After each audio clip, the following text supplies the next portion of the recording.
Drop one of the nails I'm holding, and it splashes into the turquoise water below. I lean further over the railing of the deck of my Key West seaside bar. So far, in fact, that at any minute I might lose my balance and tumble headfirst into the water. I cling to the rough wood and feel a giant splinter slide deep into the pad of my thumb. Shit! I ignore the pain as I hold the nail in place and bang it with my hammer. Now that's a view I could get used to. I glance behind me. It's Kyle, our busboy. He's a competitive weightlifter. He has veiny, pumped-up muscles that look manufactured and steroid-enhanced. When are you going to go out with me, Luna? I don't date employees. I've already told you that. Around 700 times. It wouldn't be appropriate. Besides, he's not my type. Sure, muscles are great, but not to the point of resembling an oily, spray-tanned Incredible Hulk. Need help? He says. If it's the kind of help that makes you get on with your job, then yes, that would be fabulous. I smile at him to take the edge off. Come on, how about one little after-work drink tonight? When hell freezes over, is what I'm thinking. I don't date pumped-up gym bunnies or prowling suits on their conference business trips or drunk, overeager tourists, and definitely not hometown jocks.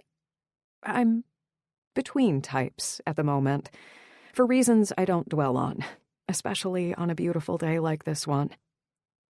The sunlight glints off the water in shimmery flecks, glazing everything with its magic. Or at least that's how it so often feels to me here in Key West. This little island has become my haven, as though the surrounding barrier of blue water is providing a necessary force field. Out there, beyond the 7-mile bridge, somewhere among the amber waves of grain and just before you get to the purple mountain majesties lies my past and all my regrets. Here, I can breathe. The sugar sand and lush humidity comfort me in ways I didn't even know it was possible to be comforted. See you inside, Kyle, I say lightly, pretending to threaten him with my hammer. Aww. He wanders off, and I resume my work, leaning a little further over the railing, holding on for dear life and desperately hoping I don't catapult myself overboard. I bang another nail into place. As if that's going to help, I hear another voice behind me say. I recognize the voice instantly as my best friend, the one and only Josie Farrell. My family moved into the house next to Josie's in Cedar Rapids, Iowa, when we were both 9 years old. I just arrived from New York City, still in my city clothes. Josie saw me sitting on my front step, completely lost, like I'd spent so much of my childhood. Over the course of an idyllic summer, she showed me how to hand-squeeze lemonade, how to whistle with a blade of grass, how to find the best hiding places in the barn loft during our long, hazy afternoons of playing hide-and-seek with her older brothers, how to get good height on the rope swing before you let go, to get to the deepest, coolest water of the swimming hole. We've been inseparable ever since. Her family became my family. My family is what you'd call, what's the word for it? Broken, dysfunctional, blended, or some unhappy combination of all three. My parents divorced very unamicably, i.e., they basically loathe each other when I was 6 years old. My father ran off with his knocked-up, by him, secretary who definitely didn't want a stepdaughter in tow, especially one who was the spawn of her new husband's evil ex-wife. My mother is what you might generously refer to as a social climber. I think somewhere deep down inside her gold-digging heart, she genuinely loved my father. The fact that their marriage imploded made her, in a way, give up on love altogether. So she went for money instead. Luckily for her, she was, and still is, beautiful enough to get away with it. Before the ink on her divorce papers was even dry, she moved us out of the only home I'd ever known and in with husband number 2, a Manhattan real estate developer. I somehow found myself mired in the world of the super rich, A limo driver drove me to my private school each morning. We had chefs and housekeepers, an indoor pool and gym, even a helicopter pad on the roof. My mother thought she'd died and gone to heaven. Me, not so much. I discovered I'm not cut out to be super rich. Maybe that sounds strange, since so many people seem to crave it or aspire to it, but I just don't happen to be one of them. I spent 3 years living someone else's warped fantasy, which to me felt more like a gilded prison, like being forced to wear a diamond-studded suit that didn't fit. I prefer the simple things in life: a good friend to laugh with, a late summer field of wheat to walk through, a beach at sunset, a cold beer after a hard day's work. People sometimes call me a hippie or a free spirit. I'm not sure if I'm either of those things. I am what I am, and it's unique, so I'm told. In Iowa, with its rolling hills and big blue skies, I finally felt free. I could get dirty and ride a bike and play flashlight tag in the dark. I could see the stars. And Josie was there for all of it. Her family was everything mine wasn't. Big and loud and fun and close-knit. I found out what it feels like to laugh and to feel loved. It didn't matter that it wasn't my own family loving me. Josie's family felt more like mine than my own family ever has. So when my mother's second marriage fizzled out a few years later and she decided to move to Los Angeles for husband number 3, I stayed with Josie. The next 2 years ended up being a time of my life when I could have used a mother, as it turned out. No one ever tells you the hard stuff can be harder than you ever imagined. No one tells you that some of that hard stuff is going to cut you down until you know for a fact you'll never be quite the same. Or that you're going to need more courage than you ever knew you had. Somehow, I survived those 2 years. The day after we graduated from high school, we jumped into Josie's beat-up old van and headed for Florida. We couldn't get out of there fast enough. For her, it was one chance to get out of the town she'd been born in and had never left. For me, it was a form of recovery. I needed to get out of that town like a drowning man in shark-infested waters needs a lifeboat. We decided on Key West for no other reason except that we liked the sound of it. And after 3 days of travel, as we drove through the tiny, sun-charmed, character-laden town, I knew I'd found the place I wanted to stay. Forever is a long time. But for me, something about the lazy heat that oozes out of this place answered a craving in my soul that was hard to explain. I still can't see myself ever leaving. We got jobs as waitresses. We found a run-down, one-room apartment, swam in the ocean, and saved all our money. Turns out, waitresses can earn good tips in Key West. 3 years later, when Josie's father died and left her a small inheritance, her mother had died years earlier, before I met her. We pooled all the savings we had. I sold an emerald bracelet stepfather number 1 had given me for my 8th birthday, and we somehow managed to scrape together enough money to put a down payment on a business that had just come up for sale. Our bar, where we'd worked all along. It's a business that could do with a few upgrades. Okay, more than a few. It costs a lot of money to run. More than we ever anticipated, and exactly as much as it earns. Barely. But I like a challenge. We jumped in at the deep end, and we're trying like hell to learn how to swim. That was exactly 10 months ago. We're going to have to get this deck repaired by someone who actually knows what they're doing, Luna. I know. We will, but we can't afford to right now, I say cheerfully. I climb back over the railing. I'm wearing a cut-off pair of jean shorts and a fitted pink t-shirt with our bar's logo on the front. Sea breeze. Which is now very dirty from my handywoman failure. The railing doesn't look any sturdier than it did 5 minutes ago. Maybe a coat of paint will help. Josie gives me a look. Paint doesn't hold things together, Loon. It's the nickname she gave me a long time ago. Josie has brown hair that's pulled back into a messy bun. Her dark eyes glint with that familiar twinkle and a slightly exasperated expression. Her cheeks are pink with health, and the kind of glow that could only mean one thing. Josie found out around 6 months ago that she got pregnant after a one-night stand with a guy she never heard from again. The discovery was a shock, of course, and the past few months haven't been easy for her, to put it mildly. We cried together because the whole scenario reminded us too much of the reason we left Iowa in the first place. But once Josie got used to the idea, we decided there was no reason the two of us couldn't raise that baby right here in Key West. I promised I'd help her every step of the way. Of course I will.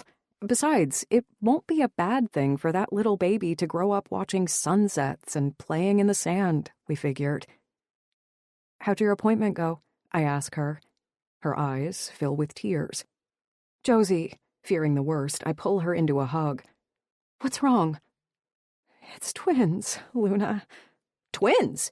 I pull back and hold her shoulders gently as I take in this information. "Twin boys." Wow. Josie, that's scary as fuck. I know. I don't know how to raise a baby by myself, let alone two, Luna. What am I going to do? I hug her again as she breaks down. She's done a lot of worrying over the past few months, and I don't blame her. We have a budget health insurance plan that won't cover all her costs. Our bar gets plenty of customers, but the rougher edges of the much-needed maintenance are really starting to show. Who am I kidding?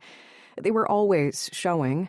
It would be very easy to take this business to the next level if we had a pile of cash to throw at it, which we don't. We tried to borrow more, but the bank said we don't have enough equity. In fact, the loan officer we spoke to was amazed we got the loan we did in the first place. But we'll figure it out. Like we always do. That's the thing about life. You have to figure it out. There's no other choice. You're going to have those babies right here, and we're going to take care of them together. On the beach, like we always talked about. That fantasy included true love and filthy rich men, Luna, not destitute single mothers. I don't remember the men being filthy rich in our fantasies. Not mine, at least, but I don't bother saying this. As for the destitute single mothers comment, I let that slide. When you're 17 and on the road to Key West, running from your past and finally excited about what your life might become, your fantasies star hot hunks with surfboards and a sensitive side. When you're 23, alone, pregnant with twins and working all hours of the day and night to keep your struggling business afloat, I guess things tend to change. Anyway, I try to look on the bright side. Everything will work out, Josie. You'll see. Would you get real here, please, Luna? I'm knocked up with twins by a man whose last name I don't even know, who's now long gone, and I spent my inheritance on a failing business that needs a complete overhaul. I guess the pregnancy hormones are really starting to kick in. Then again, when she puts it like that, it does sound sort of dire. Did you happen to see the latest online review, Loon? It went something like this. The food was hearty and the cocktails were strong as hell. And thank God for that, because I needed 4 so I could concentrate less on my concerns that the dilapidated deck was about to collapse and hurl me into the sea, which 4 cocktails in would probably have drowned me. I saw the review. Someone posted it last night. That's our only 1-star review, I say defensively. It's the reason I got my hammer out this morning to see if I could spruce things up a little. But all I've got to show for my efforts is a big-ass splinter, blood dripping from my thumb, and dirt all over my clothes. And what was I even thinking? Trying to improve the look of the place with a hammer and a few nails. But I'm a salt-of-the-earth type girl. I don't sweat the small stuff. Not that being pregnant is small, but still. We've handled bumps in the road before, including the bumpiest one of all, which I make a point of shoving back into its hidden corner of my most difficult memories. We'll figure it out, Josie. We'll get through this. Everything's going to be fine. Fine! How will it be fine, Luna? And how will we get through this? You don't get through parenthood. It's with you forever.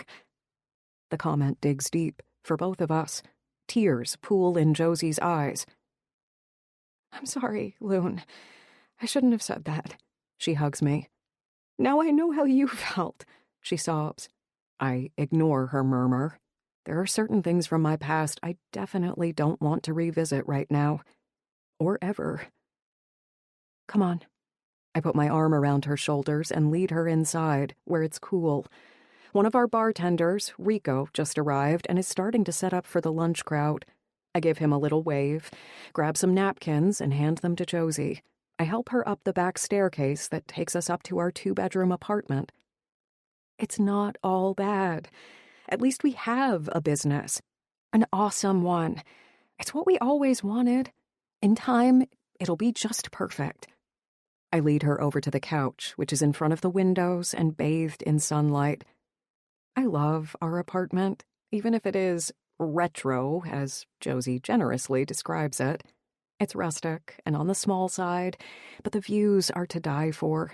From up here, when the sun sinks over the water, you feel like you're flying on wings made of gold.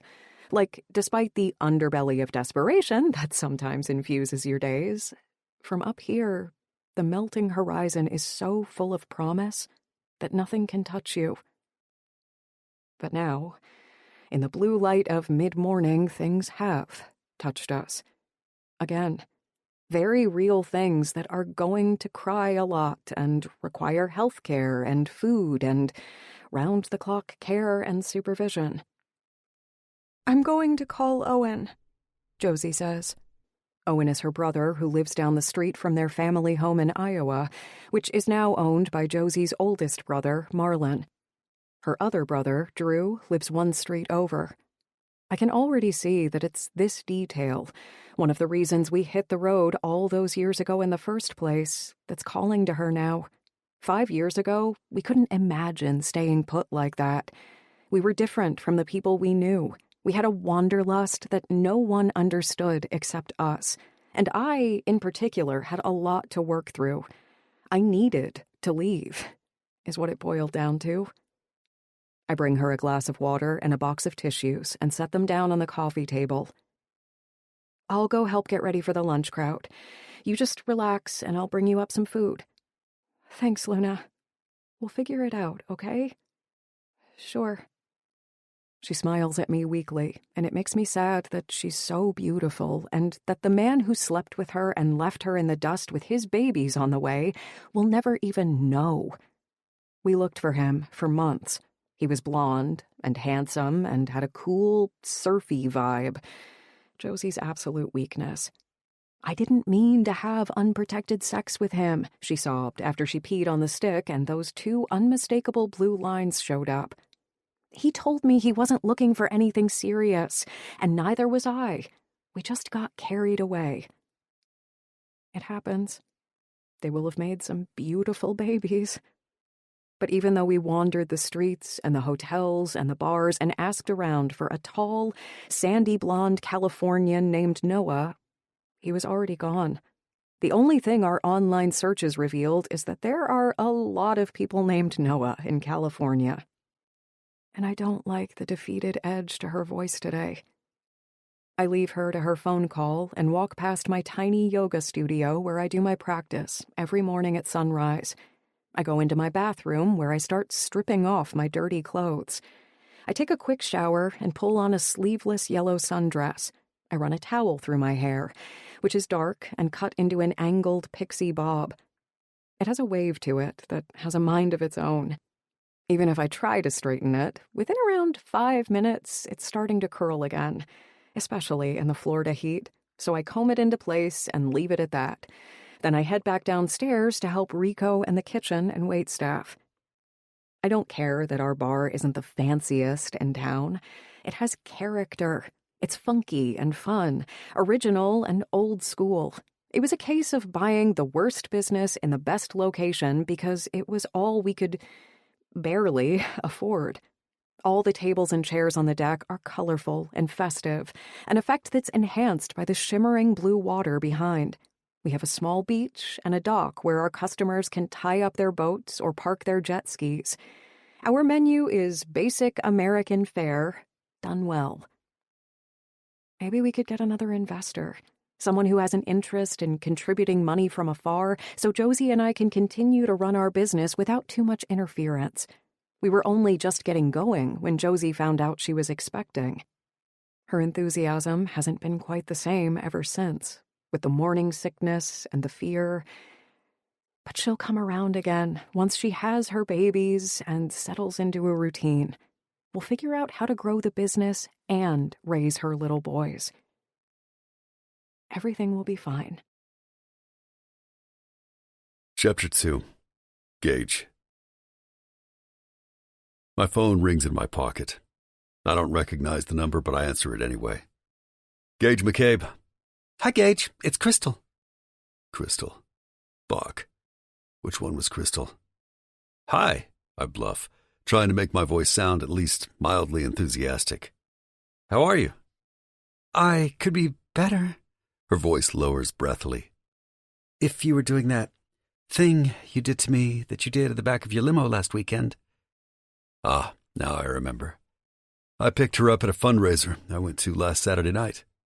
Blonde, fake tits. About as riveting to talk to as a doormat. I try not to focus too much on the flaws, but there were a lot of them. As there always are. I hadn't been interested at all until I was practically inebriated.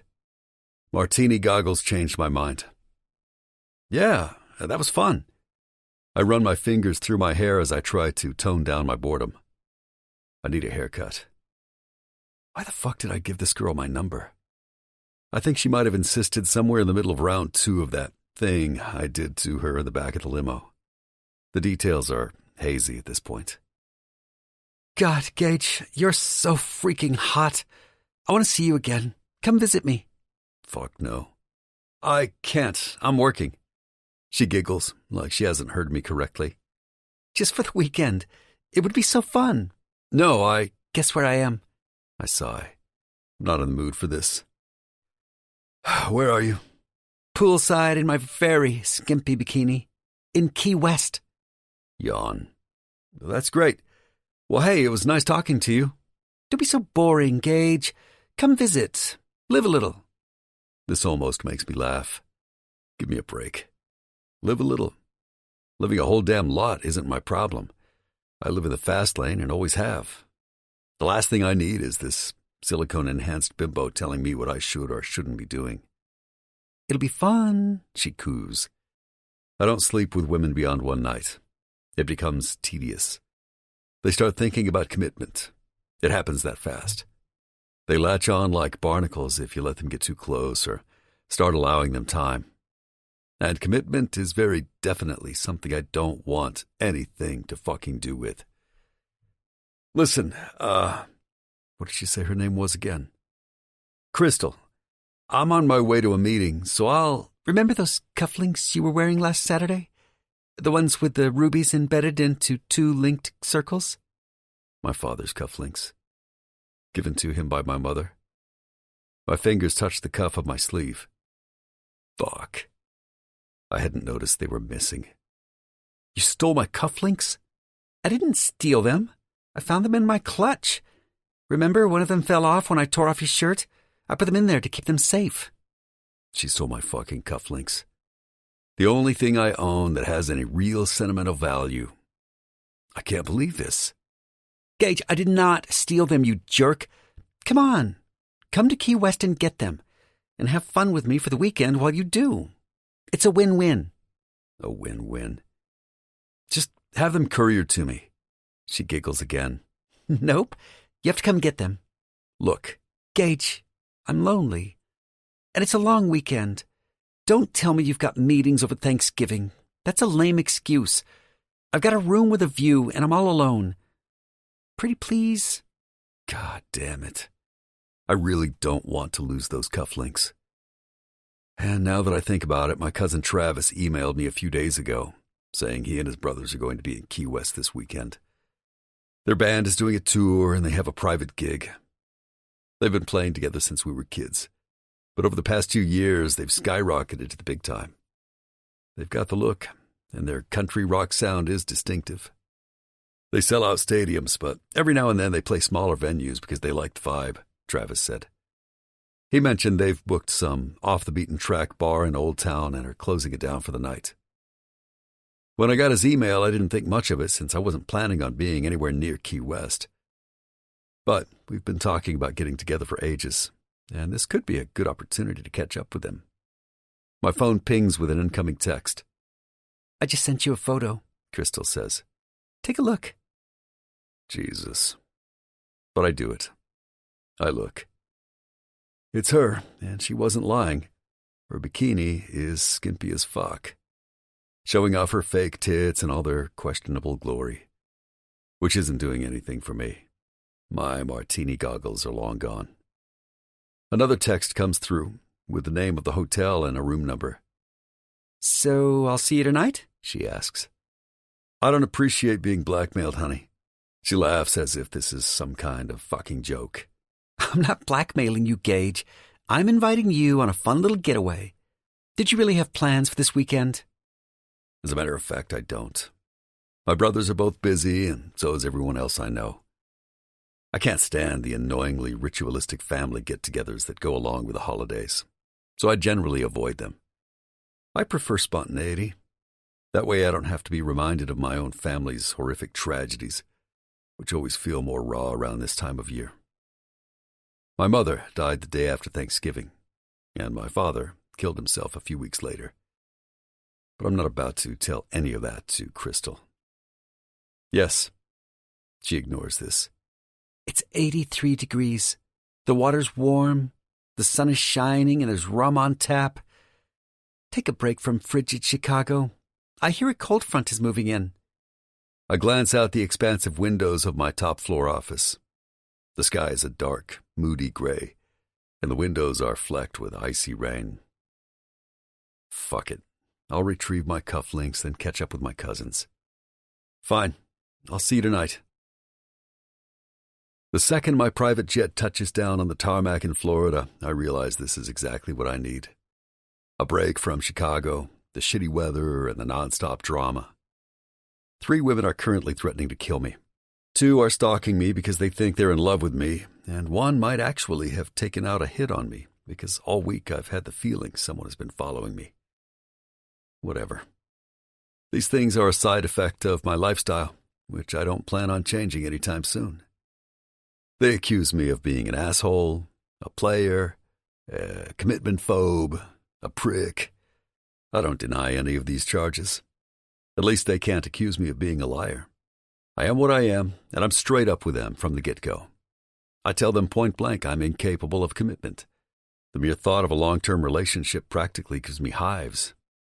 Being with someone for more than a week makes me insanely restless and borderline insane, like a rabid, caged animal. I tried it once. This is possibly because I witnessed true love in its purest form in the relationship of my parents. They adored each other, to the point where it now seems like a once-in-a-lifetime kind of scenario, a star-crossed lucky score. They were careful and kind and thoughtful with each other. They laughed a lot. They had fun together. They respected each other's eccentricities lovingly, almost worshipfully, like they loved each other's uniqueness far more than the normal details. My mother's tendency to disappear into her work studio for days on end to create her wild, whimsical clothing designs. My father's mad scientist approach to investing his money in building houses and boats and gardens that were more than a little outrageous. I've never seen a man so in love with his wife as my father was. But it only ended up destroying him. When my mother got sick, he went mad with despair. When she died, he just couldn't handle it at all. So he hung himself with a short rope from one of the beams in our garage. Luckily for me, I'm incapable of love, so I won't have to suffer the same fate. After seeing what it did to my father, I'm glad I'm incapable of it. Devastation on that level isn't something I want to experience. I loved her too, of course. And I was also devastated, like we all were. But for him, it was different. He just couldn't fathom a life without her. He simply didn't want one. I can't imagine adoring a woman or caring that much about anything at all. I've never felt even an inkling of adoration.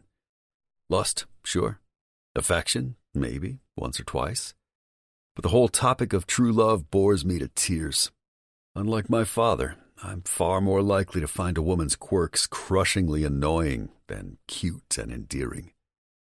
I can't laugh at inane jokes that aren't funny just because I'm into the person telling them. Because I'm not that into them. Ever. Most of the time, I don't even like them. Every single time, all I'm thinking about is how to end it. For better or worse, I don't have it in me to love like that. I've come to terms with my limitations. The word marriage gives me an allergic reaction, and I've never felt any emotion even close to jealousy or possessiveness or a longing for more. I've no interest in anything more prolonged than a very temporary happy ending. So, I've accepted my fate as a bachelor and a player. I'm rich as fuck, I'm 6'3" and built like a porn star. Their words, not mine, but I'm hardly going to argue. Because of my money, my status as an investment prodigy, my looks, and my so-called style, I've achieved a certain amount of pop culture fame. I ranked 5th on People's Sexiest Man Alive list last year, and soon after that I was photographed for the cover of GQ, which did a feature on me. After that it was the Wall Street Journal, then Forbes. The savvy of Warren Buffett meets the allure of a young George Clooney was the headline. Which made me laugh. I couldn't care less about shit like that, aside from the obvious perk of having women dropping their panties at the snap of my fingers because of it. But right now I'm seriously regretting the whole thing with Crystal. My plan at this point is to get my cufflinks and get the fuck out of there. She can blackmail me into coming to Florida, but there's no way in hell I'm spending the entire weekend with her. I disembark from my jet. The flight attendant, a new one, smiles at me demurely. I wink at her and she blushes. Maybe on the way home I'll give her what she wants. I walk over to my waiting car, pulling out my phone as I give the driver the hotel address and slide into the back seat. As we start driving, I call Travis. "Gage," he answers. "Good to hear from you, man. I just landed in Key West." "No shit. Come to our show on Friday night. The venue's location has been changed twice because the info leaked and they don't want it getting swarmed. I'll text you the address on Friday and I'll let the door people know you're coming." Friday is 2 days from now. "You in town tonight?" I ask hopefully. "No, we got a sold-out show at Greensboro tonight. We're still in North Carolina. We get to Florida around noon on Friday." "Damn. How's the family?" "Good, man. Everybody's good. When are you and your brothers coming to Nashville? We need a family reunion one of these days." "Yeah, we're overdue." "I hear Caleb's home. How's he?" "My brother just got back from a year-long tour of duty in Afghanistan. He came out to see me out of the blue a week or two ago and is suffering pretty intensely from the effects of PTSD. Even worse, he thinks he's in love with some girl he just met. He's okay. He just needs a little time to adjust to normality again." "I bet. What are you doing in Key West?" "Good question. Just, visiting a friend." "Oh, yeah? Bring you to the show on Friday." "No. Fuck no. It's nothing like that." Travis laughs. "Cool. Talk to you soon then. Happy Thanksgiving, bro." "Yeah, you too. Give my best to everyone." There are 4 siblings in their family. They all live in Nashville and they're all involved in the Tucker Brothers band. Travis is the lead singer. Vaughn is the drummer. Cade plays bass guitar, and the youngest, Roxy, is their manager. It'll be good to catch up with them. It's been too long. By the time I end the call, we're driving through Old Town, with its quaint storefronts, restaurants, and its lively bars. It's busy tonight with a holiday crowd. We turn the corner and pull up in front of one of the waterfront resorts. It's been a few years since I was in Key West, but you never forget the smell of sea salt mixed with faintly decaying sargassum. The thick humidity of the air feels good after the driving sleet of Chicago. When I walk into the lobby of the hotel, where the sliding doors are open to the wraparound deck, Crystal is waiting for me, sitting at a table in a small alcove by the window. She's sipping from a large glass of wine, scrolling on her phone. with a good view of the front door. She sees me immediately. Her face lights up, and I'm not proud of myself for thinking it, but all that comes to mind is, wow, my martini goggles were working overtime that night. Don't be an asshole, Gage. She's not ugly. She's just not someone I really want to spend more than the next 3 minutes with. Gage! Crystal squeals, teetering over to me on sky-high heels and a ridiculously tight dress. She's wearing full makeup, and her hair's been sprayed into place with possibly an entire can of hairspray. I'm so excited. We're going to have such a fun weekend. Hey, I manage, my mind busy thinking up an easy excuse. She kisses my cheek, and I allow this, but I can't bring myself to return the favor. Her perfume wafts, and I almost recoil, but catch myself. Come have a drink with me, she says. Let's get the reason I'm here dealt with first, sweetheart. I'm not playing games with this chick. She blinks at me as we sit on the tall stools on either side of the table. Like she's mildly offended, that's the first thing I would say. That's not the only reason you're here, she coos. Actually, honey, it is. But she opens her purse and pulls out my cufflinks, placing them on the table. I slide them into the pocket of my jacket.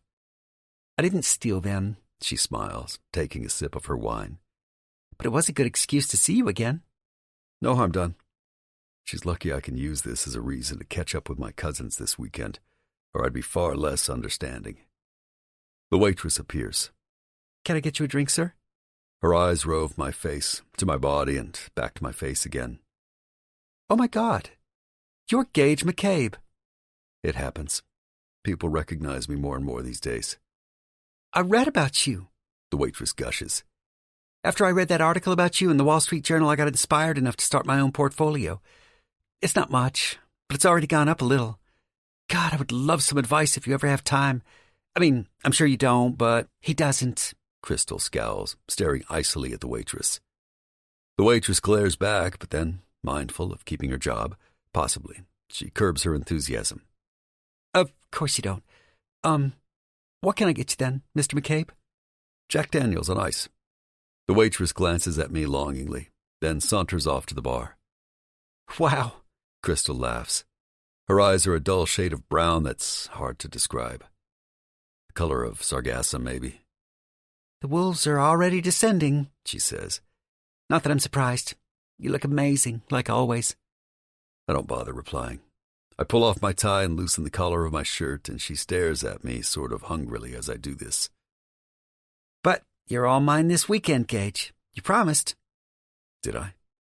Not quite. You must be tired after your trip. Let's take our drinks back to the room. I don't bother telling her that traveling in a private jet isn't tiring at all. Neither is getting driven around by chauffeurs. Any mention of private jets and limos to the women I date, if you could call it dating, is basically like waving a T-bone in front of a starving dog. They get even more clingy.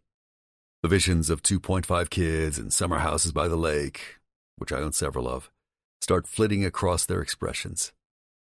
She reaches to hold my hand, but I slide it away before she notices my dodge. Usually I'd take the easy lay, but something about the color of the sunlight on the water tonight changes my mind. It's so beautiful.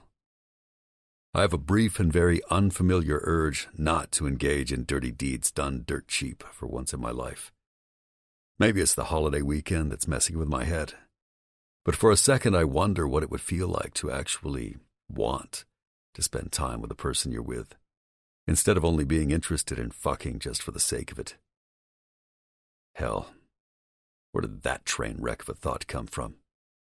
And where's my damn drink? I'm relieved when Crystal's phone rings. It's my boss. Gage, do you mind if I take this? Go right ahead. She gets up from the table and wanders out to the deck to take the call. I look past her to the dazzling colors of the sky. That sunset really is something. The vibrant hues are melting over the horizon, lighting up the expanse of mirror-calm water and painting everything with surreal shades of bronze and gold. The waitress reappears, delivering my drink. Her smile is professional, but the look in her eyes is hot and determined. It's not hard to decipher what she wants. The same thing they all want. She has mousy brown hair that's been dyed with tints of pink. She thinks of herself as a rebel, willing to cross lines, but her insecurities override these tendencies. In bed, she'd be submissive and grateful. She leans closer, her voice breathy. I would really love to meet up with you later, Mr. McCabe. My shift ends in 20 minutes and my apartment isn't far from here. I'm such a huge fan. That article said you were single, she adds, glancing towards Crystal. And that you're a playboy. Is that true? I don't bother confirming or denying. I know all about the effect I have on women, and this one's no different. They're biologically hardwired to throw themselves at the rich, hot, buff alpha male. Someone who's virile and loaded, who can provide for them and make all their dreams come true. Some glitch in the natural order of things means they see all that in me. They can't help themselves but to climb over each other to get close to me. Most days I revel in that shit. Tonight, fuck knows why, I'm not feeling it. I'm having some sort of weird, sunset-warped mood swing I can't explain. I tip back my drink. The waitress scribbles a phone number onto a cocktail napkin and slides it towards me. Just then, Crystal reappears. I grab the damn thing and jam it into my pocket, more to get rid of it than for any other reason. Crystal glares at me. Then she glares at the waitress, who's standing just a little too close to me, gazing at me with that starving dog eagerness. Is that her phone number? Crystal seethes. The waitress's eyes gleam at Crystal competitively. I wanted to ask him for some investment advice, that's all. Crystal picks up her glass of wine and throws the contents of it in my face. For fuck's sake, I mutter. How could you, you asshole? Crystal shrieks at full volume so that everyone at the bar turns to look. A woman in a cheap polyester suit strides over like she's on wheels. She's wearing a badge that says Duty Manager. Are we having a problem here? To Crystal, like she's the one who's been wronged. But then the woman's gaze slides back to me. She's got to be pushing 40, and that suit is doing her no favors. I see the second it happens, when her outrage is overridden by interest, which devolves quickly into lust. Jesus. I hate to sound ungrateful here. Sometimes being irresistible to women is a goddamn curse. I stand up and sling my bag over my shoulder. No problem at all. I was just leaving. Happy Thanksgiving, ladies. I throw a $50 bill onto the table to pay for my drink and walk the fuck out. I use the cocktail napkin to wipe most of Crystal's drink from my face, then toss it. Eventually my shirt will dry in the breeze. At least I can be glad it was white wine. I take my time, strolling along the waterfront, with its bars and restaurants and rowdy crowds of tourists making the most of the long weekend. Couples are milling around, hand in hand, and I feel that strange pang again. What would that feel like? To want to spend an entire 4-day weekend with the same person? Who cares? My subconscious insists. Most likely, I'll never know. I'll do what I always do.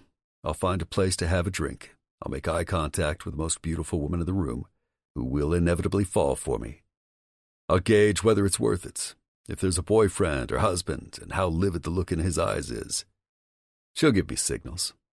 Just say the word and I'll ditch him is usually where it leads. It's that easy. I'll take her back to a hotel. There's always a spare suite if you offer a high enough price, no matter how busy the night is. We'll fuck, and it'll take the edge off my restlessness and my ennui for an hour or two. She'll beg me to stay. I'll refuse, and life will go on as it has ever since I hit puberty. Actually, my playboy mentality started well after that. It became a coping mechanism when the world tilted off its axis after my parents clocked out. I was already living in Chicago at that point, but life took on a more cynical, pessimistic edge. When a love story of my parents' caliber gets snuffed out in the most painful of ways, it recasts your outlook. A psychoanalyst might say I was attempting to fuck the grief out of my system, unsuccessfully. I don't actually think it's that complicated. I do it because I feel like doing it, and I walk away for the very same reason. The women I've known are right to accuse me of being heartless and cold. I am. I feel nothing when they cry. aside from irritation and a need for distance once my physical urges have been met. I'm a total prick, they tell me. And they're right. I buy and dismantle businesses people have spent a lifetime building. I use women. I wave money and the promise of hot sex around to get whatever I want. Damn the consequences or the heartbreak along the way. None of it tends to bother me. I give shitloads of my money to charity, maybe in an attempt to level the score. Who knows? I can't apologize for who I am. More accurately, I won't apologize for who I am. Whatever made me this way, fate or circumstance, it doesn't really matter. Women love me regardless. They crave a one-night stand they can brag about to their friends before they retreat into their mediocre relationships and unfulfilling sex lives. They follow me and stalk me and beg for more. They cry and fall in love and occasionally threaten to kill me because I make them feel like no one else can. I take them places no one else has. I'm what every woman wants, but very few can actually get. Tonight, for some reason, my lifestyle sits more heavily than usual. I'm 27 years old. Do I really want to live the rest of my life as an asshole and a man whore? Of course I do. Why wouldn't I? A rare wave of loneliness hits me somewhere in the middle of my chest. I almost laugh. Hell, I'm a player, I remind myself. Not some brooding goddamn romantic like my brothers have suddenly morphed into, to my intense disgust. What I need is another drink. I'll drown whatever this passing wave of weakness is. I'll catch up on some sleep. I'll meet up with my cousins. Then I'll return to my who-gives-a-fuck lifestyle. Chicago's a good place for that. It's easy to disappear into my haven of wealth, where no one and nothing can touch me. The warm weather down here in Key West seems to be thawing out something inside me. I'm not sure the feeling is a good one.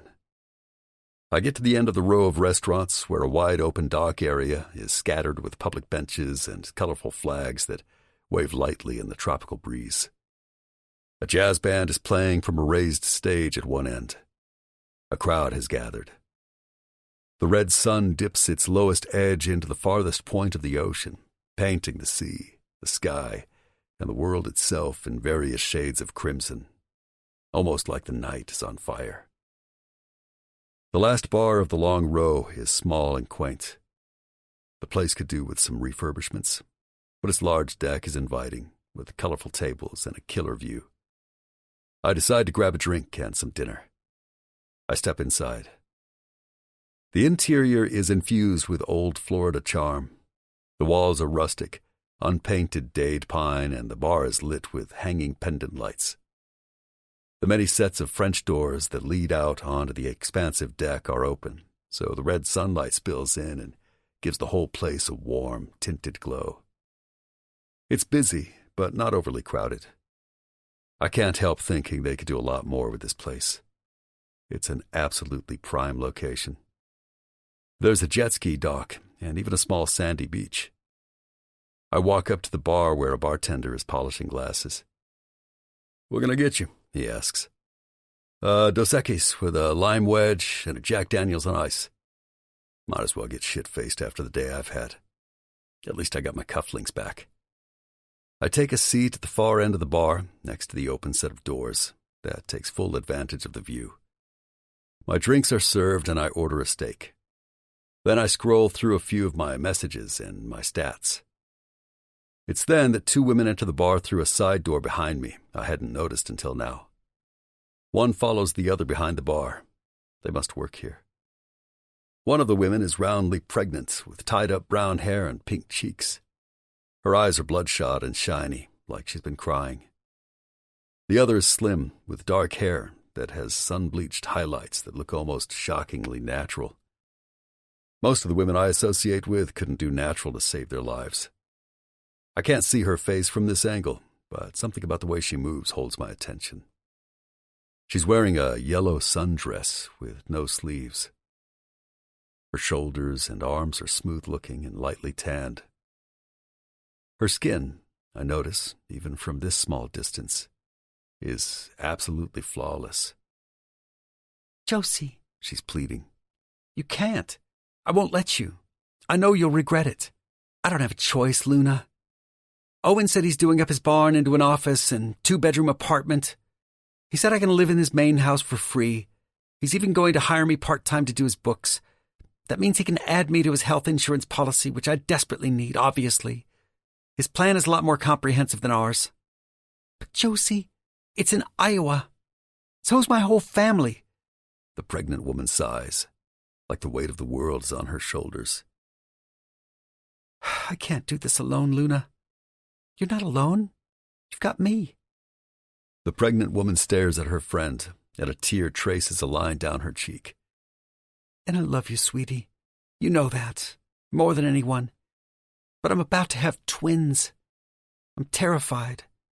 I'll have 6 babysitters at the ready, a house, a work-from-home job, and the use of Owen's car.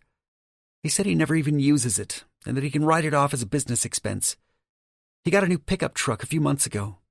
But I've already made up my mind, Loon. I'm going home. But this is your home now. It's more your home than mine, the one named Josie says. It always was. I never intended to move here forever.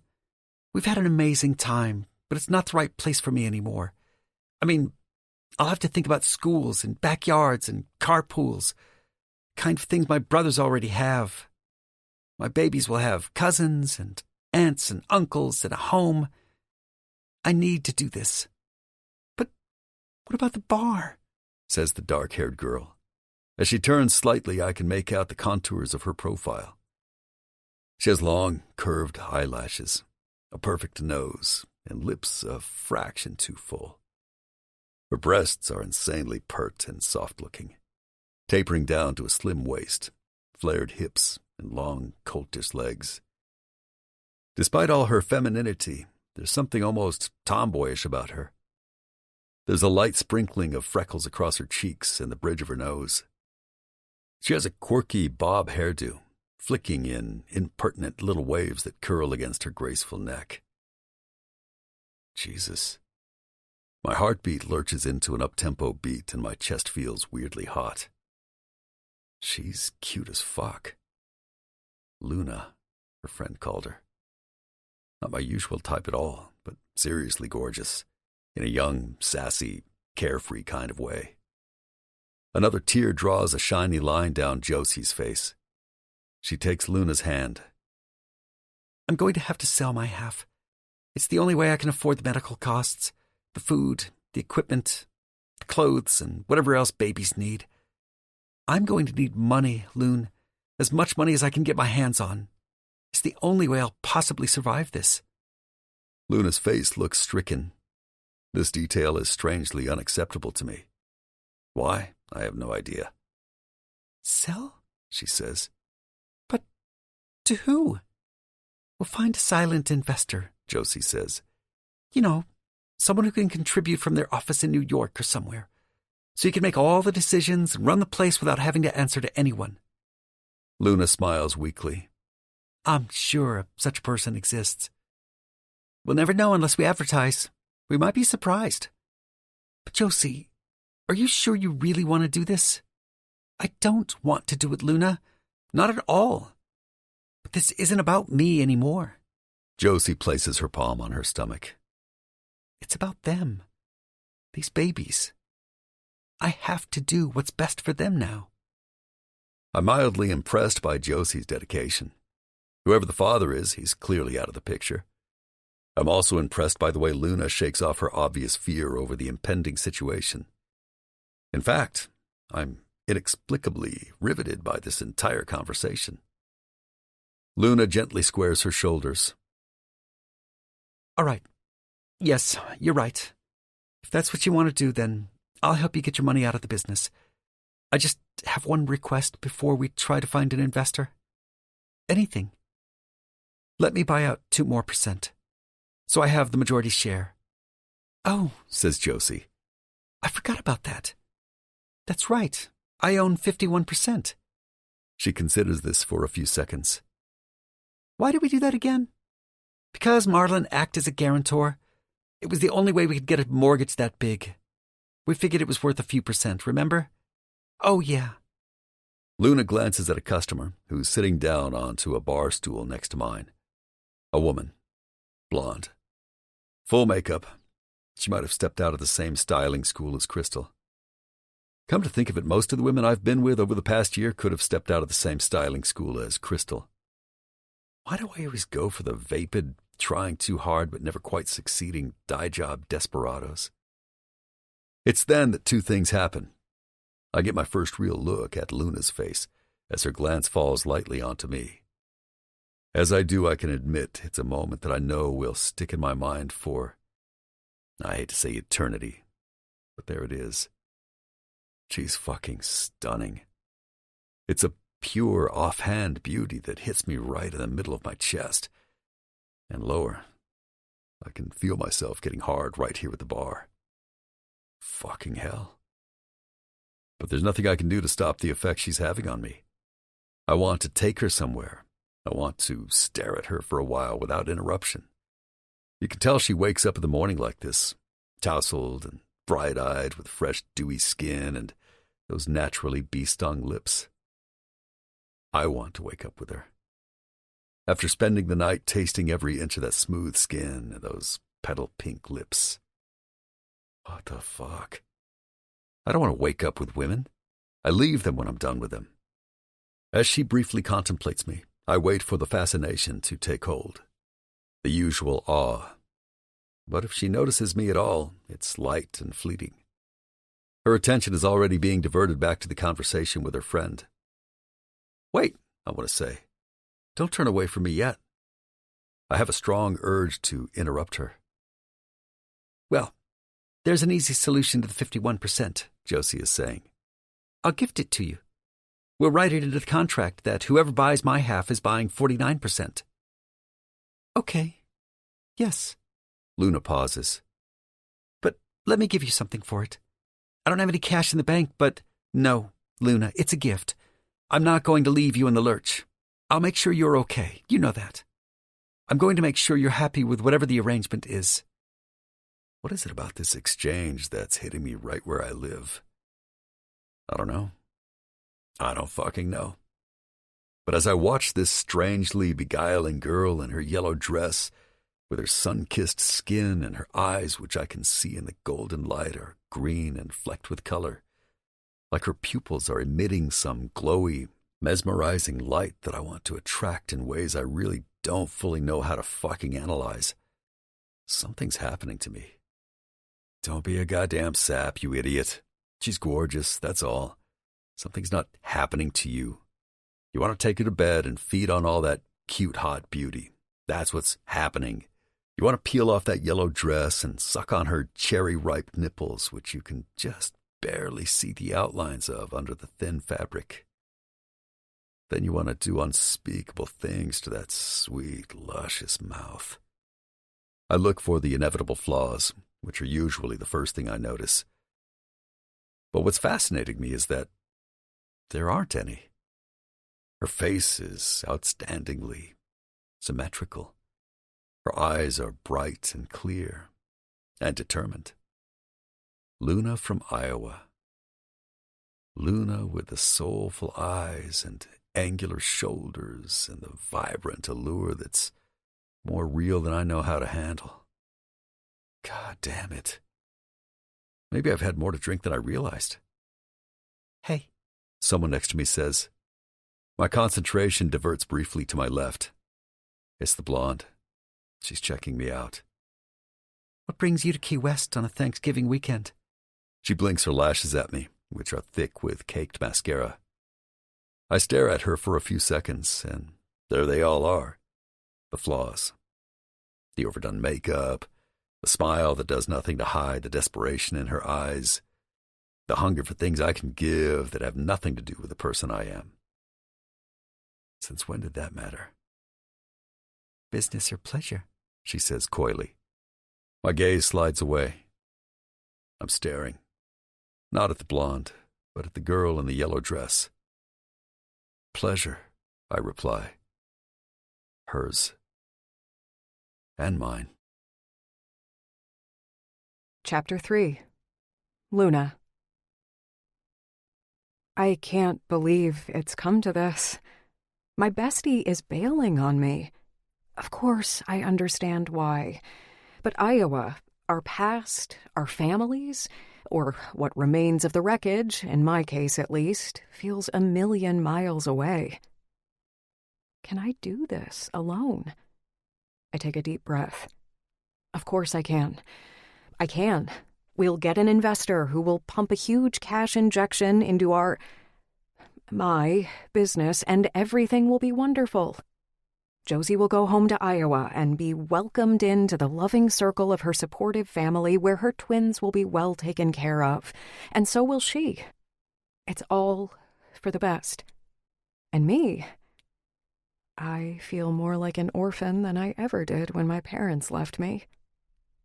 Suck it up, Luna. You're 23 years old. You're quirky and energetic and capable. You can do anything you set your mind to. Can I? Yes. I'll figure it out. I'll have to figure it out. Josie's eyes are bloodshot, and her eyelashes are wet and spiked like Art Deco designs. Noah, I can't help thinking, you really missed out on something spectacular. She looks so tired. I guess growing 2 babies inside your body is going to take its toll, and she hasn't even gotten close to the hard part yet. Right now, I tell her, I want you to go upstairs and relax. Sleep for a while. I'll help Rico until the rush is over, and then I'll come upstairs and we'll figure out exactly what we're going to do. Okay? Josie wipes her eyes, but they're still leaking. Okay. I'm so sorry, Loon. I'm sorry about everything. I give her a hug. Don't say that. There's nothing to be sorry about. Everything happens for a reason. Those twins are the reason. Those little babies are going to light up your life in all the best ways. They'll have a fabulous life back in Iowa with their tree houses and their swimming holes and their carpools and their cousins. I gently guide Josie back towards the door that leads up to our apartment, and I send her on her way. She's so emotionally fragile these days, breaking down at the drop of a hat. Yesterday, she cried her eyes out over a dog meme she saw on Instagram. She needs to rest. Once she's gone, I turn my attention to the customers. The place has filled up, and there are 10 or so people seated at the bar. A man is watching me. He's been watching me for a while. His drink is empty. I walk over to him. What can I get you? He's dark-haired and good-looking. Like, insanely good-looking.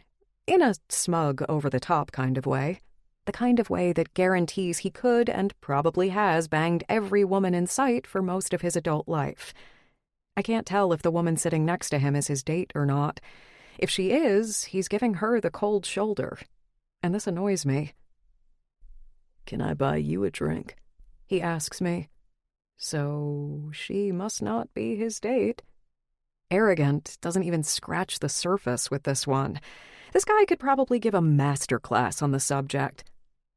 Thank you, but no, I don't drink when I'm working. I glance at the blonde woman who's staring at the guy like he's the answer to all her prayers. But she looks like she might want one, I suggest.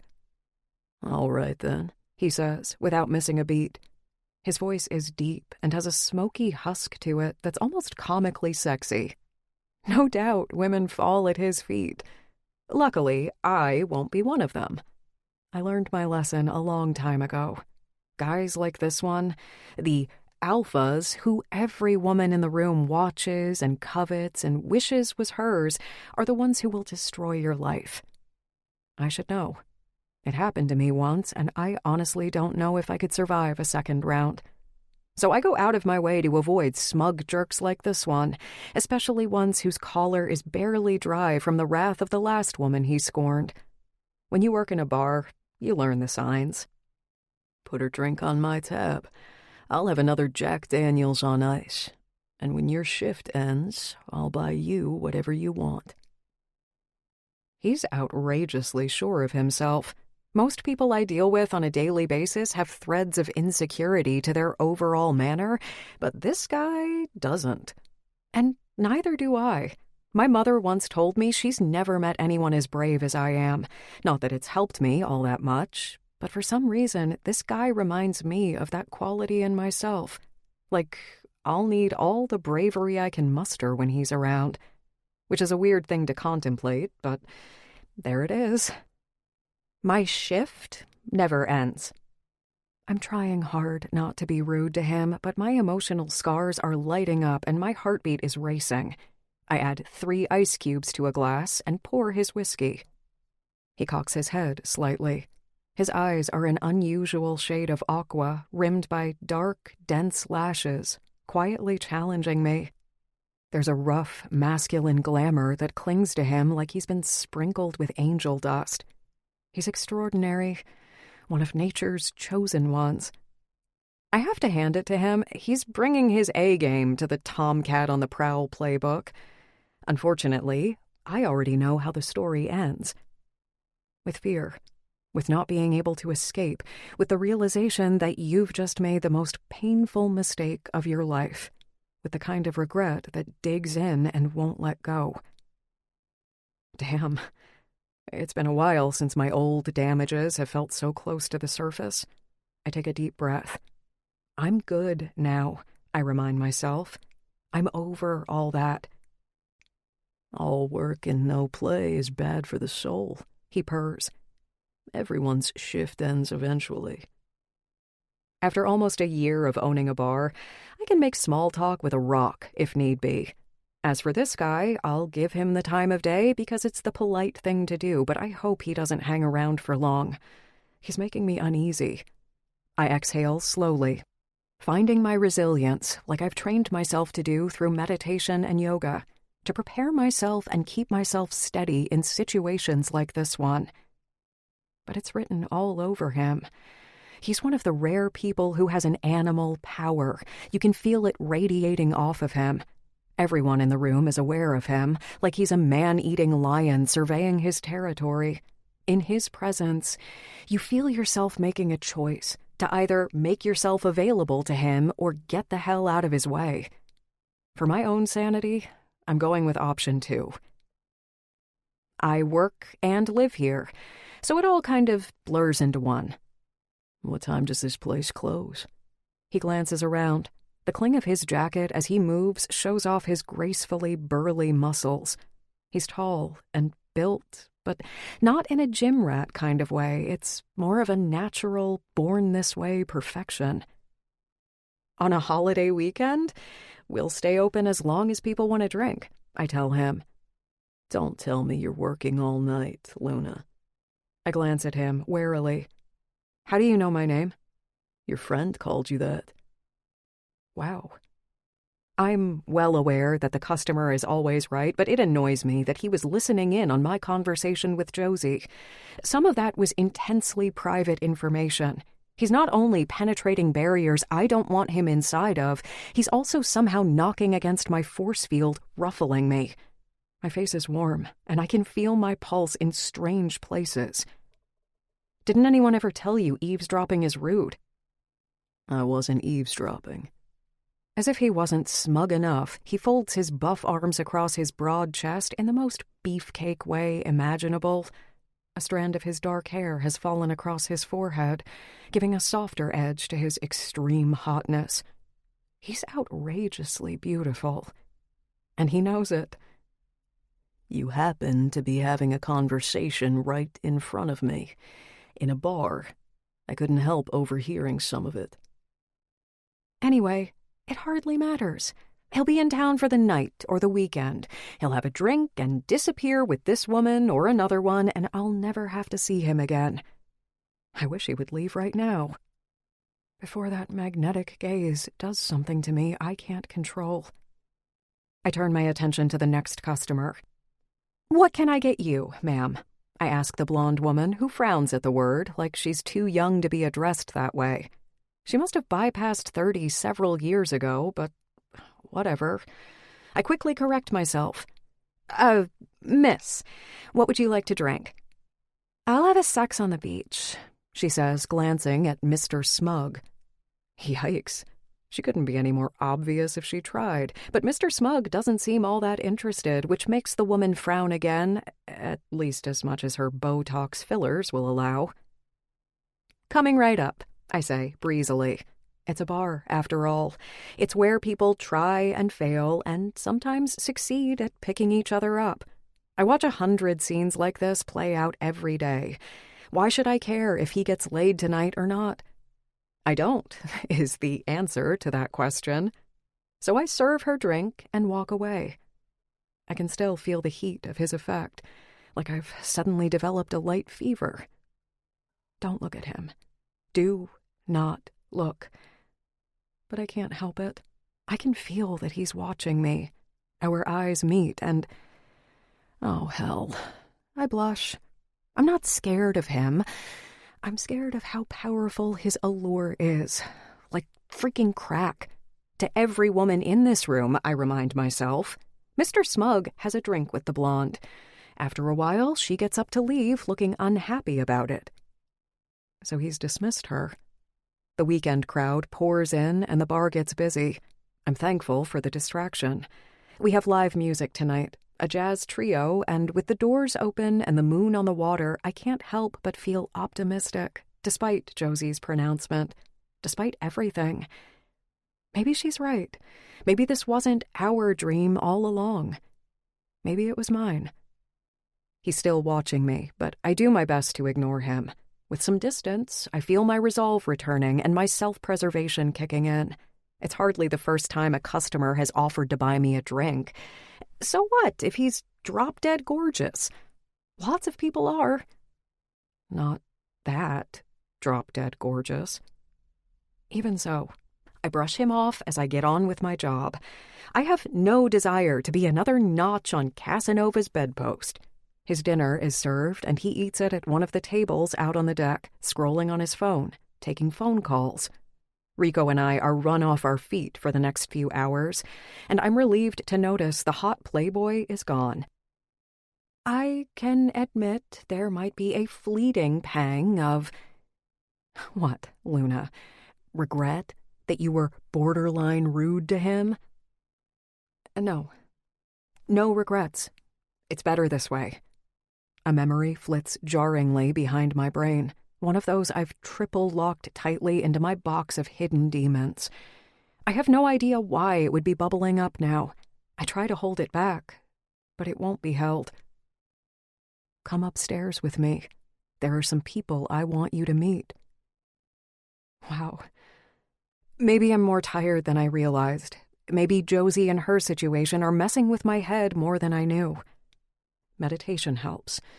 I count to 10 in my mind. I smile at a customer. I take an order.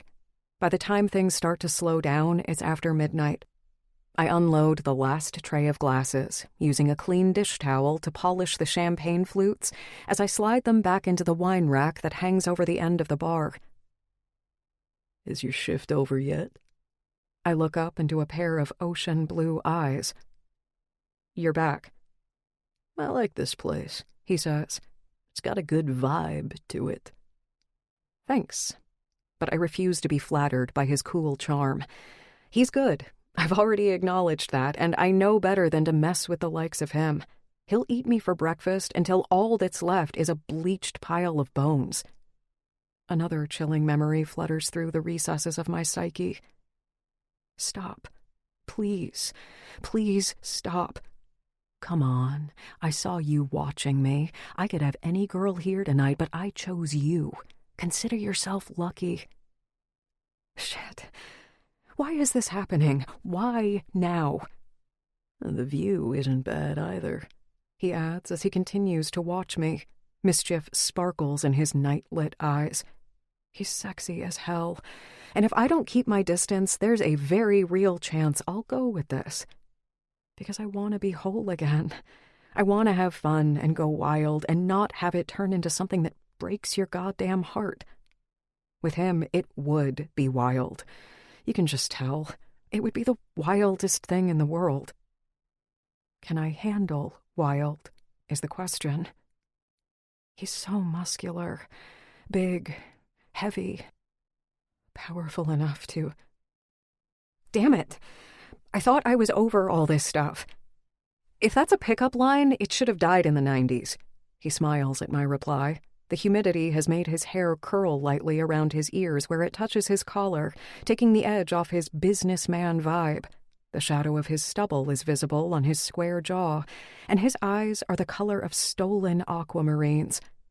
If you dressed him up differently, he could be a renegade gypsy king. There's something exotic about him. How many women would this man have clocked up over the course of his sex life? I can't help wondering. 100? Several hundred? 1,000? Has he ever done things they didn't want him to do? Ready for that drink yet? He's wearing a different shirt, a navy blue polo shirt, which makes the color of his eyes even more striking. He probably keeps an extra in his bag for all those glasses of wine that get thrown in his face. He must have checked into his hotel and come back for a nightcap. When does the night shift take over? Jimmy walks through the door. Here he is now. We tend to get a steady stream of visitors in the small hours of the morning, especially on holidays. A lot of people drink their way through Thanksgiving and Christmas, for whatever reason. I get it. It's something I'm tempted to do myself. My father will be happily ensconced in his Westchester McMansion with his new family, his better family, the one he didn't walk out on and who were willing to turn a blind eye to his extracurricular activities. My mother will be misery-pounding apple martinis with her old, ugly sugar daddy. I wonder what this guy's reason is. What's he running from or trying to avoid? No family get-together back in Connecticut to rush home to, I say blithely, serving him another Jack Daniels on ice and pouring myself a rum and Coke. I will take a risk again one day, but not today. There's enough upheaval in my immediate future to deal with already. One drink before bed, then I'll head upstairs and see how Josie is doing. Chicago, actually, he says. And no. He takes a sip of his drink, watching me in that relaxed, confident, hyper-alert way. What about you? Not heading home to Iowa this year? I meet his gaze. Wow, you really did listen in to our, clearly, not that it matters to you, private conversation. He barely shrugs, non-repentantly. His perfect mouth quirks. As I said, I was innocently enjoying a drink and couldn't help but overhear. Sounds like you've got a small problem. I'm tired. I'm scared of what might happen over the next few weeks. I'm not in the mood for his playful scorn. His alpha male aura is messing with my calm, mostly stable outlook. There's an edge to my well-trained politeness that isn't polite at all. I'm not sure that's any of your business. Besides, shouldn't you be shacked up with your harem by now? It's late. His not-quite smile is more amused than offended. He traces his finger around the rim of his glass, but his eyes are still on me. His hands are tan and strong-looking. I'm not in the mood for my harem tonight. Is that a joke? I shake my head lightly as I slide the last flute into place. That's surprising. I guess I should be flattered you think I'd be up to the task. I feel a flush rise to my cheeks as I can't help picturing him up to the task. I have no doubt he would be very much up to the task, and the thought sends a surge of awareness through me. His self-assured charisma, his obvious athleticism, and his raw masculinity make it kind of obvious that, oh God, I do. I want to know what it would be like to feel good, to feel loved instead of... No, I'm deluding myself. He's a playboy. Obviously, he's exactly what I've been running from. A textbook example of what to avoid at all costs. What I need is to find myself someone who's less threatening, who doesn't scare me, who calms me and won't try to control me. I'm Gage, he says. Gage McCabe. The name sounds vaguely familiar to me, but I have no idea why it would. I finish my drink and place the empty glass in one of the dishwasher trays. And I'm going to bed. Good night, Mr. McCabe. Happy Thanksgiving. Have dinner with me tomorrow night. Don Juan is persistent. I'm working tomorrow night. On Thanksgiving? It's one of our busiest days. Friday night, then. I've already decided I'm not going anywhere near this guy, as to die for as he may be. He's got hot sex and heartbreak written all over him, and as much as I might crave one of the above, more and more, as though urges of my body are on overdrive even as they clash violently with the voices in my head, I can't deal with the combination. Also, one of our busiest days. The whole weekend is basically mayhem. You have a good night now. With that, I leave him to his drink. As I close the door to the stairs of my apartment behind me, I glance back at his face. There's a determination there I don't like the look of. I check on Josie, who's fast asleep. I take a long shower to wash off the day, and I collapse into bed, hoping tomorrow isn't the beginning of the end of everything I've worked so hard for. Gage McCabe. Where have I heard that name before? And why does my brain keep retracing the lines of his face, the intense look in his eyes, and that raw, dark-edged magnetism, which promises only a world of trouble? Go on, girl. Get some of that angst out of your system. Take the risk. Replace the bad memories with a few good ones. You know he'd take you on a wild ride. Live a little. Once again, I scuttle the devil voice in my head forcefully back into her cage. I'm living enough. I've got a business to save, a best friend jumping ship on our lifelong dream, because she has no choice, and a very busy weekend ahead of me. With any luck, Mr. Smug, Gage McCabe, will be gone by morning. Before I can recall where I might have read about him or why, I'm fast asleep. Chapter 4. Gage. I see her standing there on the other side of the room. I recognize this place. We're in the convention center downtown. It's crowded. It's one of those fundraisers with dozens of round tables set up for dinner. There are decorations and a stage with a podium for the speakers and the presentations. Everyone is dressed in black, except for her. She's wearing her yellow dress. She looks out of place. She's glittery and sunlit, as though a bright ray of sun shines only on her. She's lightly tanned, and her hair is barely windblown, like she might have just stepped inside after spending the afternoon running through the summer fields of Iowa. I can smell her scent from here, a ripe wheat and roses and sweet, sweet perfection. She lights up the room. She is, quite literally, the sun. Someone touches my shoulder. I brush them off. I can't take my eyes off the girl in the yellow dress, and I don't want to. I want to look at her and no one else. I'm crazy thirsty to drink in the sight of her. I want more. I need to get closer. She sees me. She smiles at me. Her smile infuses me with a strange kind of longing and happiness. The emotion surges through me jarringly. When's the last time I experienced pure, undiluted happiness? I can't remember. I try to walk towards her, but I can't. I'm swimming against a forceful tide. People are slowing me down. They're holding my arms. It's that woman who stole my cufflinks, whose name I can't remember, and others grabbing for me. How dare they? A boiling rage overcomes me. With primal effort, I break free of them. But Luna's walking away. I'm running, trying with everything I have to get closer to her. I want her. I call out to her. She turns. At the far side of the room where she's standing, the scene is changing. There's a sandy beach and an ocean at sunset, opening out to an infinite horizon. She pulls off her yellow dress. I can't breathe. She's wearing a yellow bikini. She's the air and the water and the sun. She's my thirst and my hunger.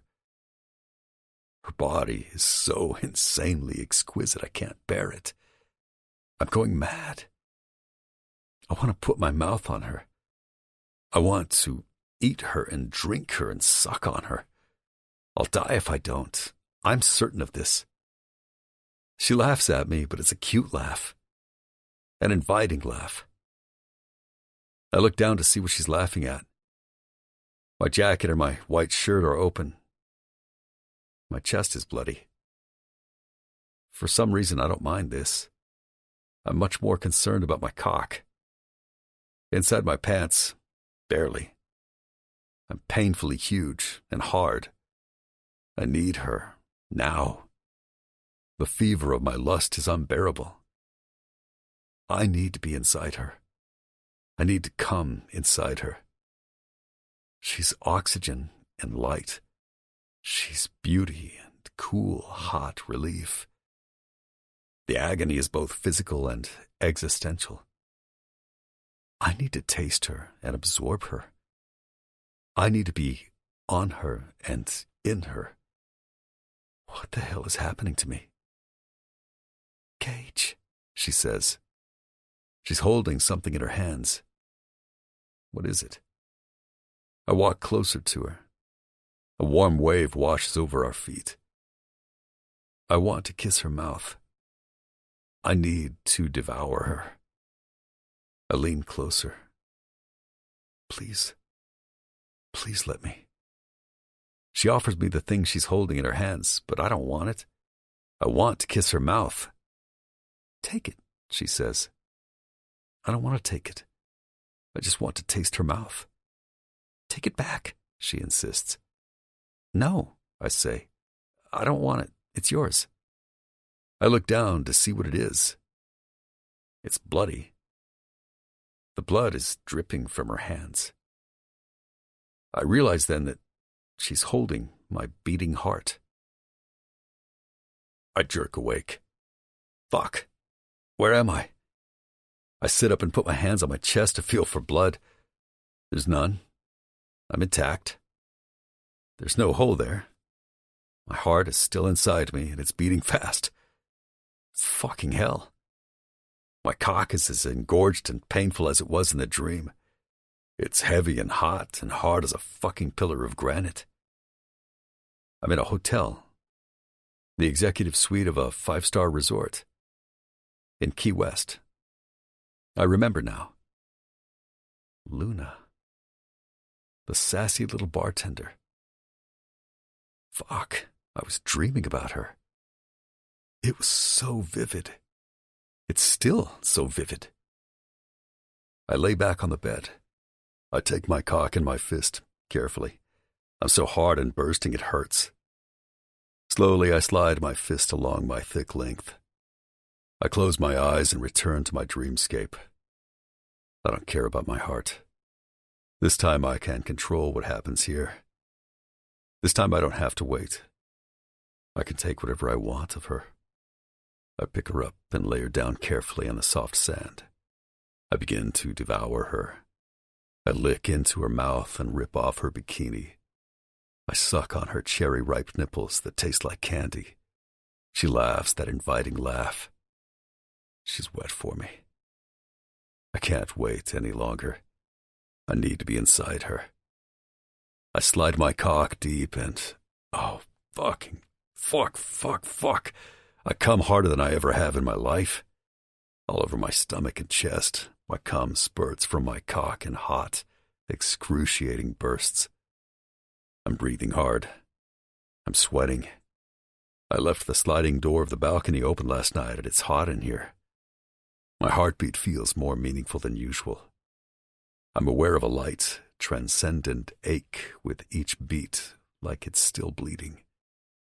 Like it remembers the echoing grasp of her cool hands. I hear my own low oath. This is fucking crazy. Why am I dreaming about her? Why do I feel all twisted and fucked up? I get out of bed. There's no way I can sleep.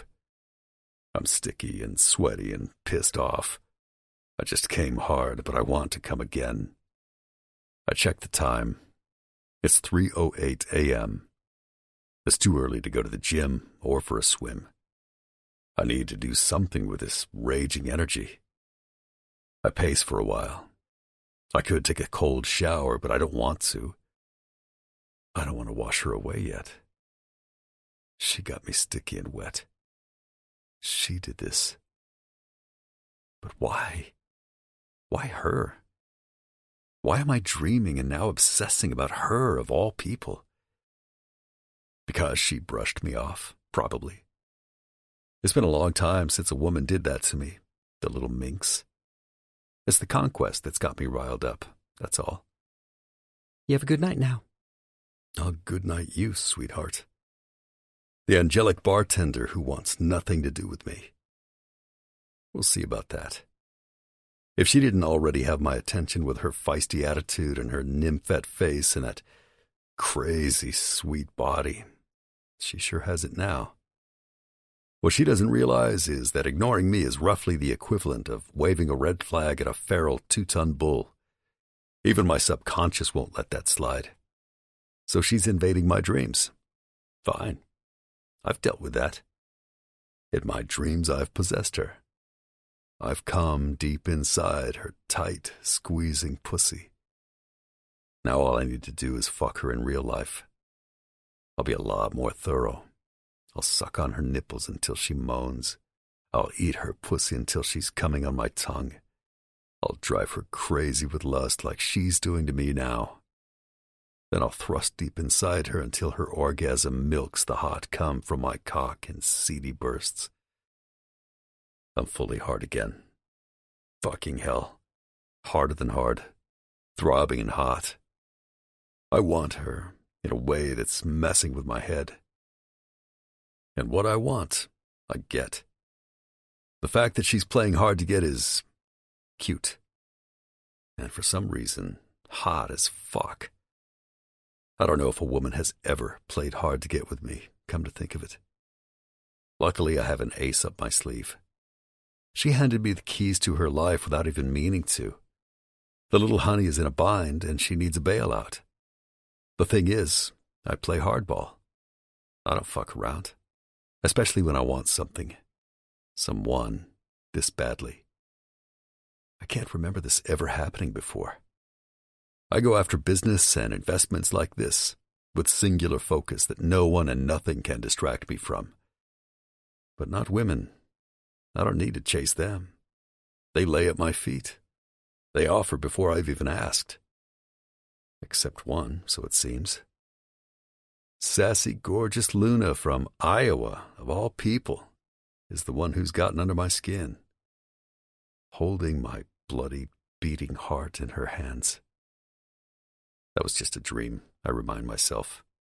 A nightmare, more accurately. I take my laptop out of my bag and open it. I do some preliminary due diligence and send a few emails. Then I Google her. She doesn't have much of a digital footprint. A Facebook account. Luna LaRue. A very light Instagram with a few pictures of sunsets. At Luna LaRue XX. Mine. Those X's are mine. Gage, you need to get a goddamn grip, son. There's an article about her business dated almost a year ago, when the two of them took over ownership of the restaurant. There's a photo of Luna and Josie behind the bar. Damn, she's pretty. She looks young and happy, like she did in the dream. I want to make her smile like that. My heart does that thing again where I'm aware of its bloody, heavy rhythm. I close my laptop. It's not enough. I need more. I lay back on the bed. I close my eyes and I think of her. In her yellow dress. Behind the bar. On the dream beach. I peel off her clothes more slowly this time, tasting every inch of that flawless skin. I kiss my way down her body to her pussy. God, I want to taste her so much. The fantasy is too much. I come hard and fast, even harder than the first time. harder and longer and more forcefully, like my cock is on super-powered overdrive. Fuck. This is bad. I lay there panting in the dark, covered in my own sweat and cum. My blood feels hot and rabid, like an animal. That's how I feel. Like a hungry, out-of-control wild animal who knows what it wants. An alpha beast who's caught the scent, who's on the hunt now and can't be tamed. Watch out, Luna LaRue. You have no idea what you're in for. I open my eyes and stare at the ceiling. Christ, Gage, what the fuck? I take a deep breath, wiping myself with the sheet, trying like hell to calm the fuck down. But it's no use. My fantasies turn dark, and I let them. Much later, I finally succumb to sleep and the perfect surrender of her sweet, beautiful mouth.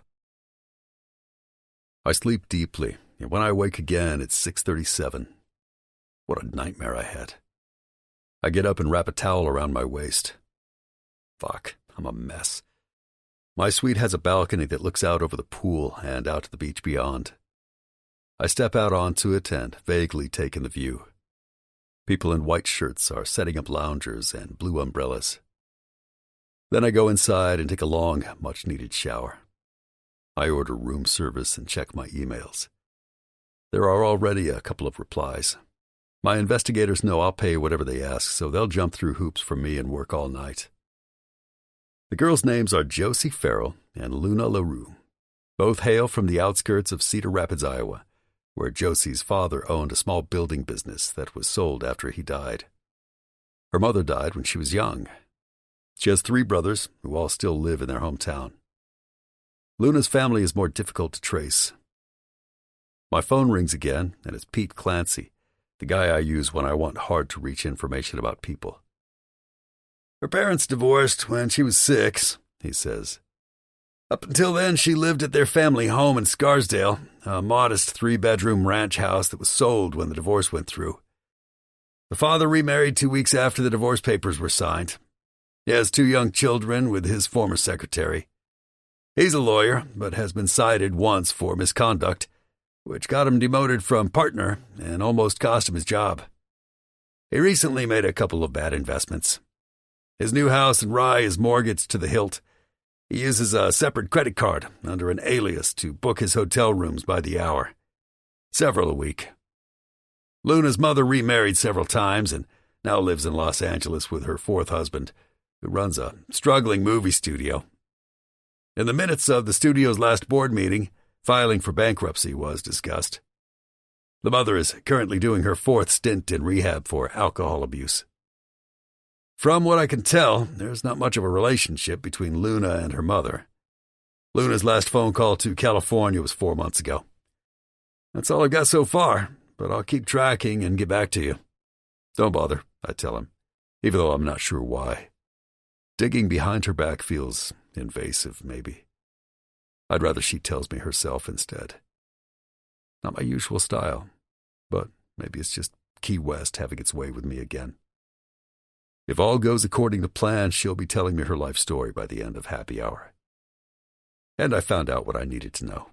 She has no plan B, no parents to call on and ask for money, since the relationships are frayed, and they're both financially hanging on by the skin of their teeth. It's a beautiful morning, sunny and hot and hazy. I make a point of toning down my dream hangover. It was intense, and I still feel dazed. I try not to analyze it, aside from the way her dream body felt under mine, as I came hard inside her. I try not to fixate on the blaring metaphor that it doesn't take a shrink to point out. She was literally holding your heart in her hands. What does that mean? Does your subconscious think you're fucking in love with her or something? After one glance and a brief, dismissive conversation. I almost laugh at myself. Pathetic. It's true that people in my family tend to fall hard. My parents did, and now both my brothers seem to be suffering from the same affliction. Good thing I'm immune to that kind of bullshit. I dodged that bullet. I've already acknowledged that I'm incapable of love. This weird meltdown is only because she didn't fall in lust with me at first glance, like women always do. I'm not used to Luna's reaction. That's all this is. This is just a small bruise to my ego, which I plan on fixing pronto. I have a plan. I'm bored with my usual investment portfolio, dealing day in and day out with stiff suits and greasy bankers. I feel like mixing it up and showing her who's boss, answering her brazen little comebacks. Shouldn't you be shacked up with your harem by now? It's late. I'll show the little sweetheart the true meaning of shacked up and then some. I arrive at the Sea Breeze just after 10. I'm glad to see Josie out on the deck, setting the tables. I'm not sure if it's possible, but she looks even more pregnant this morning than she did last night. She glances up at me and her jaw drops slightly. It's a typical reaction. In fact, the only woman who hasn't reacted to me like that lately is the lippy nymphette who's going to be in my bed by sunset, if I get my way. Which I always do.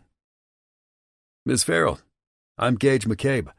I have a business proposition I'd like to discuss with you and your business partner. Her eyes do that thing they all do. Travel. Check me out. Notice there's nothing commonplace about me. I'm grade A prime beef, and women always take a few seconds to absorb the extent of it. That's just the way it is. What kind of business proposition? I'd prefer to discuss that with both of you together, if you don't mind. Do you have a few minutes?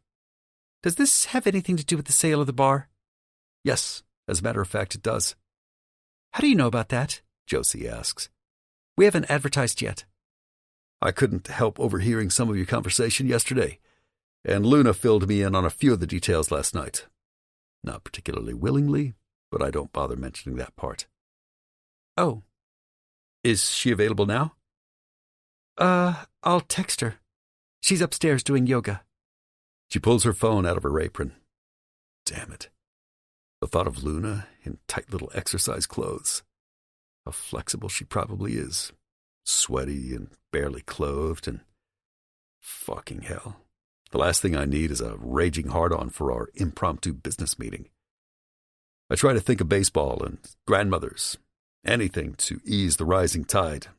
When I see a pumped-up gym rat walking up the stairs that lead up to the deck from the small beach.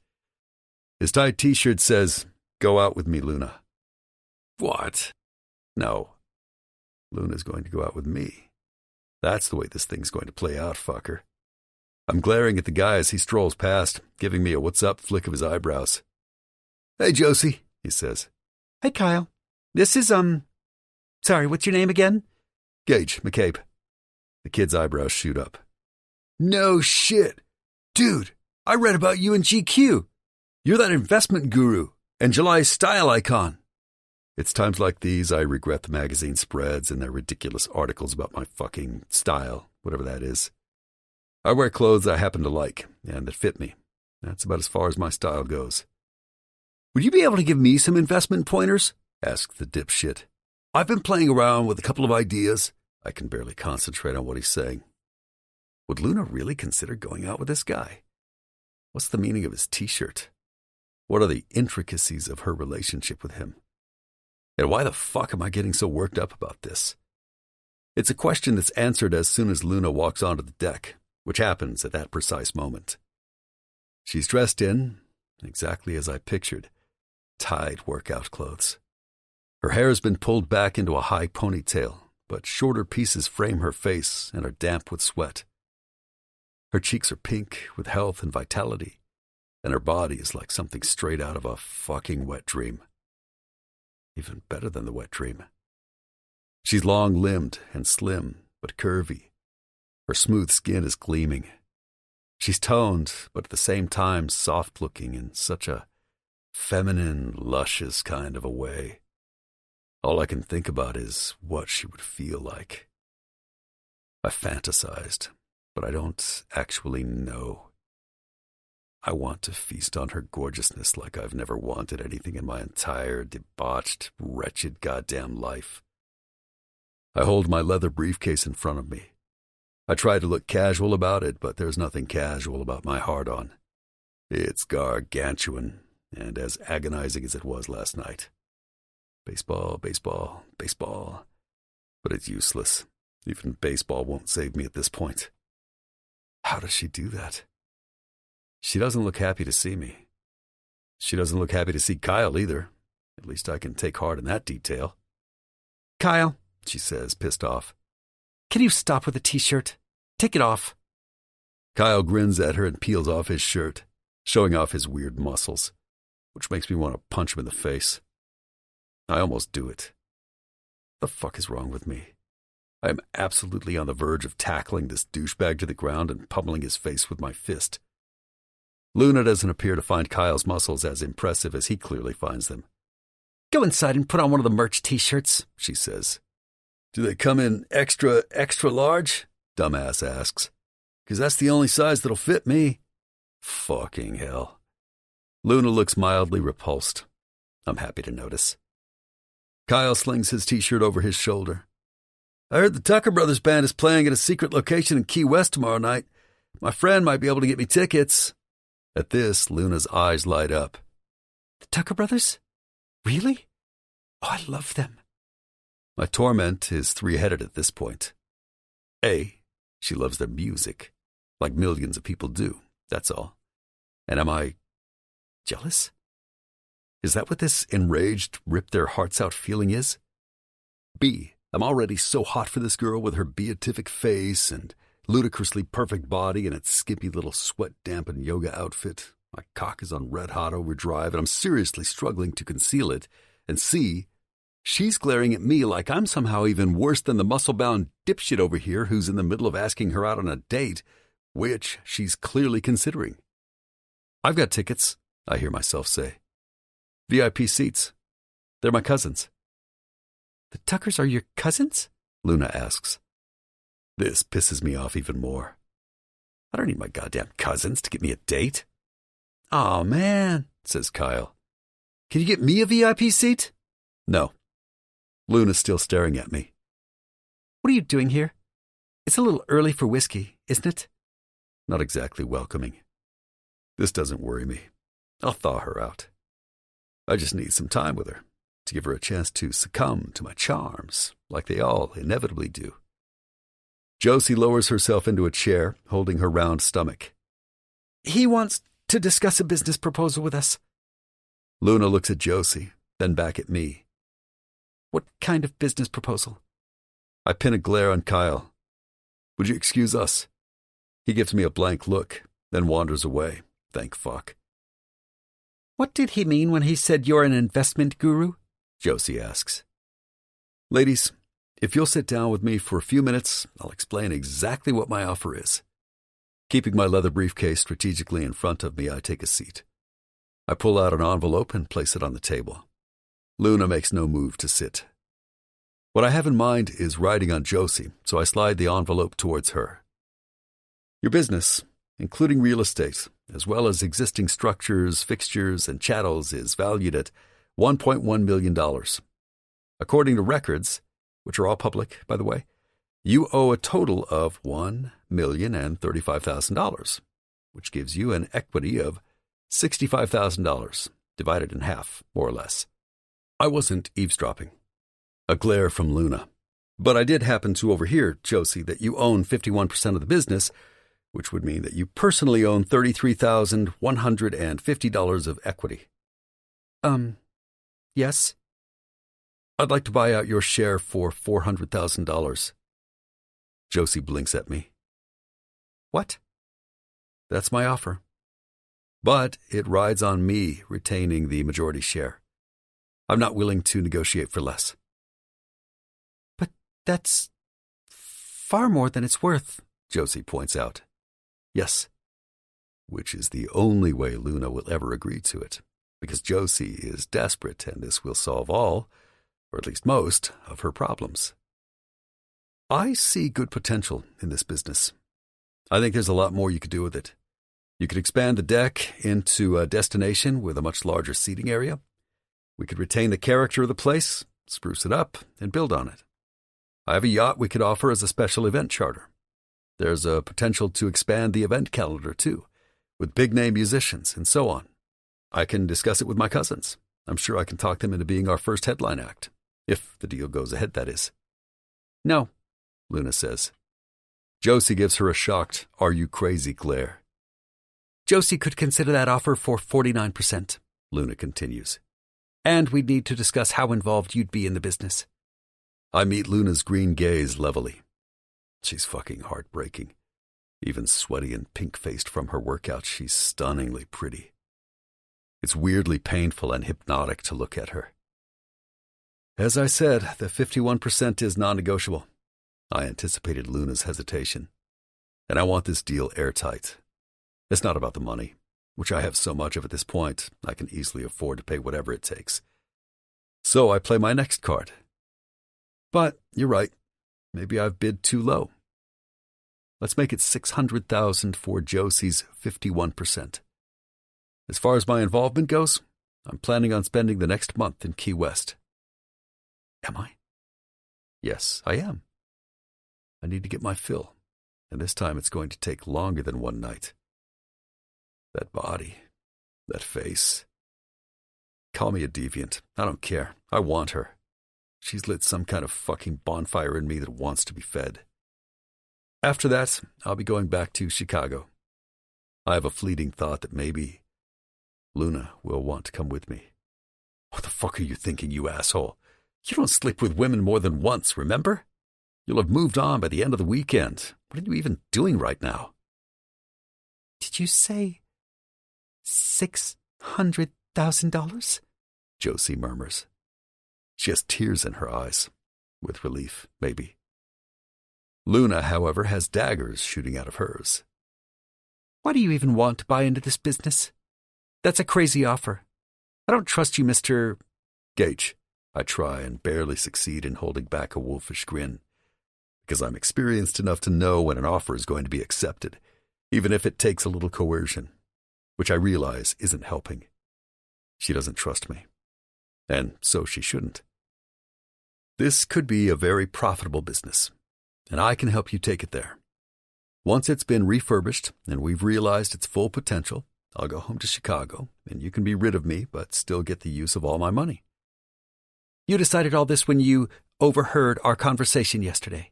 Using air quotes with her fingers. The sprinkling of freckles across Luna's nose gives me an odd craving. The color of her mouth infuses me with an unfamiliarly fanatical kind of lust that makes my heart lurch hotly, like it was when she was holding it in her hands. But I somehow keep my cool, aside from one rock-hard detail. Yes, as I said, I can see the potential. I'm an investor. I'm always on the lookout for businesses that are being underutilized. Underutilized? Luna says the word like I've insulted her. She pulls up one of the chairs and sits. I can smell her lightly perfumed scent of flowers and fantasies I want to live inside. Just like I imagined, but far, far better, because she's real and sitting here right next to me. What kind of investor are you? As she bites gently on her plump bottom lip, my heart-on throbs painfully. Fucking hell. This is bad. Very, very bad. A successful one. My father taught me and my brothers when we were young, so I've had a lot of practice. I've bought and sold dozens of businesses. I know a diamond in the rough when I see one. Luna tucks a strand of hair behind her ear. Even her ears are perfect. I'll gently take the soft flesh of her earlobe between my teeth. I'll lick and kiss her neck before thrusting my tongue into her luscious mouth. Christ. Her eyes narrow. What's your motive, Mr. McCabe? My motive? There's no motive, aside from making money, which I think we could, if we make the much-needed upgrades.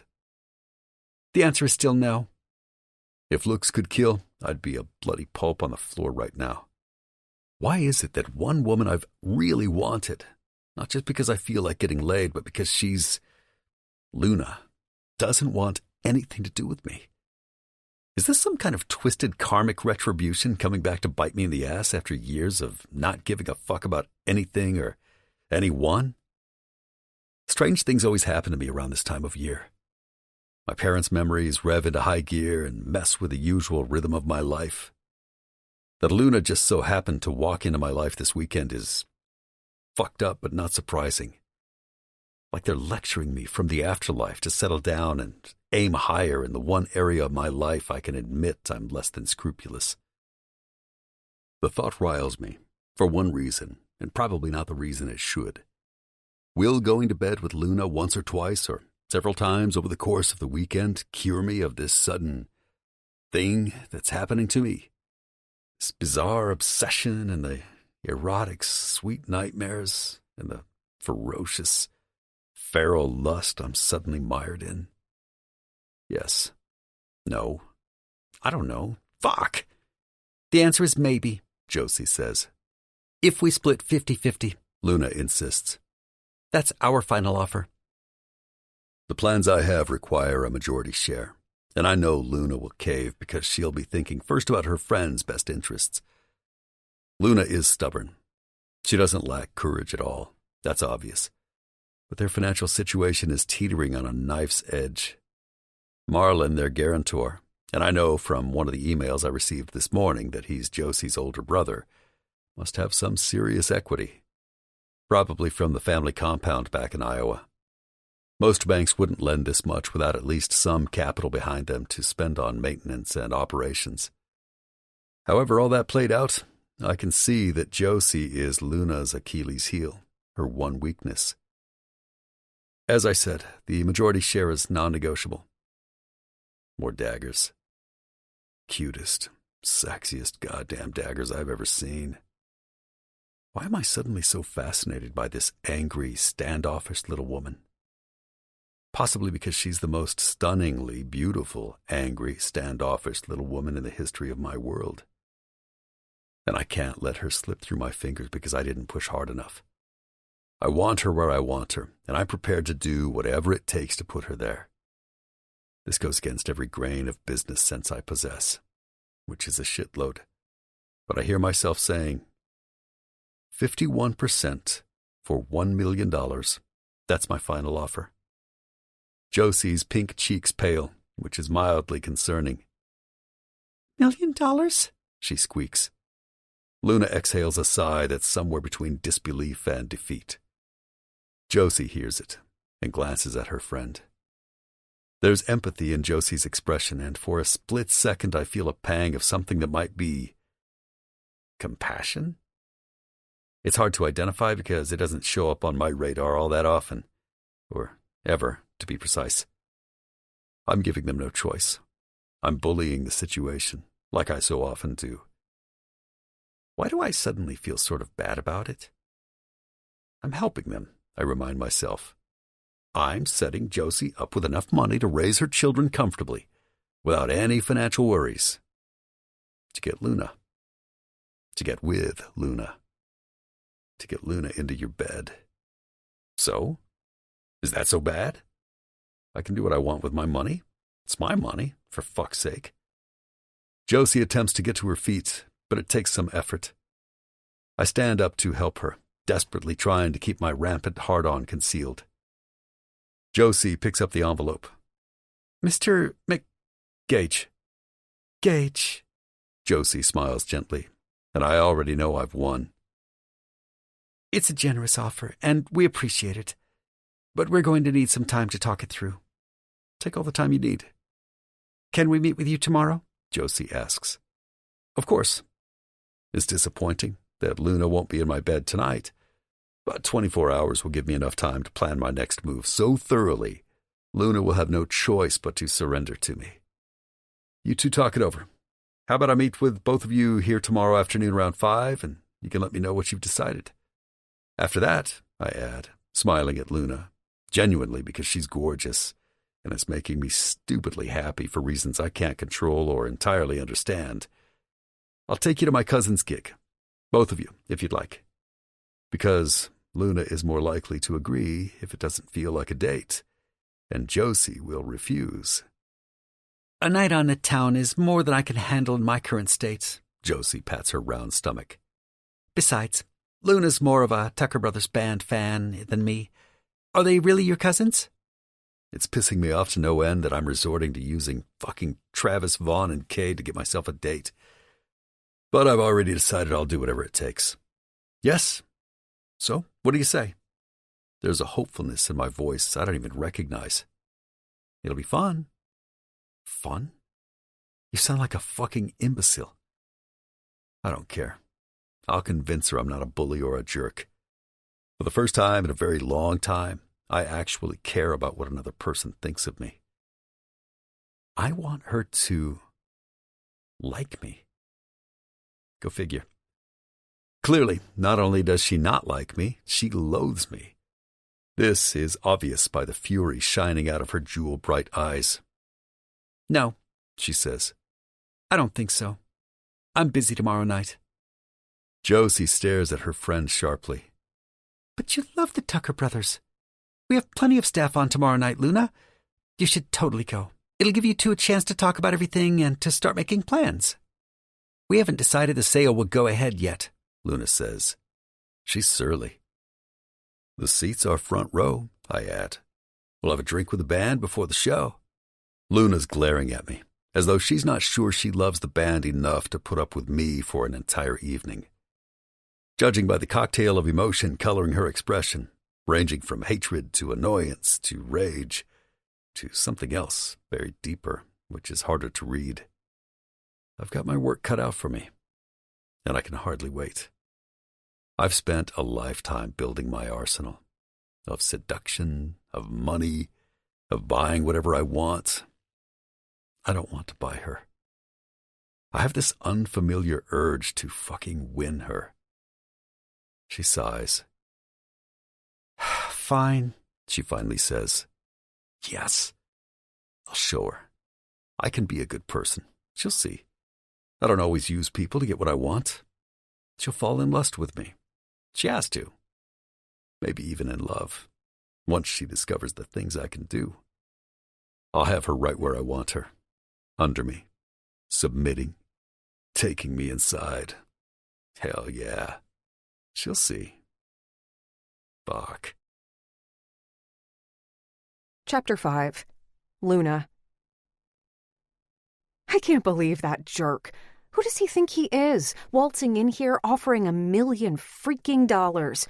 I mean, what the hell? Who would do that, just out of the blue? He's a total stranger who doesn't know the first thing about us or our business. We're upstairs, and Josie is sitting on the couch, leafing through the contract. I spent a fitful, sleepless night. Even an extra intense yoga practice this morning couldn't cure me of all the pent-up frustration. My life has just changed irrevocably, and all because of one egomaniacal playboy who won't even consider less than 51%. You're pacing, she says. Actually, he seems to know a whole lot about our business, down to the exact amount of money we owe. Exactly! How does a person even find out about details like that? He said a lot of it was public information. But not all of it. Our bank statements, our equity, the value of our damn chattels. That's the kind of detail he would have had to go to our bank to find out about, which is a very devious and underhanded way to go about something like this. More leafing. Or maybe it's the sensible and informed way to go about something like this. Just saying. He's offering to buy our business. It's not unreasonable for him to want to find out about its value. Behind our backs? That's asshole behavior. It's savvy investor behavior, Luna. I don't know why you're getting so worked up about this. It's what we wanted, remember? We would have had to provide all that information to any investor. He's clearly well-connected. So what? Now we don't have to go through all the trouble of advertising and vetting people and scrambling around to get the best possible offer. We've just had the best damn offer we're ever likely to get. But why would he offer so much? It doesn't make any sense for him to do that. I stare out at the view of the sun on the water, and I don't want to leave this place. I don't want to go back to Iowa with its landlocked endlessness. I love the ocean views and the sea salt and the humid warmth. I love this place with everything I have. I don't trust that prick as far as I can throw him. Really? I couldn't tell. Josie smiles sympathetically. As he said, he can see the potential in our business. You should be happy, Luna. He's an experienced businessman who's willing to sink a ton of money into this place, which is exactly what it needs. What's the problem? His ego could be assigned its own zip code. That's the problem. I want to know what he's up to. Why do you think he's up to anything? Maybe he legitimately thinks this business is worth taking to the next level. We always saw the potential. Maybe he can too. I sit down on the couch next to Josie. He's obviously a power-hungry control freak. She's smiling again. He's also hot as fuck, honey. And ridiculously loaded. I can think of worse business partners. Look at this. I just Googled him. He's some kind of big shot. He owns entire buildings in Chicago. You have to interview with him to buy into his investment company. He probably takes over businesses every day of the week. I glance at Josie's laptop. There's a photo of Gage standing next to a yacht, looking just as self-important as always. I'm not interested in being owned, especially by him. He won't own you. He'll own half of the business. More than half. I mean, why is he so insistent on the 51%? Because it makes business sense? I hate to say it. By the way, did you happen to see the way he was looking at you? She elbows me playfully. No. Sweetie, she says gently. It was a long time ago now. Water under the bridge at this point. Don't you think it might be time to move on? Don't, Josie. Please. Thankfully, she refrains from expanding on the deep, dark details about my past I really don't want to talk about right now. She sighs, but backs off. An unspoken understanding passes between us. She knows everything about my backstory. She's the one who was there for me and who talked me off the ledge when everything fell apart. She knows why I hate people like Gage McCabe, the kind of men who think they own the world and don't care how much damage they inflict or how much wreckage they leave behind. Fine, she says, but I think you should look at it objectively. He's offering to help you fix this place up and turn it into everything you always dreamed it could be before he then disappears back to his penthouse in Chicago. We really couldn't ask for anything better. As far as I'm concerned, he can take his $1 million and stick it. Yes, right into my bank account. Josie laughs at her own joke, but her expression softens. Loon, I won't sell it to him if you don't want me to. We'll just tell him no, and we can run the advertisement like we were planning to. Who knows? Someone else might offer even more. We both know that's never going to happen. She exhales a sudden breath and places both her hands on her swollen belly. Luna, I just felt the baby's kick. She places my palm on her stomach, and I feel it too. Wow, the fluttery movement is as life-affirming as anything has ever been. It makes me feel sad and happy and, at the same time, hopeful. Oh, Josie, I whisper. Of course I know what I'm going to do. I can bitch and moan as much as I want to about my new business partner-to-be, but I'm going to do the right thing by my best friend. We're going to accept the offer so she can go home to Iowa and never have to worry about money or health insurance or buying enough food and clothes and even college funds for her beautiful children. We're not going to tell him no. Josie looks at me hopefully. We're not? No, we're not. We're going to tell him yes. Tears well up in her eyes. But are you sure? I don't want to do it unless you're happy with the arrangement, Loon. And you're not happy. I can see that. I'm happy that you're happy. I'll be fine. I'll bleed Gage McCabe dry, and the bar will be fantastic, and the Tucker Brothers Band will play here, and will be the most popular place in all of Key West. I can handle him. Can I? I'll have to handle him because it's my bar and it's my life. and I definitely don't want some arrogant bastard trying to run it. I wish I didn't have to leave you, Josie says. I think about trying to convince her to stay again, but I don't. You're going to have a great life with your family and your babies in Iowa. As soon as your plane touches down on that Iowa dirt, you're going to feel like you're home. Yeah, she smiles, sort of sadly. I think maybe you're right. No matter how much I dislike Gage McCabe and everything he stands for, greed, power, raunchy and meaningless sex, at least I know I'm doing the right thing. At least I know that Josie will be well taken care of. Josie wipes her eyes. Are you sure you don't want to come with me? We could offer the whole thing to Mr. Swish Investor, and he could take it off our hands, and you could come live with me in Iowa. As much as I loathe the idea of being Gage McCabe's minority share business partner, I don't want to give up on my life and my hopes. I can't go back to Iowa. I get why you'd want to. It's where you come from and where you were always going to end up. But not me. I know, Loon.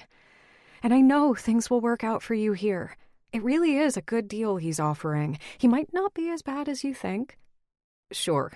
And pigs might fly past our window at sunset. She laughs. What are you going to wear? What do you mean? To the concert tonight. I hadn't thought about it. You should wear that white dress you bought the other day. It's so cute on you. This isn't a date, Josie. So? It's a business dinner and a concert. You still need to wear something, and that dress is perfect. She does another Google search and brings up another picture on her laptop. I can't believe he's the Tucker brothers' cousin. Oh, look, here's a photo of them together. And, wow, yeah, you can definitely see the family resemblance. The photo is of Gage, Travis, Vaughn, Cade, and 2 other men. It looks like it was taken several years ago. They're sitting on a dock by a lake. It's summer.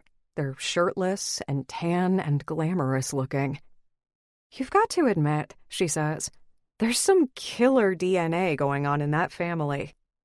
Whatever, I murmur, but I watch as she scrolls further down the search results. Wonderful, I comment sarcastically. There he is on his yacht, surrounded by supermodels in bikinis. I can hardly wait until he starts banging all our customers. She clicks on a link to an article and starts reading. Gage McCabe might be the most eligible bachelor in Chicago's glitterati dating scene, but good luck pinning him down, ladies. The investment world's golden boy won't commit. He's hot, he's rich, and according to reliable sources, he's a superhero in the sack with stamina to burn and endowments to die for. But don't expect him to stick around until morning. Endowments to die for? I grumble. Ew, Josie laughs. Better than being hung like a cocktail weenie. Did you see how he was holding his briefcase? Almost like he was trying to... Would you stop? I don't care how well hung he is. All I care about is putting him on the next plane north. Where's your sense of adventure, girl? This will be fun. You get to spend his money on your dream. You'll finally be able to do it justice. I continue scrolling through more photos of Gage McCabe with an heiress, a Victoria's Secret supermodel, a famous actress. Looks like he's slept with most of Chicago, L.A., New York, and then some. Oh, and here's Nashville. No one seems to be complaining. She's still grinning at me. Maybe it's time for him to conquer Key West. Don't. You're a sadist. She laughs. I'm an optimist. Oh my God, look at this one. It's a Forbes article written by the CEO of Fresh Face Cosmetics, who was formerly a Sports Illustrated swimsuit model. I spent 6 hours in Gage McCabe's company, and wow, it's a 6 hours I will never, ever forget. Mr. McCabe is beyond gifted and has the one-of-a-kind equipment. Ladies, we're talking huge. You want to call all your girlfriends and sing from the rooftops about. He's emotionally distant, yes, but refreshingly upfront about it. He gives you no illusion that he's in this for anything other than smokin' hot sex. And on that front, fanning myself, he more than delivers. I'm still riding that high. Damn you, Gage McCabe, for ruining me for anyone else. I'll never forgive you. P.S. Call me anytime, sweetie. Please, for another no-strings-attached sesh. I'm yours. XXX. Jesus, they write articles about it? Let me help you get dressed for tonight. No, I'm not wearing that dress. It's way too... Luna! You're going to see the Tucker Brothers Band in front row VIP seats with your new, hot, rich, well-hung business partner. You'll do as I say. I'm going to blow-wave your hair and do your makeup. Something understated and sexy, and you're wearing that dress. It's my last wish before I set sail for my life of sleep deprivation and diapers. Indulge me and surrender to the process. Her sassy, caring bossiness happens to be the one thing that's kept me grounded for the past 14 years. What am I going to do without my best friend? I'm really going to miss you, Josie. I'm going to miss you too, Loon. She gives me a hug, and I do my best not to sob my heart out. If only working 16 hours a day for years had made more of a difference. If only I'd made enough money to prevent this from happening. If only I wasn't permanently damaged to the point of loathing my new business partner and everything about the way he's conducted his entire life because he's one of those. A gorgeous alpha selected by nature to feel and act in a way that's entitled and thoughtless and self-serving and cruel, just like someone else I knew for a moment in time that I still haven't entirely recovered from. Hurry up and sign that contract before I change my mind. But are you absolutely sure, honey? Of course I'm sure. I pick up the pen that's sitting on the papers and hand it to her. Do it. She scrawls her signature on the contract. And that's it. The decision is final. My life has just taken a major turn down an unknowable highway full of smug gauntlets, well-hung corners, and arrogant potholes the size of the Grand Canyon. What have I just gotten myself into? Chapter 6. Gage. It's no big deal, I convince myself. Another woman, another easy seduction. So what if her initial reaction to me, twice, wasn't exactly the idolization I'm used to? Let's not forget who we're talking about here. Me, Gage McCabe, the guy every woman wants and every man wishes they were. She just needs a little time, some gentle, or not so gentle, persuasion. By the end of the evening, I have no doubt she'll be not only screaming with the kind of pleasure only I can give, but also head over heels. Why am I even worrying about this? Who's she, after all? A debt-ridden waif from Nowheresville, Iowa, with a desperate best friend, a floundering business, and no safety net. Why do I care if she falls for me or not? I don't, is the answer to that question. Not at all. But why was she so goddamn dismissive? Didn't she see me properly? Maybe she needs glasses. There's an imperfection, and it can't be the only one. She'll probably turn out to be a frigid, vacant bitch who will turn me off as soon as we get into any kind of real conversation. Every aspect of her can't be as perfect as the surface appeal. If she pulls the Ice Maiden shtick again tonight, then so be it. I'll find someone else. I'll fuck my way through the weekend with a string of women 10 times more beautiful than she is. Over the next few weeks, I'll turn this business around exactly the way I want to do it. I'll call the shots, and who cares if she's on board with them or not? She'll have to do what I say. Because, for all intents and purposes, I own her, and this is going to play out exactly the way I want it to. So there. Most likely she'll fall helplessly in love with me as I give her the cold shoulder, because she deserves a dose of her own medicine. Fuck it. I don't need to plead or beg or buy rinky-dink businesses for the sole reason of getting a woman to go to bed with me. Once she does fall into bed with me, which is inevitable, I'll get her out of my system. Oh yeah, I'll take my fill, which, if my inferno of a libido has any say in this, might take a fraction longer than my usual wham-bam thank you, ma'am. Then I'll return to Chicago and get on with my goddamn life. It's the challenge I'm getting wound up by. That's all this is. Her sassy refusal. Her pixie-cute face with its impertinent little scowl. I'll wipe that pout right off those bee-stung lips. That's what's going to happen. Tonight, I'll lay it on thick as fuck, because I fucking feel like it. Women love that shit. They like to feel spoiled and special.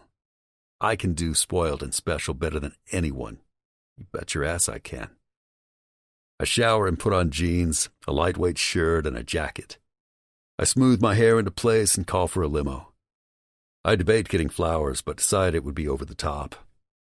Technically, this isn't a date. It's a business meeting that happens to include some live music.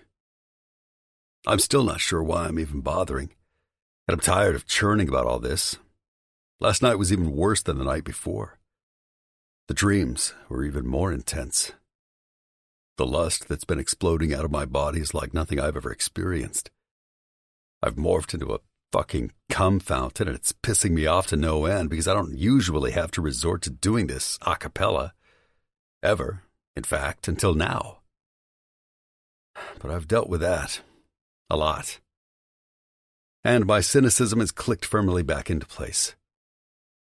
Maybe I won't even go ahead with the ridiculous offer of 51% of a mediocre business. What the fuck was I even thinking? Damn it. The blasé little hellraiser is really messing with my head. And other parts of me. I've jerked off so much my fucking cock is sore. It's in this state of mind that I arrive at the sea breeze. What kind of name is that anyway? It's cheesy sounding. I'll think about changing it, and too bad if she doesn't like my decision. I'm pissed off at myself for bothering with all this bullshit in the first place. I could be happily ensconced in a hot tub with 2 or 3 naked, willing women by now. I could be licking champagne off their fake tits and not even giving a fuck about anything like I usually do. It's at that moment that I see her. She's standing next to the railing of the deck, wearing a fitted, sleeveless white dress that hugs her curves and hangs in a flouncy short skirt. Her legs are long and tan. Even from this distance, I can see the color of her eyes, a staggered gradient of green, blue, and gold. Her cute bob haircut is straighter than it was yesterday, sitting more smoothly and framing her face sort of amazingly. Heartbreakingly. Ball-breakingly. Fucking hell. It's even worse than the first time. And the second. I scan the vision of her for flaws. Little details to criticize so I can at least try to tone down my reaction. There are none. She's fucking perfection. That's all there is to it. She's talking on the phone, laughing. A strange urge lodges itself deeply inside my heartbeat. I really, really want to make her laugh like that. I have to remind myself to keep breathing, to not halt in my tracks just to stare at her. God damn it. Why is this happening to me? I walk closer. Josie's sitting in a chair, watching a jet skier out on the water as Luna talks on the phone. I miss you too, Owen, Luna says. I miss all of you, but I'm not ready to leave Key West. I don't know if I'll ever leave this place. I love it here too much. You should come visit sometime. I know by now that Owen is Josie's brother. I find myself wondering if she loves him like a brother, or something more. Then again, if she loved him like that, wouldn't she want to go back to Iowa with Josie? Why do I care so much? We felt the baby's kicking this morning, Luna tells him. You better take such good care of her. Her easygoing laughter hits me right in the middle of my chest. Like the hole is still there. And tell Marlon he needs to come down here and try out one of these fishing charters. He'd go crazy for the fishing down here. She notices me then, and her expression takes on an annoyed, provoked edge, like my presence is a dark cloud raining all over her sunny day. It's true that this isn't the first time I've had people look at me that way. Not at all. People I've ruined or fucked and left in the dust. Usually I don't care. Today, I do. A whole fucking lot. It's a strange feeling, like I'm losing my grip on something. The total control over everything that I usually bask in feels like it's fraying at the edges, where she's touched it with her golden aura. What the fuck? Maybe I deserve that look. I'm about to take over the controlling share of her beloved business and become the catalyst that sends her best friend back to Iowa. I shouldn't be surprised she's pissed off. Listen, she says into the phone. I have to go. I'll call you once she's on the plane. Yeah, maybe for Christmas. We'll see. All right. Say hi to everyone for me. Bye, Ewan. You too. Luna ends the call and hands the phone back to Josie. Look who's here. She doesn't sound pleased, but I already have my plans in place to thaw out that little iceberg and break down every barrier she's built. Until she's coming in my mouth as I eat her sweet pussy. Until she's melting around my cock as I fuck her hard and slow. God damn it. John Lester pitching a no-hitter against Kansas City. Do not rise. Josie watches me approach. I notice then the small stack of papers on the table in front of her. The contract. Good evening, ladies, I say. My voice sounds strange. I sound happy. How are you tonight? Hi, Gage. Josie at least doesn't have laser beams of hatred shooting out of her eyeballs. Probably because I'm about to give her $1 million. For half of this run-down old-school Florida bar. What the hell is wrong with me? Why would I do that? Because of the way Luna is watching me now. It's as simple as that. I'm paying $1 million for the opportunity to spend some time with this stunning little tomboy nymphette with the crazy eyes and her outrageously stunning face that, for reasons I can't explain at all, makes me feel like I just won some kind of cosmic lottery. It's a face I want to stare at and kiss. Her body is only highlighting my problem, especially in that tight little fucking white dress. I can faintly see the beaded tips of her nipples. I think I'm about to lose my mind. I want to suck champagne off those nipples, more than a man crawling across the Sahara in midsummer wants a glass of water. And I suddenly understand a lot of things I never understood before. I'm having some kind of goddamn epiphany. I can't analyze it right now, but I think I might have just realized why my father built a castle for the love of his life. Why my brothers are suddenly acting like they've jumped off the deep end of their sanity. No, this isn't me at all. I don't want this overload of amped-up lust. Because it's a lust that has teeth. Teeth that are sinking into the flesh of my soul and spilling venom deep inside me that's tainting me. With her, with the memory of how fucking beautiful she is standing here right now in the golden sunlight in her white dress, glaring at me. Hi, Luna. I give her the smile that has slayed 1,000 women. Okay, not 1,000, maybe, but close enough. Nothing. She doesn't smile back. Hi, Gage. Feistily. I'm the enemy, clearly, and one she has no time for. The sex is going to be phenomenal, is what I'm thinking. At least she called me Gage and not Mr. McCabe, which was starting to sound overdone, like it was bordering on mockery. Christ, I fucking love the sound of her voice when she says my name. I want to hear her moan it, scream it, cry it out in a fit of ecstasy. I spoke to Travis a few hours ago, I tell her. Our tickets are waiting at the door for us. We're going to have a drink with the boys before their show. This causes her irritation to lift at the edges. I can detect her excitement. For them, not me. I'll fucking kill them. You won't kill them, you asshole. They're your goddamn cousins. And you're not a raving psycho. At least you weren't last time you checked. Then why do I feel this feverish insanity? What is it? Jealousy? Yes, I have to win. I'll change her mind. I'll show her how much she actually wants me. I'm better than them. I'm richer, hotter, taller, probably. My cock is bigger. Isn't it? Yes, of course it is. It fucking must be. It's 10.5 goddamn inches on a good day, and every day is a good day. What if you can't change her mind? What if she falls in love with one of them? Or all of them? Fuck. Maybe we shouldn't go to the concert tonight. Maybe this was a bad motherfucking idea. I'm relieved when Josie breaks my ludicrous train of thought. I'm starting to wonder if I really am going crazy. You guys are going to have so much fun, Josie says. I wish I wasn't exhausted and also getting on a plane in 2 days and I still haven't even thought about packing. Are you sure you don't want me to stay here and help you? Luna asks earnestly, like she prefers that option to going out with me. Is she for real? Are people actually this nice in real life? A small part of me hopes Luna does opt out of our plans tonight. Then I won't have to worry about her fangirling all over my ultra-successful rock star cousins. I'm even more ultra-successful, I remind myself. I have way more money than they do.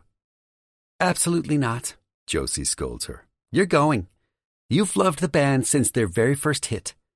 Remember singing along to it that time we drove to Miami? That was such a fun weekend. Why? Did she meet someone? Holy hell, I'm losing it. I need to calm the fuck down. So I focus on Josie. Did you read through the contract? Yes, I've accepted your offer and signed it. My heart actually skips a beat. Something I'm not sure it's ever done before. I get to spend time with her. I'm going to be Luna's business partner. She'll have to hang out with me and do what I tell her to do. So you agreed to the 51%? Yes. My gaze slides to Luna. She's watching me, noticing the lines of my body. But still, there's no reaction, no adoration, not a hint of surrender. Something is holding her back. Despite all this, I can't help grinning at her, even though I'm specifically trying not to act like an idiot or an asshole, which isn't easy. I pull a pen out of my jacket pocket. May I ask Josie, because to her I'll be polite and gentlemanly. I'll save the beast in me for Luna, once I have her exactly where I want her. All I need to do now is sign on the dotted line. Josie slides the papers towards me. I leaf through the contract to the last page where I see Josie's scrawled name. Underneath it, I ink my signature. And that's it. We have a deal. Before she can change her mind, I take my phone out of my pocket and open up my banking app. I've already set up the transaction. I push the button to transfer $1 million into Josie's bank account, which I confirmed the details of yesterday. Once it's done, I show Josie the screen. Transfer of $1 million to Josephine R. Farrell. Complete. Wow, she breathes. Oh my God. I hold out my hand and Josie takes it. Thank you, I say, meaning it. There are more tears in Josie's eyes. Thank you, Gage. This is a dream come true. More than that, it's light years beyond the wildest dreams I've ever had. And I know you're going to make all Luna's dreams come true, too. You bet your ass I am. I offer my hand to Luna. The colorful green of her irises has been almost completely swallowed up by the black of her pupils. She fucking hates me. Or maybe there's a part of her that's terrified of me for some unknowable reason.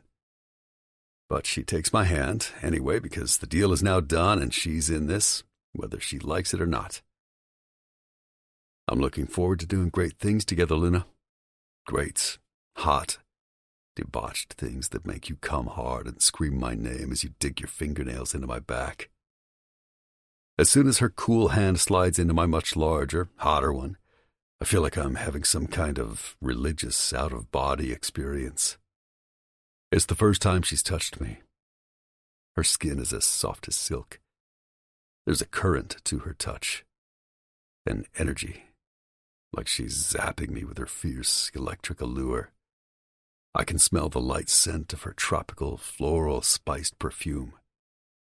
She's far more beautiful in person even than in my late-night fantasies. I'm so close to her I can count the 5 golden freckles sprinkled across the bridge of her perfect nose. And there's one near the edge of her plump, full lips. My mouth waters. Her lips are a fraction too full for her face in the sexiest way imaginable. They're full and pink with lip gloss.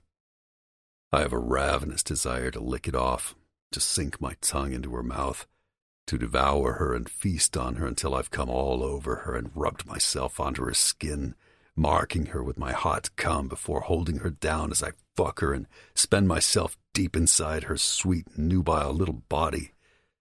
My cock starts to harden and throb, and I try desperately to will it not to. Hellfire and damnation, this is bad. I hold on to the handshake for too long, and she slips her hand from my grasp. If we don't kill each other first, she says, and it's the first hint of humor aimed in my direction. Maybe because Josie is so happy. Josie stands up with effort and gives Luna a hug. They're both crying, for very different reasons. I give them a minute to let their emotions play out as I slide my phone back into my pocket. Come on now, Josie says, wiping her eyes.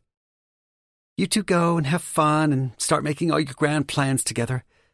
I can't wait to see what this place looks like next time I visit with my babies in tow. You'll hardly recognize it, I say, and it's true. The only direction is up for this outdated dive, that's for damn sure. And weirdly, I do want to make Luna's dreams come true. The emotions Luna is empowering are unfamiliar. Usually I do things for other people purely to get something from them. There's always an agenda that leads to my satisfaction of one kind or another, most often relating to sex or money or sometimes both. This feels different. I want to have sex with her, right now. But I don't want to only have sex with her. I want to please her and give her things she's never had. I want to inspire more of that bell-chimed laughter. I don't want to want any of these things, but there it is. You ready? I say, more abruptly than maybe I should. I'm agitated. I'm blue-balled and more than half-cocked. I don't like what's happening to me. If I could walk away right now, I would. Don't be a melodramatic douchebag. Of course you can walk away. Then do it. Put some cash in her bank account for the refurbishments, which you can direct from afar, jump on your private jet, and get your ass back to Chicago. No, I don't want to. I want to take her out tonight. Then I want to spend the next few days talking through our plans, watching that outrageous face, counting those golden freckles, seeing if I can get her to let me kiss that succulent pink mouth, and peel off that dress until her full, high breasts bounce free of it so I can taste those little butted nipples and suck on them like the starving wretch that I am. I shouldn't be starving, all things considered. But I am. When it comes to Luna, I suddenly feel like I haven't actually been with a woman in years. Maybe ever. Not in a way that actually means something. Would you fucking listen to yourself? It's official. I'm going batshit crazy. Ready as I'll ever be, she says, like going out with me is a necessary evil she's dreading. I'll change all that. I'm going to show her such a good time she's going to fall in love with me and never want to leave me. It'll happen. Then I'll lose interest and walk away. No, you won't. You know it's in your twisted, jaded heart that, with this one, this starry, beautiful girl who's glaring at you and dazzling the hell out of you at the same fucking time, it was never going to be that easy. Chapter 7. Luna. I'm nervous about tonight. I'm having trouble dealing with the avalanche of emotions I'm feeling that seem to be twisted and entwined in confusing configurations. There's the fear of those long-ago hometown memories that have suddenly bubbled up in full force after I thought I was done with them years ago. It's disconcerting and annoying. There's the sadness that Josie will be gone by the end of the weekend. It's so sudden and final. There's the fury that Gage McCabe has taken total control of my life with one light touch on his fancy iPhone. The smug look on his face when he knew he had me right where he wanted me all along, under his control. I don't want to be under his control or anyone else's. Of course I don't. Worst of all are the cravings. The urges I've felt over the past 2 days that I wish had nothing to do with the unexpected plot twist of the stranger coming to town. That quiet fever in me, like something inside me has just woken up and it's hungry. I don't know how to feel about that or what to do about it. And there's excitement. I really do love this band's music. So, even though Josie insisted on styling me to perfection, I feel out of control under my polished surface layer. The tempest going on in my head and my heart and my body is making me feel a little crazy. Gage arrives right on time. He's dressed in an expensive-looking shirt, a casual jacket, and jeans, which I can admit look good. The man definitely knows how to fill out a pair of Levi's. He's tall and athletic-looking. He carries himself like he owns the world. I guess he sort of does. Or at least a big fat slice of Chicago, and now my cute little Key West bar, which happens to be my world, so close enough. "Are you ready?" he asks. His eyes, I notice again, are an unusual shade of blue, which could almost be described as a deep, dark teal. The color of a tropical ocean on a stormy day. I don't think I've ever seen eyes that color before. "Have fun, guys!" Josie waves at us from the doorway, before closing the door to the stairs and waddling her way up. Those twins seem to be growing by the hour. It's good she's going back to Iowa, to her big, loving family and her brand-new premium health insurance policy. It makes me feel like the next few hours, and in fact, the next month, will almost be bearable for that detail alone. Whatever happens, it's worth it. For her, I'll literally do anything, including jumping off a cliff and straight into ownership by a big city player who could very well be the devil himself. I stare after her, almost wistfully. Ready as I'll ever be. Gage's mouth quirks at my reply as he starts walking, hands shoved into his pockets, waiting for me to follow him. I've decided to make the best of this situation. It's what I do. Besides, this ship has already sailed, and now I'm trapped on deck with Captain Cocky. It's unexpected that I'm suddenly chained so decisively to a loaded player I hardly know, but hell, it could be worse. He could be, I don't know, a shady politician or an unethical corporate schmuck. At least when we Googled him, a lot of the articles were about how much money he gives to charities, so at least he has one redeeming feature. Okay, maybe two, if you count the unholy fit of those damn jeans.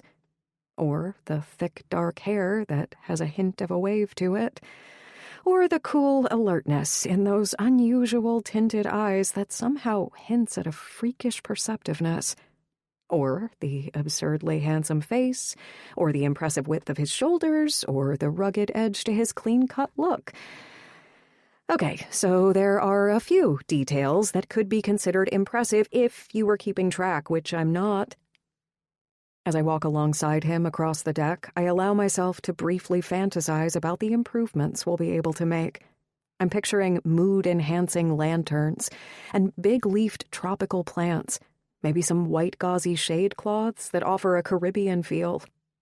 We might even be able to hire extra staff so some of our workers can have days off once in a while, a weekend here and there, even. I can't remember the last time I had a weekend off. It'll be nice to finally get this fixed, I say, running my fingers lightly, so I don't get another splinter, along the rough surface of the railing where I leaned over it just the other day with my hammer.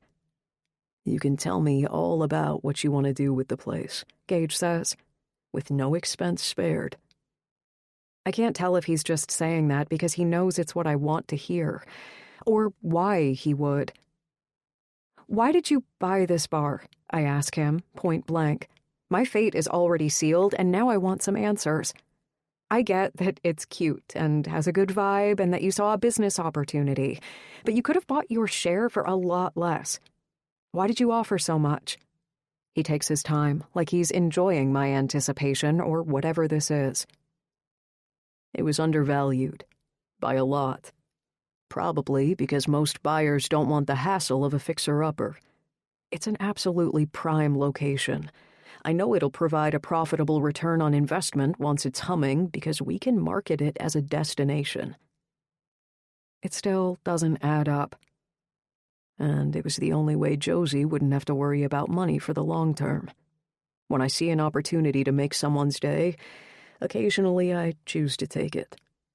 I find myself glaring at him, which I try to tone down. It's just that I wasn't expecting him to say that, or at least say it in a way that seems like he actually means it. I think you made her millennium. Even better. I wouldn't have picked you for a guy who likes to make someone else's day. Why not? He asks softly. I wish his ocean blue eyes didn't feel like they were capable of seeing right into my soul. It's unnerving, like he can read me in ways most people never could or would even want to. You seem like you're more interested in making your own day. Oops. I wish I hadn't said that. I'm way too honest sometimes, and I didn't really mean to sound bitchy. So I backtrack and attempt to do some damage control. I mean, what I meant was that you seem like a guy who looks after his own interests first. Gage's eyes crinkle at the edges when he smiles. I guess that's accurate enough. He opens the gate for me, and I walk through it, out onto the sidewalk, where an enormous white limo is parked in front of the restaurant. What jerk parked a limo here? It's blocking the entire entrance. This one. His smile lingers. Oh, this is yours? It's ours, to take us to the gig. Wow. I'm so used to scrimping and saving, the extravagance of it seems wildly unnecessary. We don't need a limo. Think of all the gas this thing will guzzle, not to mention the impact on the environment. We're driving 2 miles, if that. The environment will be fine. I'll admit I'm overreacting slightly, but he's so high-handed. I feel the perverse desire to cut him down a notch so I can at least be on even ground. It's exactly that kind of attitude that's caused irreversible damage to the environment in the first place. No one ever thinks it's them personally, but it's the accumulation of 7 billion carbon footprints. I gave $2 million last month to a biofuel company that's offsetting the effects of my own personal carbon footprint, plus those of around 4 million other people, for exactly that reason. So I can take a limo when the occasion calls for one. He did? I guess that's sort of impressive. Still, it's wasteful. But we can walk to Duval Street from here. It only takes 10 minutes. The show's not on Duval Street. It's at a secret venue, and I was going to offer you a glass of champagne on the way. He pauses before he says it. You seem like you could use one. What's that supposed to mean? You seem a little wound up. I realize my fists are actually balled and resting on my hips in a sort of pissed-off stance. It's him. He has an absolute knack for ruffling me, and the crazy edge to my emotions is having its way with me again. I guess I am just the tiniest bit wound up, now that you mention it. Yes, I say it using air quotes, sort of bitchily, yes, because he deserves it. First, he thinks he's God's gift. Then he forces through his ownership of my bar, and now he's insulting me? That's just great. Let's see if I can think of why I might be wound up. Maybe because my best friend is about to go through the hardest thing that's ever happened to her, and I won't be there for her, like we've been for each other every day through everything, which at times has been a lot, for the past 14 years. It means something to me that I won't be there to make sure she's okay. Maybe you don't get that. And even though her family is awesome and they'll do the best they can, it doesn't change the fact that she's alone in the most profound way it's possible to even be alone, because the father of her babies was never in the picture and never will be. And some days, that's going to be really, really hard for her. Not that Gage would ever understand loyalty. And oh yeah, let's not forget the part about how I'm now professionally and financially chained to a perfect stranger who's in total control of my money, my business, which is the only thing in the world that's ever felt like mine but no longer does, and basically my entire life. So please forgive me if I seem wound up. He's absolutely right. I am wound up. Very. I don't even care that I'm ranting. Gage is staring down at me from his 6 feet and possibly 3 or 4 inches, and there's something in his expression that could almost be mistaken for empathy. I'm 5'6" on a good day, so the height differential is noticeable. He's big and sexy as hell and sort of intimidating, even though I'm not a person who gets intimidated easily. Why does he have to be so damn beautiful? It's only making this whole thing harder. What happened to the guy? His voice is low and has a husk to it that has no doubt caused legions of supermodels to drop their panties on the spot. He doesn't rise to my rant. At all. Of course he doesn't. He probably deals with ranting women every day of the week, because he's a philandering, self-important prick. That's why. What guy? The father of Josie's babies. Oh, I pause because, should I tell him the truth? Then I remembered that he knew the exact value of our freaking chattels, so he could probably find out anything he wants to know. It doesn't really matter now anyway. It was a one-night stand. She never found out his last name, and by the time she discovered she was pregnant, he was gone and we couldn't find him. All we knew was that his name was Noah and he was from California. Do you think she'd want to find out who he is? Of course she would. She was devastated that we couldn't find any trace of him. If nothing else, she just wanted to tell him. She said he was a really nice person. He seemed kind, she said. His eyes narrow, like he's making a mental note of something. He opens one of the rear passenger doors of the limo. You can still be there for Josie as much as you need to be. Our budget includes upgrades to all the latest devices, as well as travel accounts and the use of my private jet. You can visit her whenever you want. Put her on video conference 24/7, if that makes it easier. We'll fly her to Key West after the babies are born, and you can be there for her every step of the way. It's not hard to communicate hourly these days, if that's what you want to do. As for the part about the perfect stranger, perfect might be mildly overstating it, but close enough. I'm sort of reeling from all the things he just said. It takes me a second to realize, is that a joke? Gage laughs, so I guess it is. Get in, he says. No. I'm still pissed off for 10 different reasons. Top of the list is that my fury is so damn entertaining to him. I'll double my investment in biofuel next month so I can offset both our carbon footprints, if it makes you feel better. A glass of champagne might take your mind off the ecosystems for an hour or two. Let's try it. Let's try it? He really is a high and mighty piece of work. I don't want to try it, and I don't drink champagne. Why not? It's expensive. Shit, why did I admit that? Another smile. I'm buying. Come on, we have something to celebrate. And when I celebrate, I do it properly. At this point, I feel like I'm arguing with him just for the hell of it. How does he get under my skin so easily? I have an uncontrollable desire to rile him, like he's doing to me. I exhale a cynical laugh. Please. Please what? Please spare me your sanctimonious M.O. Your way of doing things properly has basically destroyed my life. What looked like paradise just a few short days ago now looks more like a steaming pile of rubble. I haven't destroyed it. I've enhanced it. His ego might as well be Mount Everest. Of course. Now that you're in it, my life is suddenly overflowing with unicorns and butterflies. At this, he laughs. God damn him, he's gorgeous. I can arrange butterflies. Unicorns is a big ask, but I'll see what I can do. Jerk. He loves that he's winding me up. He's rolling around in my rage like a pig in springtime mud, enjoying every minute of it.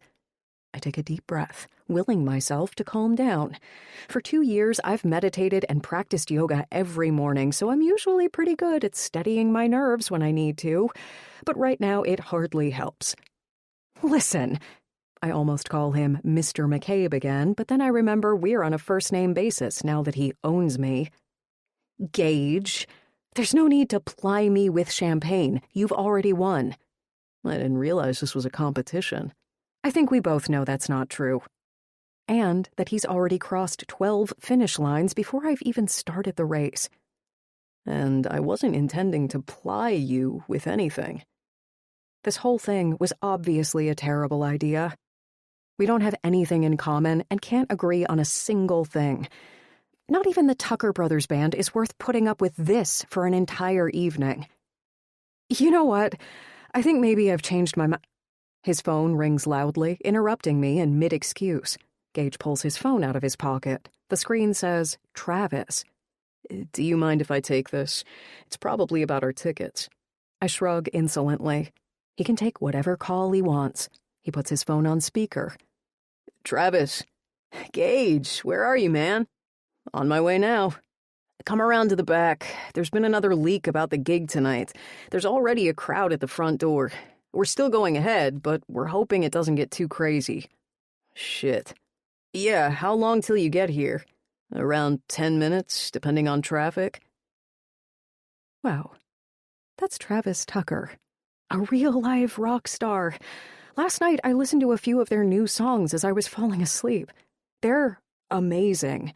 All 3 of the brothers write songs, and each of their styles is slightly different. Travis's skew more country, Vaughn's are more rock and roll, and Cade's are, if I had to describe them, dreamier, more poetic and soulful.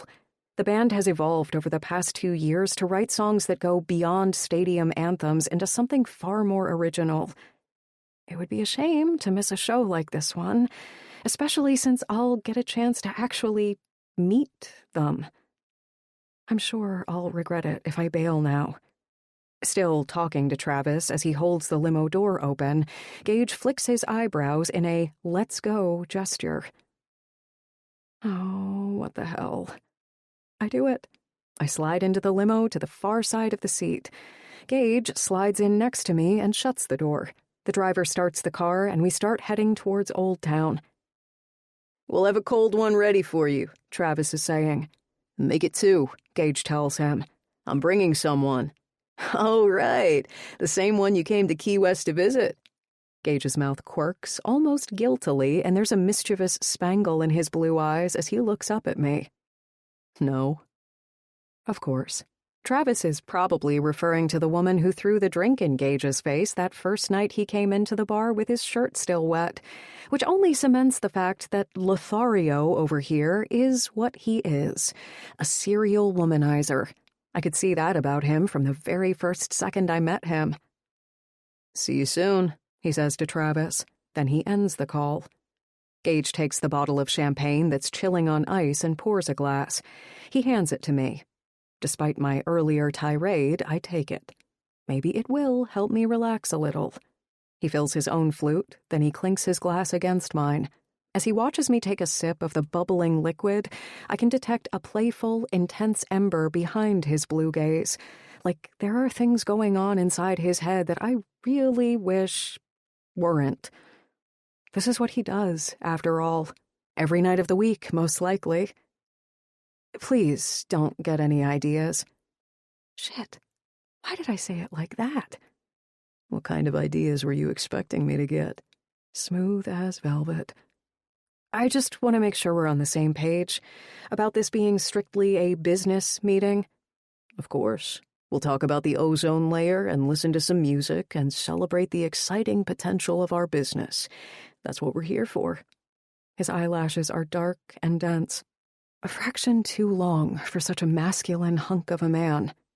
It's like that with him. I've never met a more manly-looking man in my life, but there are also details of him that could only be described as beautiful. The way his dark eyelashes sweep sort of poetically. The changing color of his eyes, like a mood ring. The way his thick hair frames his head gracefully. His rugged style. He sure did win the good looks lottery. And he clearly uses it to his advantage, which makes me feel like I'm standing on shaky ground. Meanwhile, he couldn't appear to be any more relaxed if he tried. It makes me wonder if anything ever gets to him, if he has moments of weakness. I guess when you're as hot and rich and successful as he is, you don't have to worry about weaknesses. To success. He spins the word to sound dirty, as though his definition of success has more than one meaning. He raises his glass and gives me a slow, scorching look that basically fries every brain cell I possess. Damn it. I need my brain cells to work right now and be firing on all their goddamn cylinders. I need every shred of self-possession I can wrangle because Gage McCabe is not only fiendishly smart, he's also a man who could easily reduce me to a thoroughly female mess of desire. I'm learning. My force field is cranked up as high as it'll go because he's doing that alpha thing again, emitting top-shelf pheromones that no doubt slay debutantes by the dozens. It's his superpower. This is obvious. He's using those turquoise eyes to hypnotize me and that big male body to lure me in. If I hadn't been through the ringer once already, I might fall for it. I might accept his challenge and let him do the things I can absolutely tell are playing out in his filthy mind. His eyes wander down my body, lingering. He's picturing me naked, wet, ready. He's thinking about what he'd do with his mouth. Help me. The truth is, though, I have been burned badly, and I honestly can't go there again, especially without Josie. So I crank up my force field one notch higher, and I do the things I do best. Deflect and avoid. Look on the bright side. Pretend everything's fine. Smooth things over with cheerful conversation. Make small talk with every Joe who walks into my bar so they feel comfortable there. I say the first thing that pops into my mind because breaking this intense silence and distracting him towards safer directions is the only shield I have. The last time I was in a limo, I was 9 years old. I used to have to ride in one to get to school every day. In New York? There's something jarring about his question. How did you know that? For a split second, I get the feeling he might be hiding something, but he glides past it. I don't. It was just a guess. There are a lot of limos there. Good guess. Maybe he Googled me. No, he definitely would have Googled me. I already know he's thorough, and it isn't that hard to find out about where people have lived these days. So I brush it off. It was one of the perks, if you could call it that, of having a loaded real estate mogul lusting after my beautiful, desperate mother, who was more than willing to take every gift he was dumb and eager enough to give. You didn't like the guy. His hands are tanned and strong-looking. He could break the stem of that champagne flute without even trying. His jacket is unbuttoned. His blue shirt, made of expensive cotton, is stretched across his broad chest.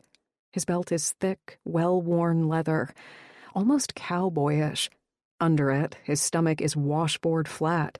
In fact, there's not a hint of anything other than pure, hard muscle anywhere on him. His thighs, lovingly hugged by his faded jeans, are strong and athletic-looking. I can abstractly appreciate that he's perfectly built, and my eyes, since they happen to be checking out the general area, can't help but skim the incredibly huge, bold shape of his... Sweet Jesus. I concentrate instead on the beads of condensation dripping down the bottle of Moet. Anything but his endowments to die for. They really weren't kidding. Somehow I regain my composure. I didn't hold it against him. It wasn't his fault he was being played. Maybe he didn't mind. He purrs. Maybe it was worth it to him. As our eyes meet, something passes between us, some kind of unspoken comeback. Like you would be, he seems to be saying. I feel the heat rise to my cheeks. Good Lord, what corner of my jaded mind did that morsel of self-flattery crawl out of? The champagne must be messing with my head. Not that I don't think I'd be worth it. I would. I'm a self-sufficient, level-headed, fun-loving girl who's a little on the scrawny side, whose hair is a little less controllable than I'd like it to be, and whose bank balance leaves a lot to be desired. But other than that, I'm happy enough with my looks, my morality, and the space in the universe I occupy the best I can. I'm a good friend and a nice person. But the thought of Gage McCabe finding me worthy of anything at all is crazy and also would never in a million years happen. Because I won't let it. I can't. I wouldn't survive it twice. Well, even if it was worth it to him, it wore off, I tell him. What happened? I'm not sure why he'd be hanging on every word of my story, but he seems genuinely interested. My mother found out he was cheating on her with 4 of the women in her book club, so she divorced him and accepted the marriage proposal of the COO of Quaker Oats. I think she married him mainly for his country club membership. So we moved to Iowa. It was a big change from New York, but at least her new husband was faithful and, more importantly, rich. Not quite in husband number 2's league, but she could drink gin and play bridge and sit by the pool all day, which worked just fine for her. I wish I wasn't telling him this stuff, but I need to do something to fill the heavy in ways I can barely but am determined to handle silence. What about now? Is she still there? I get that strange vibe again that he already knows the answer to his own question. No. Husband number 4 has a bungalow in the Hollywood Hills once owned by one of the Gabor sisters. My mother even started smoking her cigarettes through one of those handheld plastic filters. But after a major sex scandal involving several of her husband's top producers and him, his movie studio has been hemorrhaging money. So I'm sure my mother is currently in the process of scouting around for her next sugar daddy. It doesn't exactly bring back heartwarming family memories. What about you? Have you always lived in Chicago? I grew up in Ann Arbor. I moved to Chicago after college to get my MBA and start my 3rd company. 3rd? So he has bought and sold a few of them. What number is my bar, out of all the businesses you've built or bought? His smile is lazy but alert, dazzling, you could say, if you were susceptible to things like that. A lot. Too many to count. Try. I'm curious. He thinks about it for a second. Maybe 40, give or take. Wow. No wonder it all feels less than personal to him. How old are you? He laughs at my directness. How old do you think I am? I already know from one of Josie's online searches. 27? Still smiling? Good guess. You're not going to ask how old I am. He's unrepentant. It made sense for me to do my research. It's what I tend to do before I invest my money. I happen to know you turned 23 2 weeks ago. I suppose you know my birth date, star sign, and favorite color, too. November 7th, which I guess would make you a Scorpio, I think it is. And if I had to guess, I'd say your favorite color is yellow. He gets an almost dreamy look as he says the word. I watch his face, more fascinated than I'd like to admit. It's not the kind of thing you can Google. You're right. This time, his smugness is laced with a subdued but genuine delight. And it hurts, weirdly. Somewhere behind my rib cage, he's just so outrageously stunning. There's an almost stricken edge to my voice. What else did you find out? Just what I came across as I was looking into the business records. Your birth date happened to be listed on the company details. It makes me wonder if he knows anything about the monster under my bed. But how could he? Secrets like that aren't listed on Google, so I steer the conversation back towards him. Is your family still in Ann Arbor?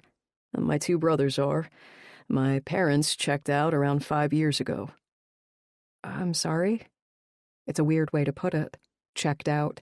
And he seems uneasy with the subject, but then he says, They were very much in love, right up until they died. I smile at him, sort of sadly. What a concept. I've never met anyone in love. Really? Like this is shocking to him. No. He blinks at me.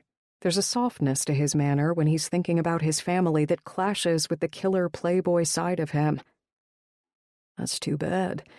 Although I used to think love was overrated. I'm almost afraid to ask it.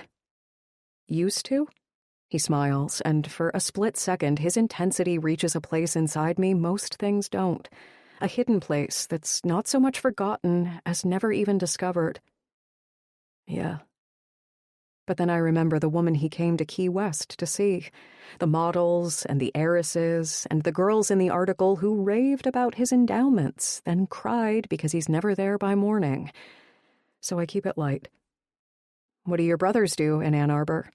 Bo is still in college, studying business, playing quarterback, like Caleb did before he joined up and deployed, and like I did. This information hits me hard right in the middle of my gut. He's a quarterback. Of course he is. Caleb just got back from a year in Afghanistan. Oh, My heart is beating fast. I take a drink of my champagne and end up drinking half the glass. Gage notices. You okay? He puts a big, warm palm on my bare arm as though to calm me. I try not to jerk away from him. I ease back until he's no longer touching me. I'm fine. Except that he was a quarterback, too.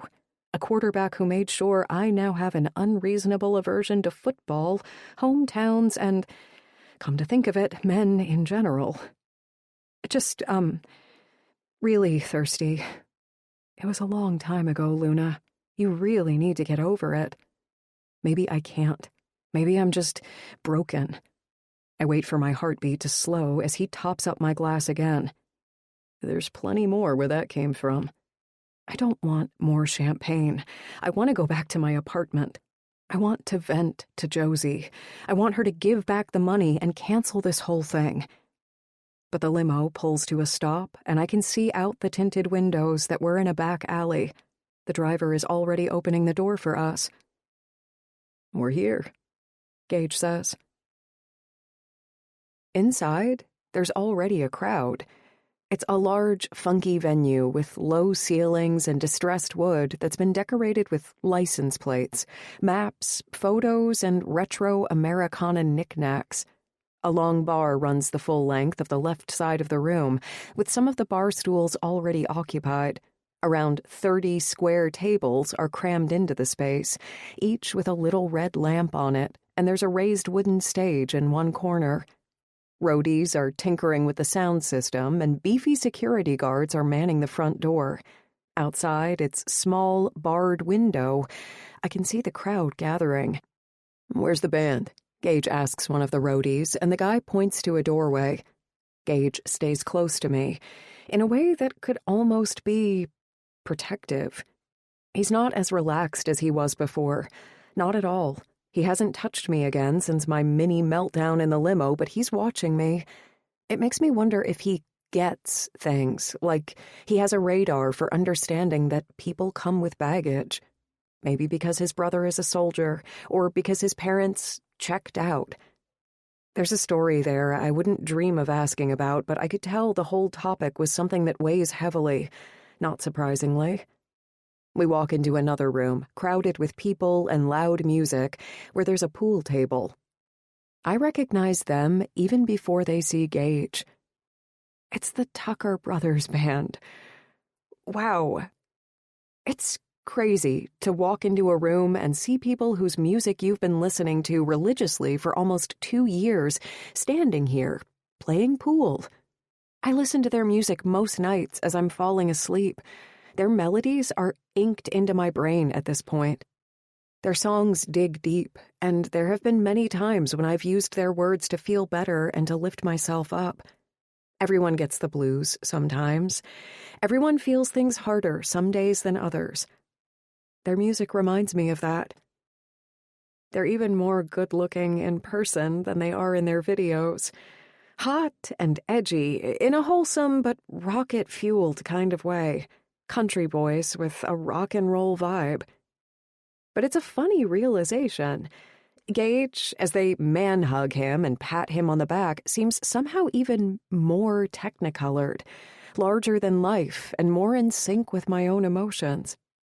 Maybe because I've spent time with him, or because I've detected things under his surface level that have affected me more deeply than I was expecting. Don't even think about it, girl. For you, he spells heartbreak on steroids. Luna, Gage says, gently grasping my arm with his warm hand again. This time, I allow it. These are my cousins, Travis, Vaughn, and Cade. Luna is my new business partner. Gage is standing so close to me, if we were in a less crowded space, I'd have the urge to step back. As it is, there's something almost comforting about the way he's so big and shielding in this crowded room full of people. All three of them check out Gage's date. Me, not that I am his date, of course, with fascination. Like he's never introduced someone to his cousins before. Travis Tucker looks like he just stepped out of a wheat field. His hair is sun-lightened, his skin is tanned, and his flannel shirt is worn in. His eyes are bright green. He's got a laid-back, friendly smile that makes you wish you were from Nashville, because it must be a good place if it could produce a man like him, a down-home country boy with a talent-infused X-factor and good looks to write home about. Vaughn has black hair, bronzed skin, a lot of ink on his muscular arms, and bright blue eyes. For all his colorfulness, he's got a rough-edged recklessness to him that fits his reputation to a T. He's the wild child of the group, the one who's often in the headlines for his loose behavior, his stints in rehab, and his genius on the drums. Cade has a different vibe altogether. His hair is longer than his brother's, also sun-bleached, and his eyes are just as blue, but at first impression he's deeper and not as outgoing as the other two.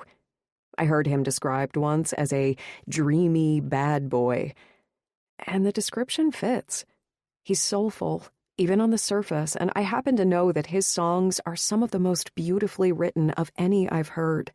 It's his lyrics that I've memorized most of all to find strength on those nights when I needed a little extra. I love your music, I tell them honestly. Travis smiles. I can see the family resemblance. He looks like Gage in the shape of his eyes and the raw sex appeal. Josie was right. There's some seriously killer DNA going on in this family. So glad you could make it tonight, Luna, Travis says. Hey there, Luna, Cade drawls. Then he glances at Gage like there's something uncharacteristic about the way Gage is behaving. In fact, all three of them are watching the way he's holding my arm and standing over me like an overzealous bodyguard, eyeballing them as though he might lunge at one of them any minute. Vaughn laughs and pats Gage on the back. Okay, bro. We get it. Get what? Business partners, huh? Travis winks at me. Vaughn elbows Gage playfully before reaching out to take my hand.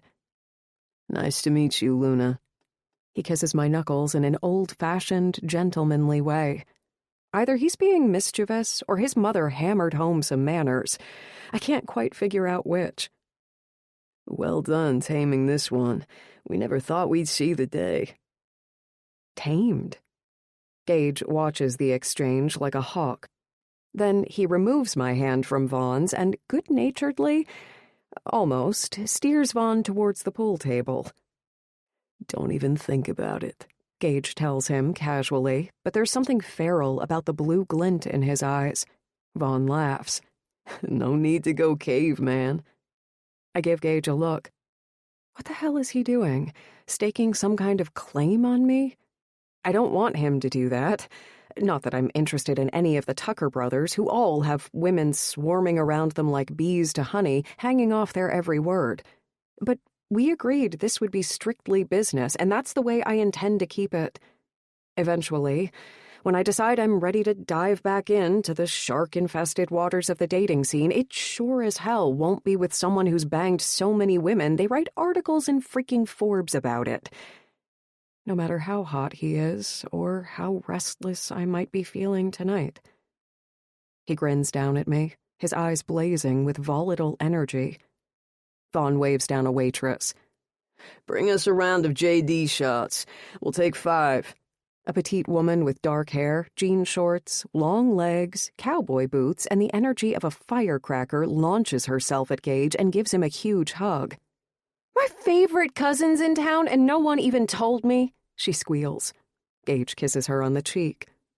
"Last time you saw Beau, you said the same thing to him, and the time before that, you said it to Caleb." "Well, tonight you're my favorite cousin. It's been way too long." Gage sets her down. She notices me and the way Gage is standing so close to me, and she gives me a curious once-over. Gage makes the introductions. "Roxy, this is Luna LaRue, my brand new business partner. Luna, my cousin Roxy. She's the youngest in the family and the manager of the band." "Nice to meet you, Luna." "You too, Roxy." "What kind of business are you in?" she asks. By this point, we sort of have to shout to hear each other. The place is filling up. "I own a bar not too far from here," I tell her. I would guess that Roxy is around my age. She's gorgeous, with the same dark hair as Gage and Vaughn and violet irises. She blinks long eyelashes at Gage and shakes her head. "Since when are you in the hospitality business, cousin? Wait, let me guess. As soon as you laid eyes on this one." She laughs, and I'm about to explain, again, that she's got the wrong idea. "She seems way too nice for you, Gage." "I'm nice," Gage says, as a wolfish smile lurks at the corner of his mouth. "Most of the time." The waitress arrives and places 5 shots on the edge of the pool table. Roxy puts her hands on her hips. "Vaughn, Tucker, I told you no more shots." Vaughn smiles at her impishly and runs a hand through his disheveled hair, messing up the shiny mop of it even more. "We always have 3 before a show, you know that, Rox, and so far we've only had 1. Otherwise we don't play as well. 3 is our lucky number." "Lucky number, my ass," Roxy said. "I said we're changing that rule." "Just because you don't drink doesn't mean we can't." Their companionable bickering makes it clear they enjoy each other's company. It's easy to see that Vaughn is a guy who pushes every boundary, and that he can get away with it 9 times out of 10. He laughs, handing a shot to Gage and one to me. I'm about to refuse the shot, but how often do I get a dose of the Tucker brothers' good luck? Besides, I'm more of a Jack Daniels girl than a champagne enthusiast. Vaughn passes shots to his 2 brothers, and all 4 of the men tip them back. I drink mine, and it burns all the way down. "You guys are on stage in 5, Roxy tells the band. "We have to start earlier than planned because it's all over Twitter that we're playing here tonight and security is getting nervous. We might have to bail early." "Shit," says Vaughn. To the waitress, "1 more round, then." It's probably not a good idea, especially after 2 glasses of champagne, but I go with it anyway. I hardly ever drink or go out or do anything besides work. So why not live a little, I figure. We follow Roxy into the main room where the band takes to the stage. Gage leads me through the crowd to the best table in the house, to the left of the stage. There's a reserved sign on the table. Gage and I take our seats as the lights dim. The place is completely packed. There's a line of security guards barricading the door. It makes me wonder how many people are waiting outside trying to get in. "Thanks for coming tonight," drawls Travis. He strums a familiar chord. "You know we love playing to smaller crowds like this because they remind us of where we came from. They remind us about what's important in life, like close friends and a good laugh." like a Nashville sunset. We're going to sing a song for you now about exactly that. It's called Tennessee Sundown." The crowd cheers. I love this song.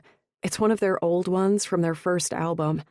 As they start playing and I listen to the words I know by heart, I feel that pang I sometimes do. The one that comes along with having a broken family, a pieced-together life of my father's and stepfather's infidelities and my mother's quiet desperation. A life that never included a sense of belonging to something bigger than myself and my own grit. That's why Josie's family felt like a refuge to me.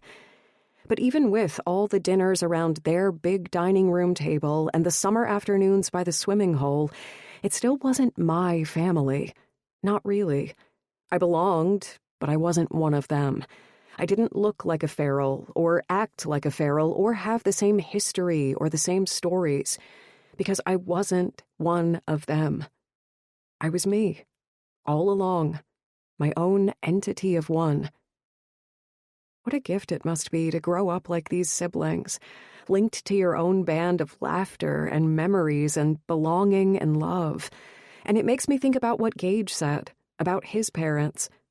They were very much in love right up until they died. It must have been a beautiful thing to love like that, to know that there's at least one person on this earth who's got your back, who will be there for you every step of the way, who will love you just because you're you. Someone to share a life with and build your own close-knit family with, day by day. It's hard to imagine. A best friend is one thing, but true love really must be the ultimate lucky score. I happen to glance over at Gage at that exact moment. The look on his face is something I might never forget. It's layered and contemplative.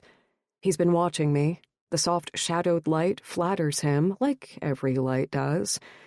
There's none of the playboy in him at this exact moment. There's heat and that purely masculine swagger, but also a tenderness that catches me off guard.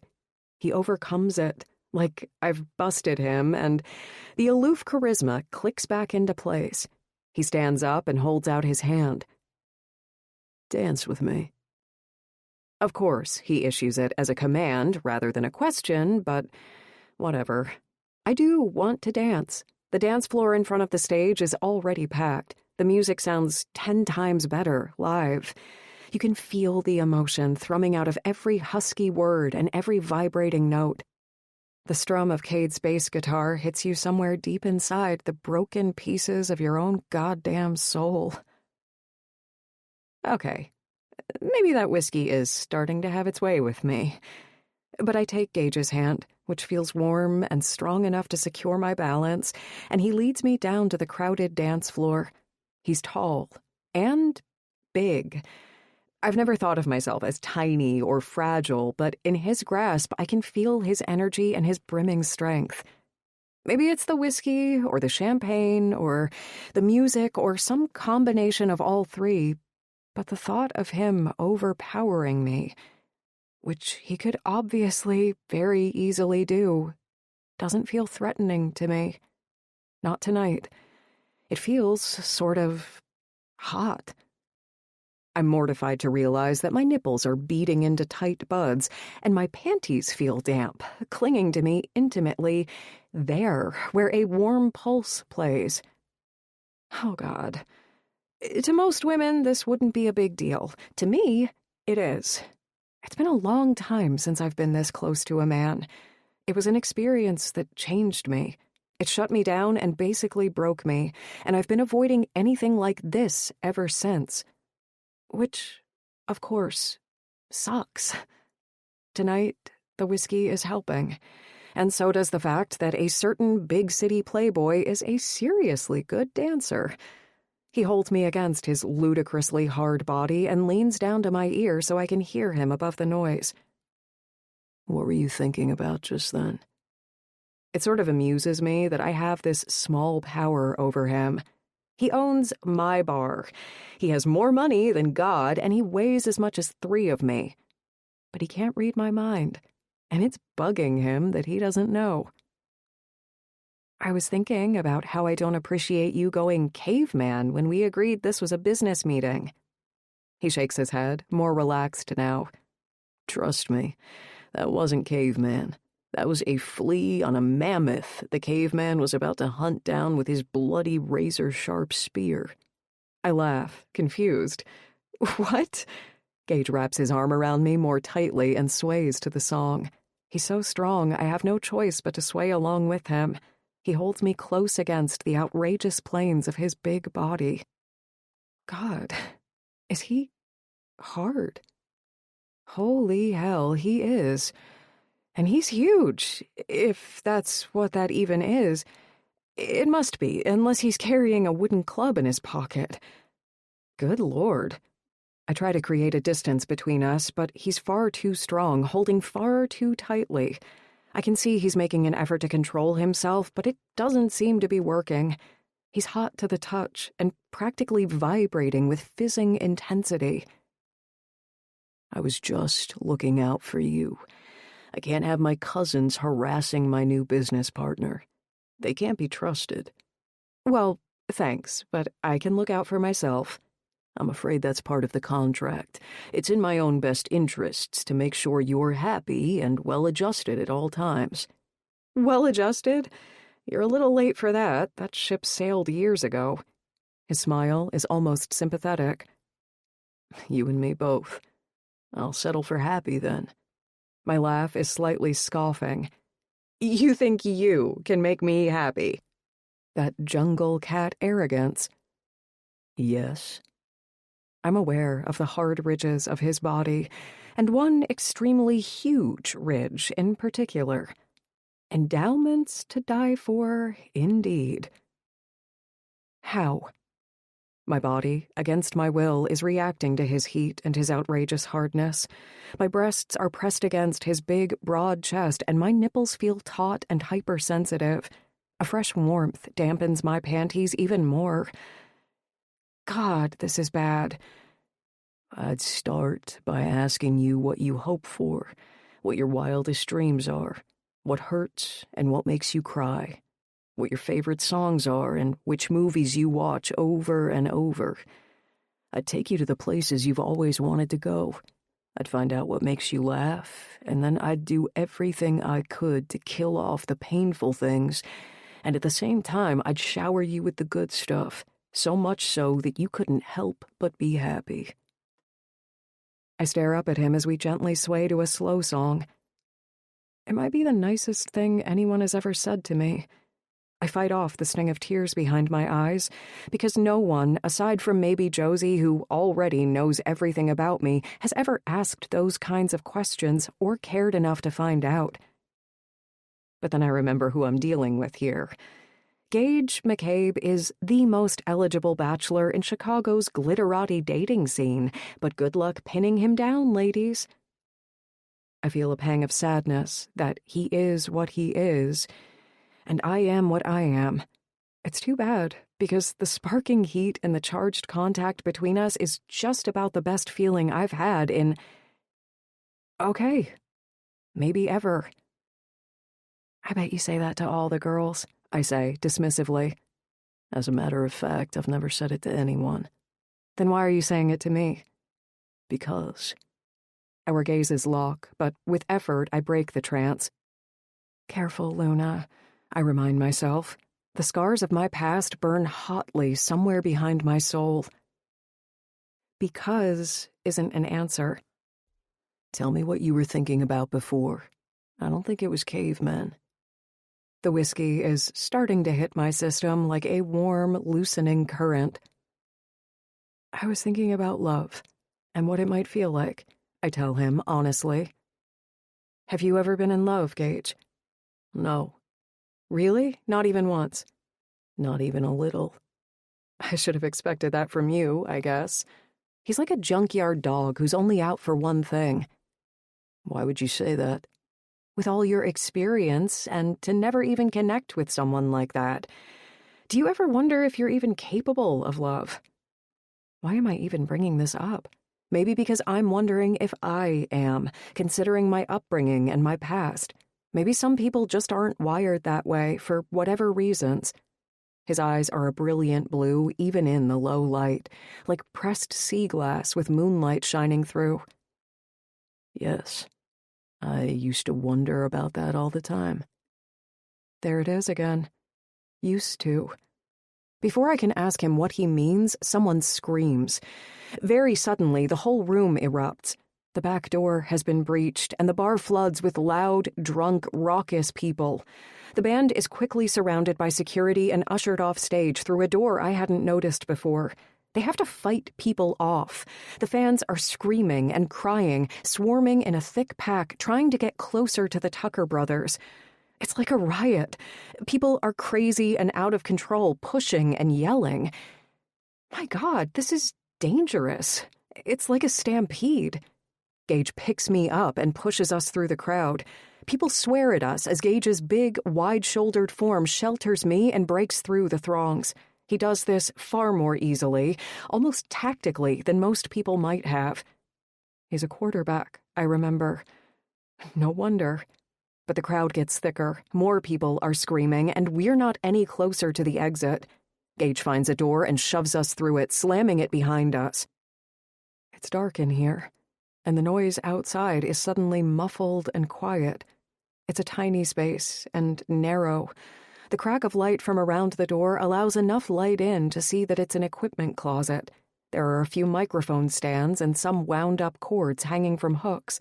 There's an old-fashioned key in the door, which Gage turns, locking us in.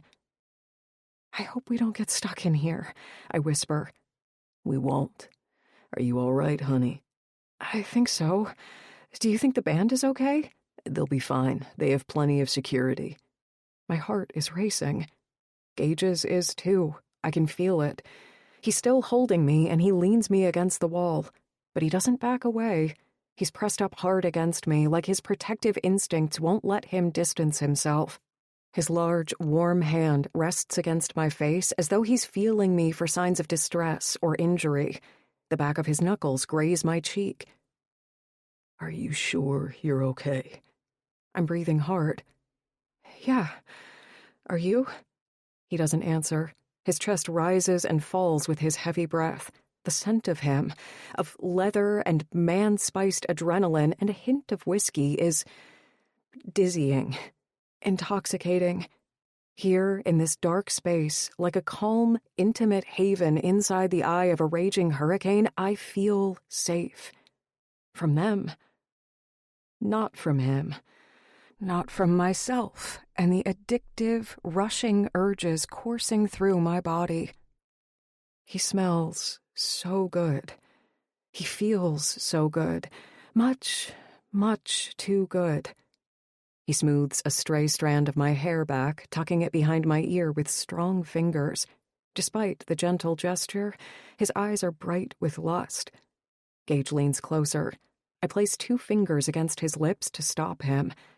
If I kiss him or give him any piece of myself, I don't want him to be gone by morning. I can't be casual. I care. I feel too much. I want to taste you, sweet girl.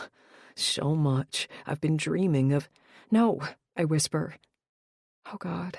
The way we're positioned, with my knees apart and his big body not allowing me to close them.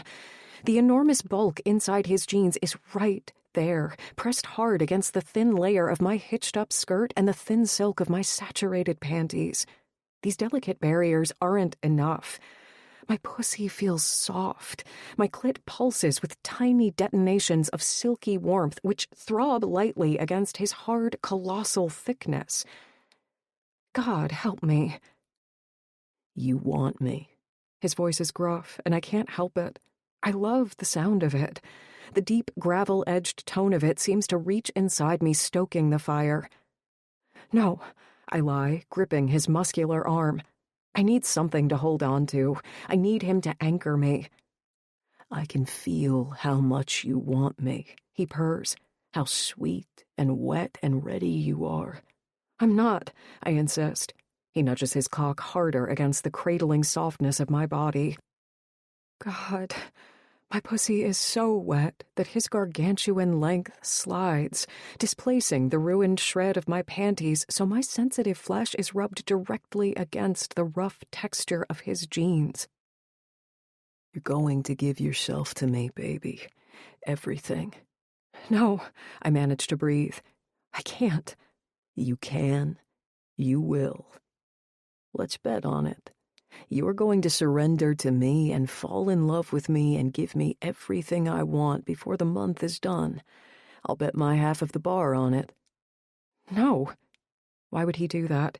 I gasp because he presses against me again, rolling the tiny bud of my clit with his gigantic cock. I'm going to come if he keeps doing that.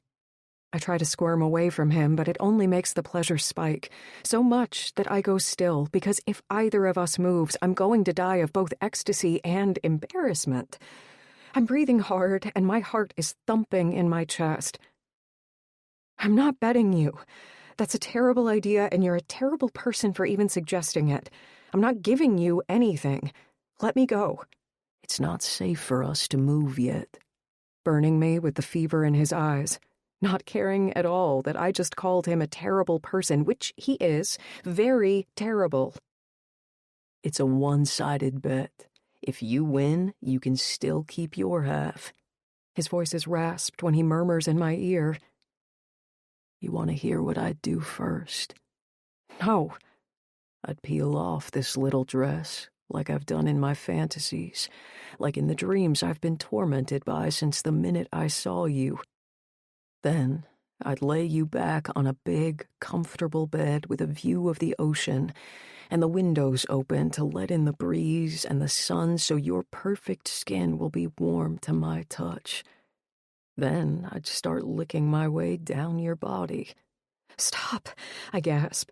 I need him to stop talking. His low, deep voice is touching me with its husky allure, funneling its way deep into the low pit of my stomach and lower to my sensitive nub like an electric current is touching me there. My pussy gets even wetter. I can feel the slippery quiver of my inner muscles as my clit throbs gently against the rock-hard ridge of his gigantic cock. The pleasure rises higher, and I grip him with both hands, willing myself to keep control of it. I'm going to come. I don't know if I can stop it from happening. You want to hear what I'd do next? I can't even reply to him. One word, one breath, and it could all unravel, so I stay very, very still. I'd take those little cherry-ripe nipples that I can see under your clothes, and I'd suck them into my greedy mouth. One, then the other. I'd suck hard, rolling them with my fingers until they're pink and sore, feasting until I get my fill. I'd get them all messy and wet until you're almost coming. Damn him. Can't he tell I'm riding a wave that's already too high and too good to slow down? And then, he growls softly, I'll lick my way down to your sweet, wet, pink pussy. Oh, God. I'd lick you slowly at first, opening you to me, taking my time. I'd push my tongue inside you where you'll be saturated with honey that's all for me. Fuck, I'm so hungry, baby. I'd eat you like a sweet, juicy fruit until you're begging for me to suck your clit and make you come hard. But I wouldn't do it. Not yet. I'd tease you, swirling my tongue as I slide my fingers inside your tight, wet pussy, playing you for my own pleasure. And just when you think you might go mad with need, I'll latch onto your clit and suck on your sweet little pussy until you're moaning my name and coming all over my tongue. And then, just as you're starting to come down from all that, I'd slide my... I make a low sound, like a sigh. Oh, God. Oh, no. It's happening. It's happening just from his scent and his grip and his gruff, dirty words. He pulls me harder against his big body. He knows. He knows exactly what he's doing. His cock rubs against my slick, hypersensitive clit. He does it again and again. The pleasure crests in an unbearable swell, wrenching, hot, out-of-control spasms wreck through my entire body. I curl against him, clinging to his shirt, making a low moan as my pussy clenches tightly over and over. The rush is so powerful I have tears in my eyes, and as I slowly return to myself, I'm crying for more than one reason. Hey, Gage smiles gently, tipping my chin up with his finger. He wipes a tear with his thumb. You're okay, sweetheart. Everything's good. Everything's good. Except that everything's not good. Even if that was very, very good. I want to push him away, but I can't move. I feel overwhelmed by a physical euphoria that's making me feel even more drunk than the whiskey. We hear a yell outside the door. All clear. The noise has died down. Gage carefully places me on my feet. Can you stand? He says softly. Yes. Almost. Can you walk? Yes. Maybe. Do you want me to carry you? No. Yes. No. I wish I never met you. He smooths my dress and my hair. He licks his thumb and wipes away what might be a smear of my mascara. I'm going to hold your hand so I can make sure we're not separated. Okay. Then he pulls his jacket closed and buttons it. His hard-on is... not that I can do more than graze it with my tear-blurred peripheral vision, is freaking massive. It's a relief to know I'll never be on the receiving end of it, because what just happened is as far as this will ever go. I've experienced his endowments to die for as much as I'm going to. It's too much.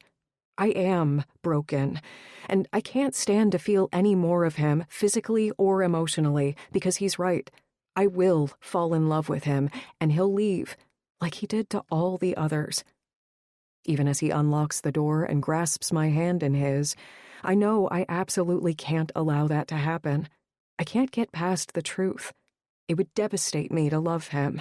He'd condemn me to a life of jealousy and the constant fear of betrayal. And I refuse to walk the same road my mother did. The bar has cleared out. The band is long gone. Gage leads me toward the back door that leads out to the alley, but I slip my hand from his. I don't want to ride in the limo. Watching my face, he takes my hand again. I think he can tell that I mean it, so he starts leading me towards the front door, which is now propped open with several police officers standing outside. I don't want to be alone with him in a sealed-in space. I don't trust myself, and I don't trust him with his big hard-on and his magnetic, magical power. Because the thing is, and I'd never in a million years admit this to another person, not even Josie, I've never had an orgasm before the one Gage just gave me. I've sometimes wondered if, on the occasional lonely night when the urge became hot and unbearable, I'd given myself one. It's not something I do often because I don't actually know how. Also something I'd never admit to anyone. Sure, I've read Cosmo and 50 Shades of Grey, but those didn't really answer my questions. Most days and nights, I've been too busy to worry about it.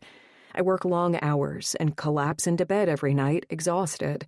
Then I sleep for 8 hours, get up and sweat and meditate my angst out through yoga and get on with my job.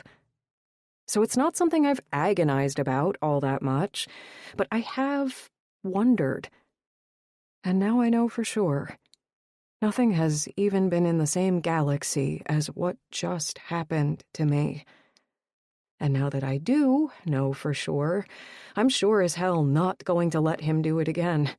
Because it's the kind of thing a girl could get addicted to very, very easily. The feel of that crazy big, hot hardness. Imagine if he had unzipped. No. Imagine coming that hard with his giant cock deep inside you. Stop, Luna. The look in his eyes, his face, the current of tenderness swirling through that masculine savage lust. Stop it right now, Luna.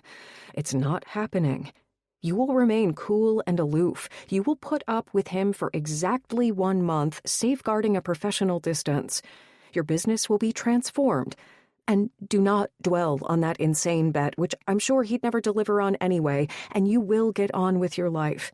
You will not be destroyed by a man without scruples who's only after one thing, and once he gets it, disappears without so much as a backwards glance.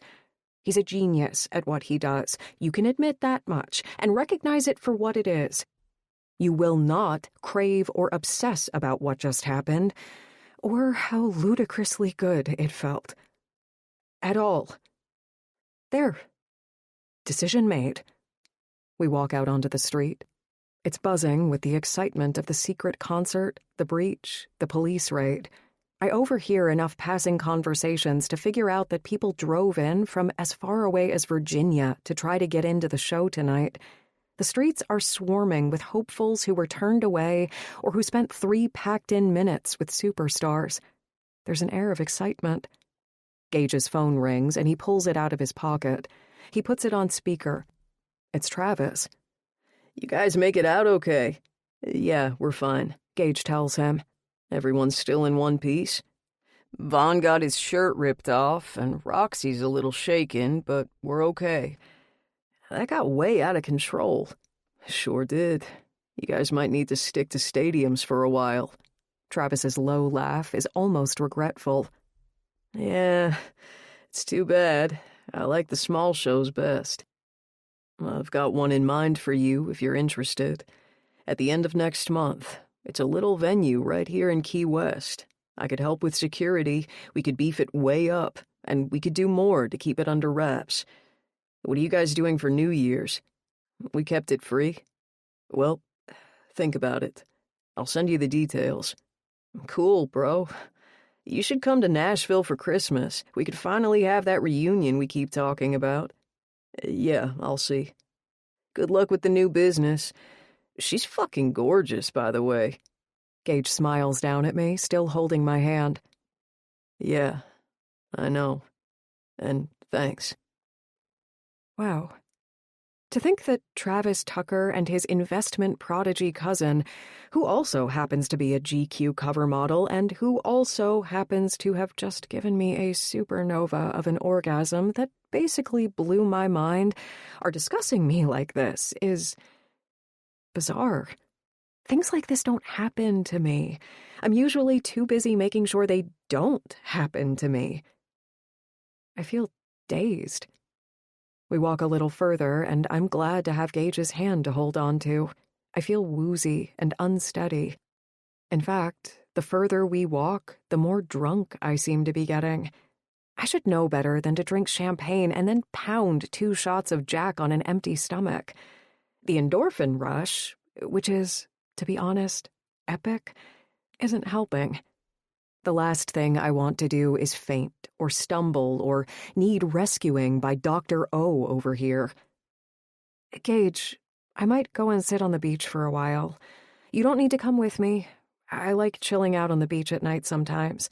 I can make my own way home. I had fun tonight. Thanks for the ticket. He laughs and holds my hand tighter when I try to pull it free. A lock of his hair has fallen across his forehead, somehow adding to his rogue, cavalier beauty in a way that quite literally stuns me. I'll come with you. Like there's no alternative. I don't know if I want him to come with me. I feel reckless and out of control, but it's a public beach and there are a lot of people milling around, enjoying their holiday weekend, and it's not like we'll be alone. We get down to the sand and I take off my shoes. I love Key West sugar sand, I tell him. There's something so enchanting about it, don't you think? It feels like fairy dust. He doesn't reply. He just watches me with that steady, riveted intensity he has. We get to the far end of the beach where there's a cluster of palm trees and no other people. I sit down on the sand and Gage sits next to me. It's a warm, clear night and the stars are out. They're spinning. The silence settles around us, and it doesn't feel awkward or heavy this time. The gentle sound of the waves on the sand and the faraway laughter filters through it. What holds you back? Gage asks softly in his deep, baritone drawl as he weaves his fingers through mine. What are you afraid of? His hair is dark and thick, curling lightly against his collar from the humidity.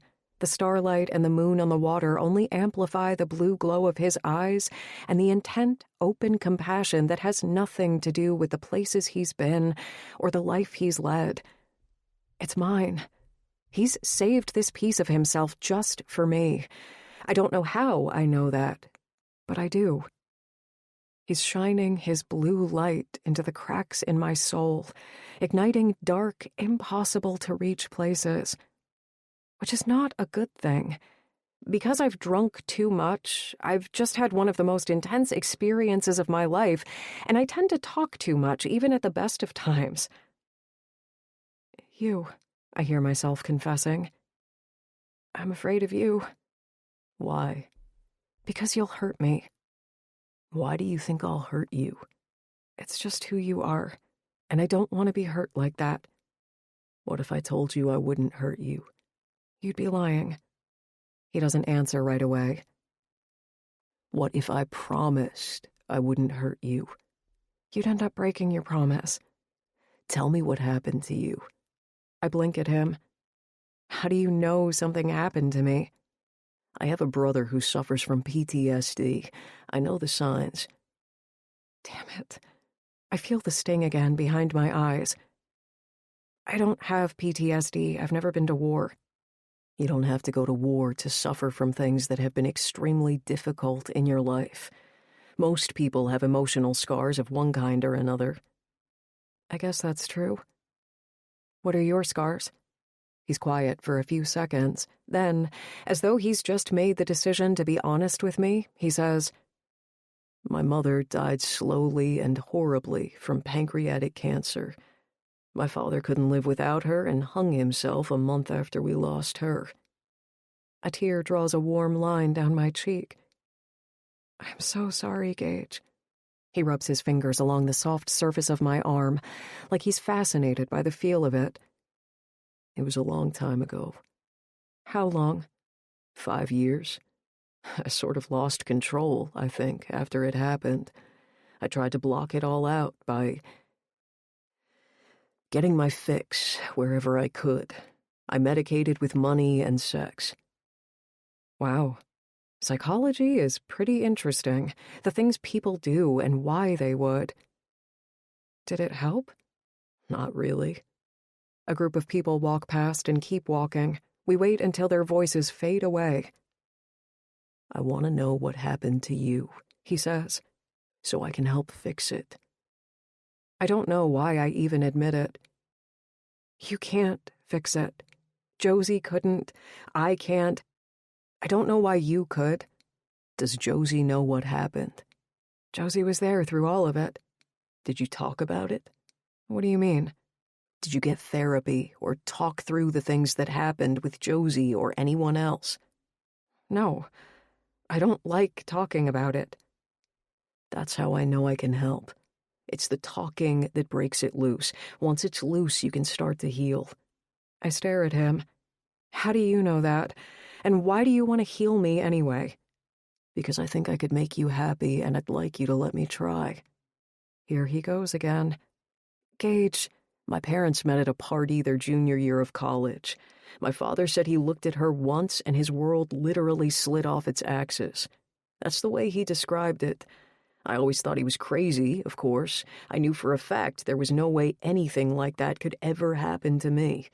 It's ridiculous to think you can know something that fast or that instantly. I used to tell him you can't know a person from one glance. You did? Yes. And you know what he said? What? That you can never really know a person. You can only try and have faith and give the best of yourself. That's what he did, and she never let him down, not once. She just kept on amazing him every single day.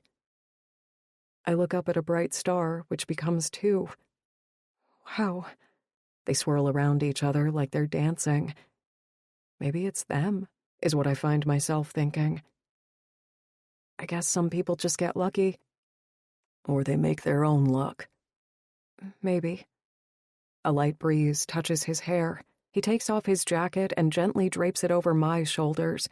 I shiver from the comforting heat of it and the scent of his body. God, he smells good, like warmth and wishes and whiskey. He takes my hand again. Tell me who it was. What was? The person who hurt you. Is he really asking me about this? I sigh, and it feels heavy, like it's coming from a mired, long-buried place. Did it happen in high school? God, why is he so curious when all my defenses are down? Against every shred of common sense I possess, which at this point in time has been all but obliterated, I hear myself say, yes. A boyfriend. His persistence has slid past some barrier in me. He was never really a boyfriend, more of a crush. He was the starting quarterback. His expression as I confess this detail makes me feel like he's getting things, piecing things together. And I realize I was wrong about him. He's not cold, not at all. He's one of the most complicated, feeling men I've ever met. You just have to get past that hard surface to find it. That's why you reacted the way you did in the limo when I told you I used to play quarterback. I shrug lightly. So you had a crush on the quarterback. What happened next? Everyone had a crush on the quarterback. I'm sure you know all about it. People get crushes on all kinds of people all the time. Did you date him? Did I date him? An interesting question. I don't think you could call it a date. You went out with him? Once. Tell me what happened. I guess sometimes when someone makes a request into a donut hole of a perfectly vulnerable moment, it's possible to eke out an answer. It was a party. A pool party, the first week of school at a senior's house. I was a junior, and all the football players were there, and we went along. Me and Josie and a few other people. He noticed you and started talking to you. Yes. You had a crush on him, and one thing led to another. Of course he knows the story. He probably has 1,000 stories like this told from the other point of view. I can't answer. This was a terrible idea. Luna, it's okay. Keep going. Once it's out, it'll feel a lot lighter. I mean, what the hell? Maybe he's right. I'll feel lighter, and he'll go back to Chicago, and I'll never have to see him again. We were drinking this punch they gave us, and he invited me upstairs to a room where there were a lot of football players, but then they all left, and it was just us, and then... God, why am I telling this story to him, of all people? His voice is low. Did you consent to it, or not? I don't know. I had a crush on him. Everyone did. He was the guy every girl wanted, and he wanted me. I was 17, and a lot of my friends already had boyfriends and were talking about the things they were doing, and I wasn't really expecting everything, but he was very pushy, and... Anyway, I went with it. It happened. More tears are wetting my face. We're this deep in anyway, so I keep going. I cried because... I don't know. It doesn't matter now. He didn't seem to notice that part of it, and when we went back downstairs, all his friends laughed and teased him because they all knew. I understood then that he did this all the time, every weekend. I wasn't special or chosen. I was just one of many. A conquest now conquered before he moved on to the next one. Of course, I wished I could undo it, but I couldn't. So I didn't let it devastate me, even though I'd expected something a little more meaningful, maybe. A lot of people do, though, right? There's nothing unusual about that. So, I got on with my life. He waits. I'm sure he can tell there's more to this story. He doesn't push. He just holds my hand as I stare out at the water. So I keep talking. But then, about 6 weeks later, I realized I was late. As soon as I say it, I wildly regret it. I regret all of this. I regret not fighting harder to change Josie's mind about signing that damn contract, and I fully expect Gage to disengage, to say goodnight, to walk up the beach and jump on the first private jet back to Chicago. Why would someone like him want to hear about something like this from someone like me? Instead of skirting around the subject squeamishly, he grabs it by the horns. He got you pregnant. The tears are streaming now. The dancing stars are blurry. Gage puts a clean handkerchief in my hand, and I use it to wipe my eyes. Did he step up? Step up?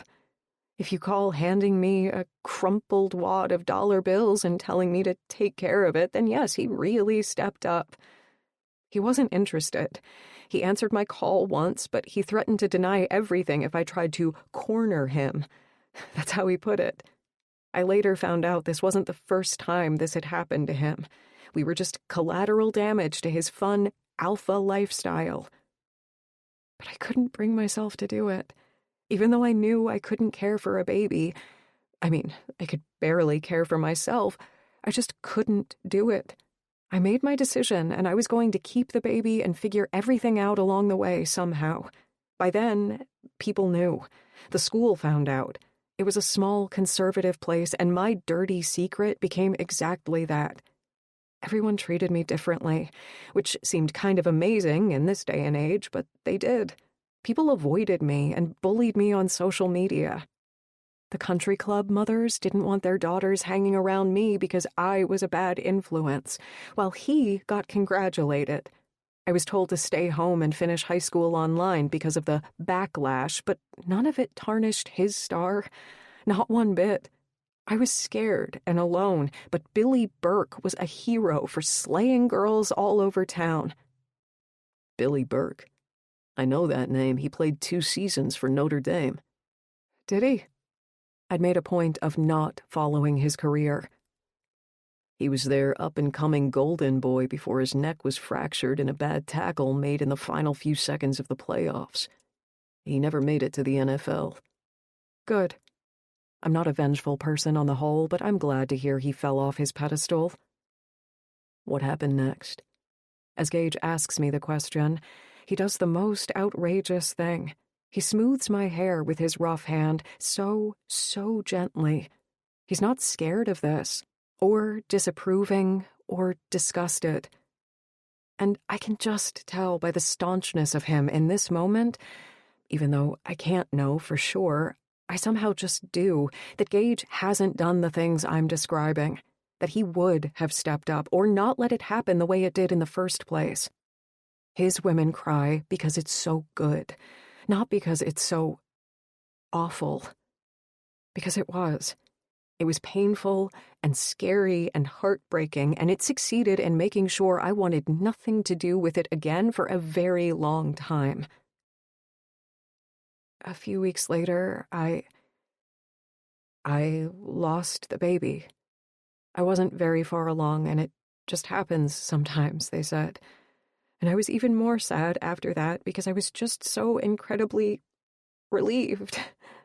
I felt terrible and guilty for feeling that way, but I was. Of course you were relieved. There's no shame in that. Where were your parents through all this? Gone. Never there in the first place. My parents were the kind of parents who never parented. They never pretended to want to. My father was busy philandering his way through Westchester County, and my mother was living the dream, or the nightmare, depending on your perspective, in the Hollywood Hills. I never told them any of it. It wouldn't have helped. I leaned on Josie, but I was already living in her house with her brothers and her dad, who were kind, and they might have known, but, you know, it's not the kind of thing you talk about over dinner. No, it wouldn't be. Gage was right about one thing. I do feel lighter, exhausted and empty. Tears wet my face. I'm sorry for telling you all this, Gage.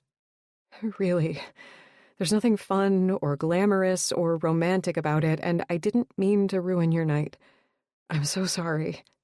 You haven't ruined my night, sweetheart.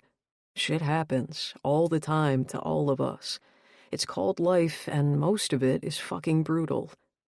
You didn't do anything wrong. You were young, and some asshole took advantage of you, and it was hard, and it's still hard. But it doesn't define who you are, and you shouldn't let it. Think about all the good things that have happened since then. You've achieved a lot for someone so young. You own a business, and I'm sure you've met nicer guys since then and had some better experiences. No. I mean, no, I just couldn't. God, it's so embarrassing. What do you mean? I haven't. That was the only... Wait a minute. He stares at me in disbelief.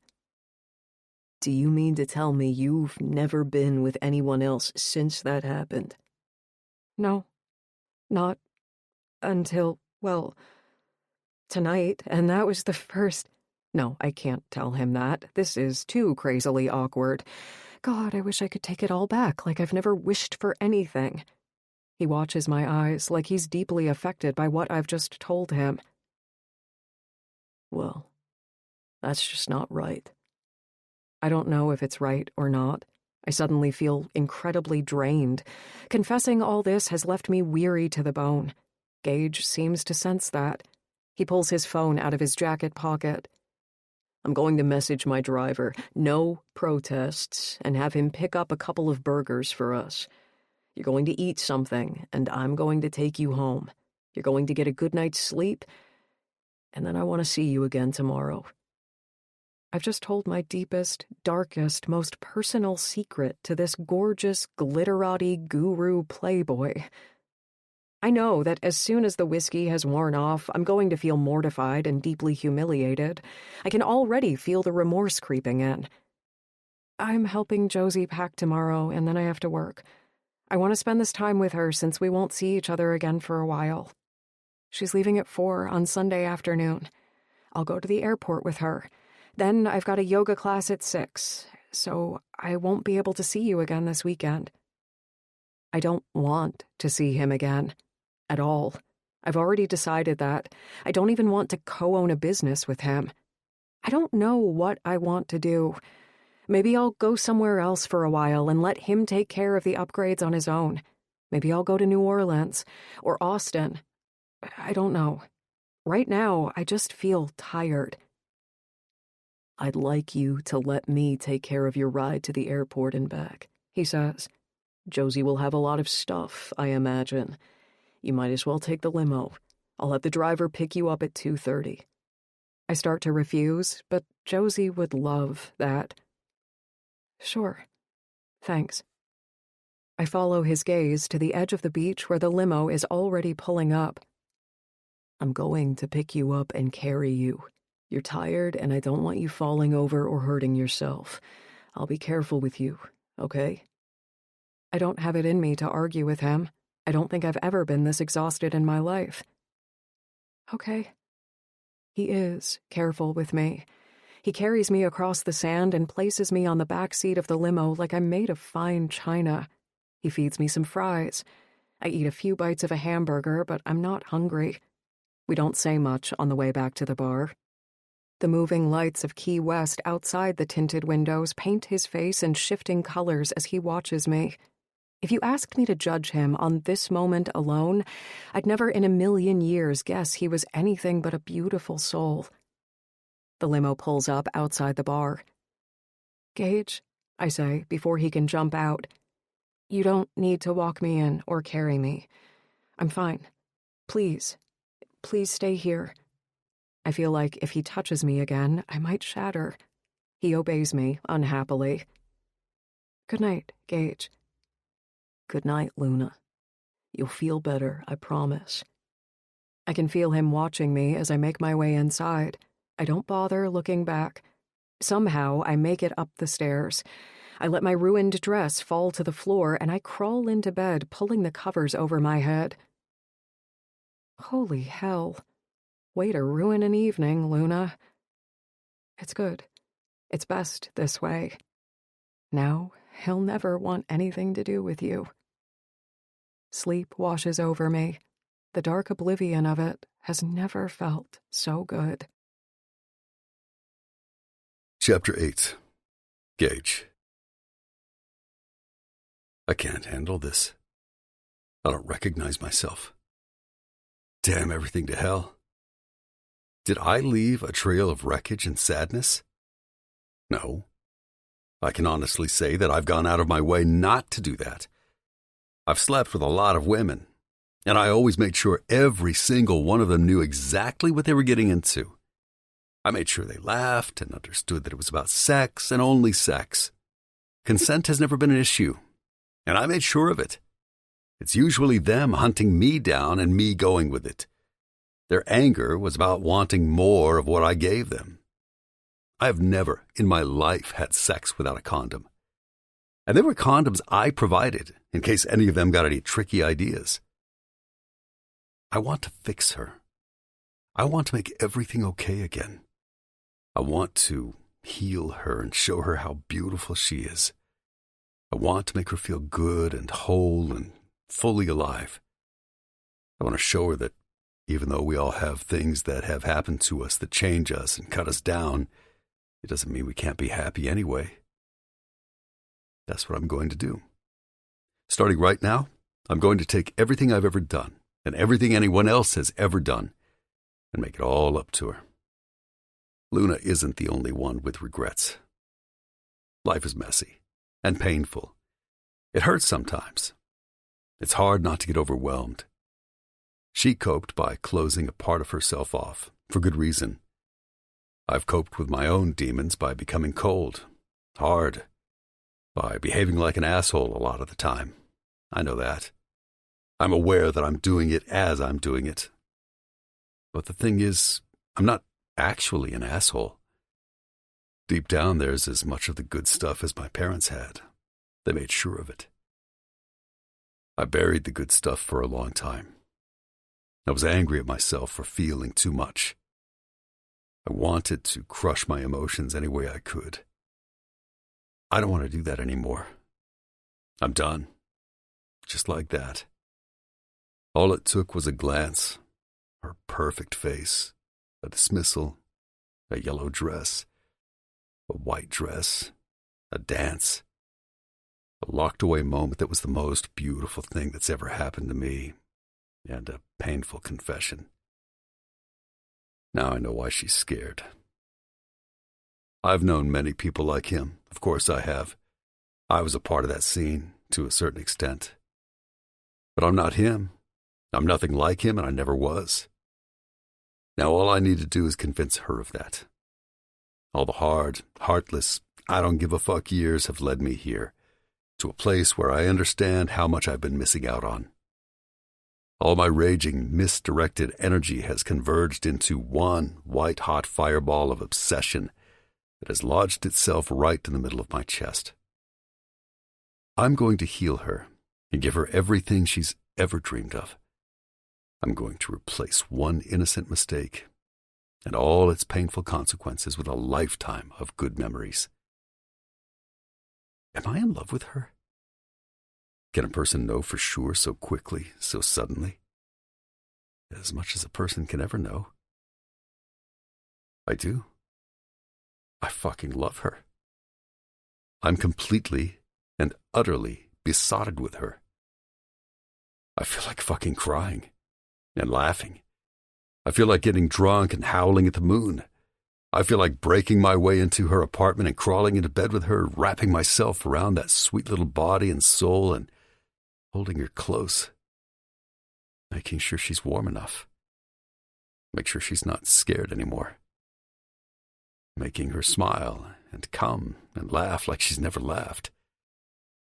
It's a gargantuan shift, like the world is tilting off its axis. My life has suddenly taken on a new meaning. It's not about what I want anymore. It's about what will make her happy enough to let me in. Her smile is more important to me than my own has ever been. Fucking hell. This is intense. I get my driver to pull over. I get out and walk for a while. I think about what I'm going to do. I start to make a plan. I need to keep myself occupied, or I'll never last 2 whole days without fucking running over there and banging down her door. Women check me out as I walk along the waterfront, like they always do. Fuck off, I feel like yelling. I'm hers. I finally found her. She exists. She's perfect and she's real. Everything about me belongs to her and only her. Should I go to her now? No. I'll give her the weekend to say her goodbyes to Josie and to sleep off the release of a long-held, painful confession. My mother used to go to therapy. She always used to go to bed after a session and sleep for several hours. Right now, I'm in the process of finding someone for Caleb to see. I know enough about psychology to understand that Luna is probably going to be dealing with some pretty heavy emotions this weekend. It's good she's with Josie. Josie knows. Josie will soften the pain with her kindness and the comforting depth of their long friendship. Come Monday morning, though, baby, you're all mine. So I go back to my hotel suite. I spend the next 54 hours, 18 minutes, and 12 seconds doing research, making phone calls, falling into fitful black holes of sleep that she haunts with her sighs and her softness. I crave her like a man possessed. I love her so much it feels like the memory of her and the promise of seeing her again are rearranging the alchemy of my soul. I almost break down 100 times. I decide to send her flowers. She won't mind that, will she? I do it. I send 4 dozen roses and a few other things she might like. I try not to go overboard. I don't want to overwhelm her, but if I don't do something that touches her, I'm seriously going to lose my goddamn fucking mind. I work out in the private gym for a while. I do a few laps in the pool. I order room service and get drunk, and for the very first time, I cry over the death of my parents. I get it now, I tell them. I get everything. I found it. I found her. When I wake up, I feel better, like I promised Luna she would. I feel lighter. The dark and twisted edges of me are colored with singular intent. Her. I'm going to replace her fear with beauty. I'm going to wash away her sadness with pleasure. I'm going to get her to fall in love with me by loving her so much she'll have no other choice. Chapter 9. Luna. Why are you so quiet? Josie asks me as I help her pack up her 3 mammoth suitcases. You said you had fun last night, aside from the stampede. I did. Did something happen? No, not at all. I haven't told Josie what Gage and I talked about, or the other stuff. I don't want to worry her. She's got enough to deal with. I'm thinking about taking a vacation. What kind of a vacation? I've never been to New Orleans. I've always wanted to go there. All these years I've lived in Florida, which isn't even that far, and I've never been there. It doesn't seem right. The words he'd used. Now that's just not right. You should take a couple days off and go there. Yeah, I think I will.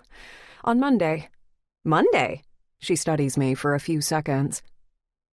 Luna, did something happen between you and Gage last night? No, I told you.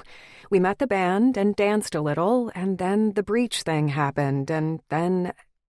Once we could get out, we sat on the beach for a while and talked, and then I came home. What did you talk about?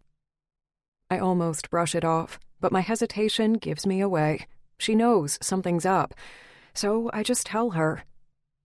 I drank more than I meant to, and he was asking a lot of questions. And he somehow got me talking about what happened to me. I told him everything. I'm so embarrassed. There's not even any warning. I burst into tears.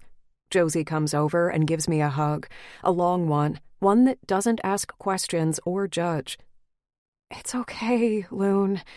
Everything's okay. If he got you to talk about that, he must have been very kind about it. He must have made you feel like you could trust him. Had he? Maybe he had. I'm sure he'll want to keep his distance now. She holds my shoulders, pulling back. Why would you say that? Because I'm damaged. Jesus, Luna, would you stop with the damaged? You really need to change your narrative. There's nothing damaged about you. You're kind and smart and successful and gorgeous. So you had a bad experience once. Who hasn't? Look at me. But that wasn't a bad experience. No, it was an exceptionally good experience, which makes the whole thing worse because I'll never have it again. And now, who's going to want me? With two crazy little boys thrown into the deal? Because I can already tell they're going to be a handful. She places her hand on her stomach. They're either going to be soccer players or acrobats. Plenty of guys will want you, Josie. You're beautiful. And you're beautiful. Inside and out. If Gage McCabe is scared off by what you told him last night, then he's not a man you'd want anyway. I never really thought about it that way before. She hands me a box of tissues. Well, it's time you did. Way past time you did. It's time for you to get back on that horse, girl. Or get on the horse to begin with, more accurately. I take a deep breath. I know. You're right. Of course I'm right, she says, gently. This is good. Now you can finally start to move on. I take a tissue and dry my face.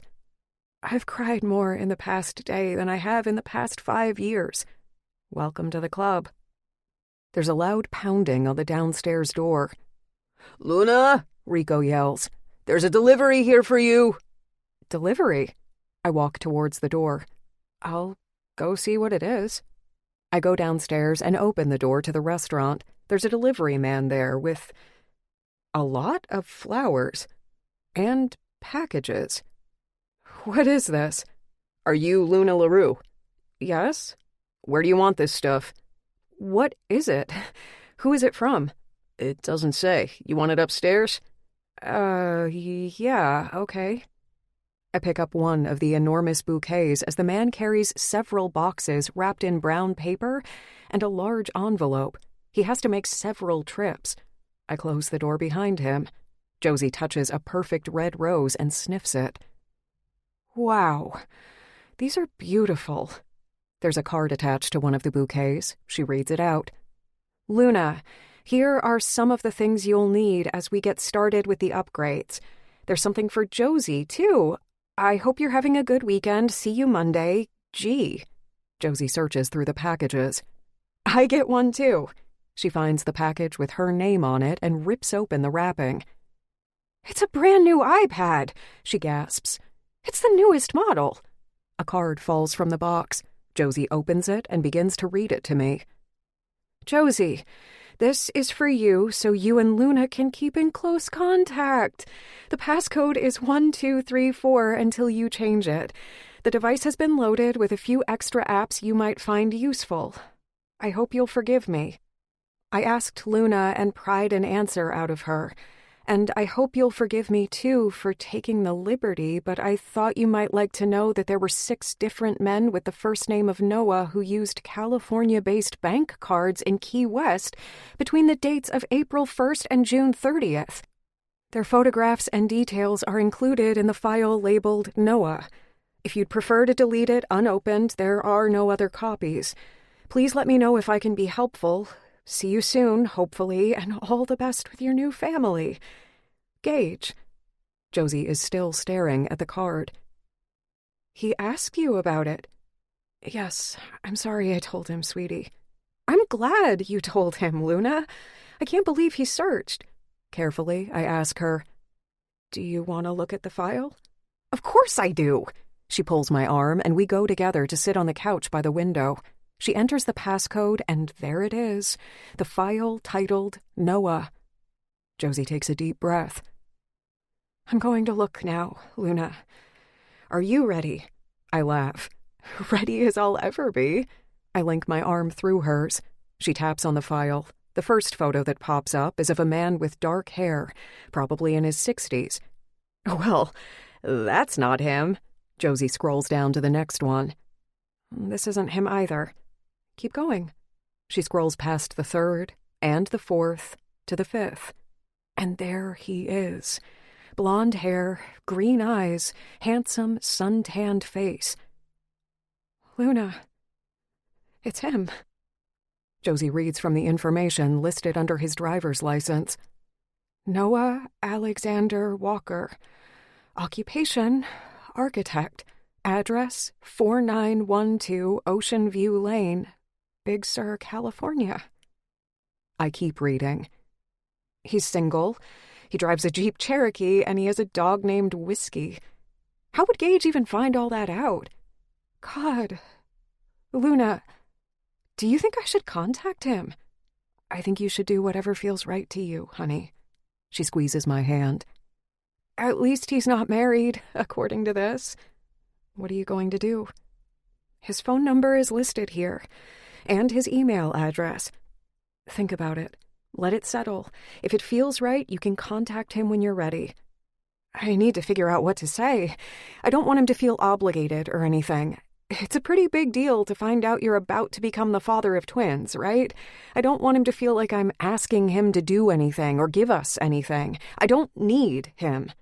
No, you just want to let him know in case he wants to, I almost say, step up, but catch myself. Be a part of their lives. If that's what you want. That's what you need to think about, Josie. Do you want him to be a part of their lives? I think he should have that choice. He's their father. Yes, he is. Josie stares at Noah's photo for what might be a full minute. She zooms in. He's so beautiful, she whispers. I wonder if they'll look like him. Probably a little bit. We're laughing and crying at the same time. Luna, I want to call him now. Now? Yes, I don't want to wonder or overthink it. I just want to let him know, and then he can react however he's going to react. Are you sure? Yes. What time is it in California right now? It's 1:28 here, so it must be 10:28 in the morning. It's Saturday. It's a good time. Okay. Wow. Josie, do you want some privacy? I can wait in my room a while. No, I'm going to call him and put him on speakerphone. I need you here, Luna. Okay, of course, if that's what you want. Josie picks up her phone. My heart's beating so fast right now, I whisper. Mine too. The babies are going crazy in there. She brings up the keypad on her phone. She takes a deep breath. Here goes nothing. She keys in Noah's number. He answers on the third ring. Hello? Noah? Hi, it's Josie Farrell calling. We met one night in Key West around 6 months ago. Silence. Oh, yeah, hi. He doesn't sound mad or spooked or caught off guard. He sounds sort of neutral, sort of nice. I am sorry to call you out of the blue like this, Josie says, but I wanted to get in touch. I've searched for you, I hope you don't mind, because, well, there's no easy way to say this, but I wanted to let you know, and I'll start by telling you that I'm not asking for anything, not at all. I don't need anything. But after we spent that night together, which was really a beautiful night, by the way, just saying, Josie falters a little, so I squeeze her hand and she keeps going. I found out a few weeks later that, well, I'm pregnant. With twins. A shocked silence. What? Yeah, and, I mean, I haven't been with anyone else in around a year or so. I'm sorry, I know this is very unexpected. It was for me, too, and as I said, I'm not asking for anything.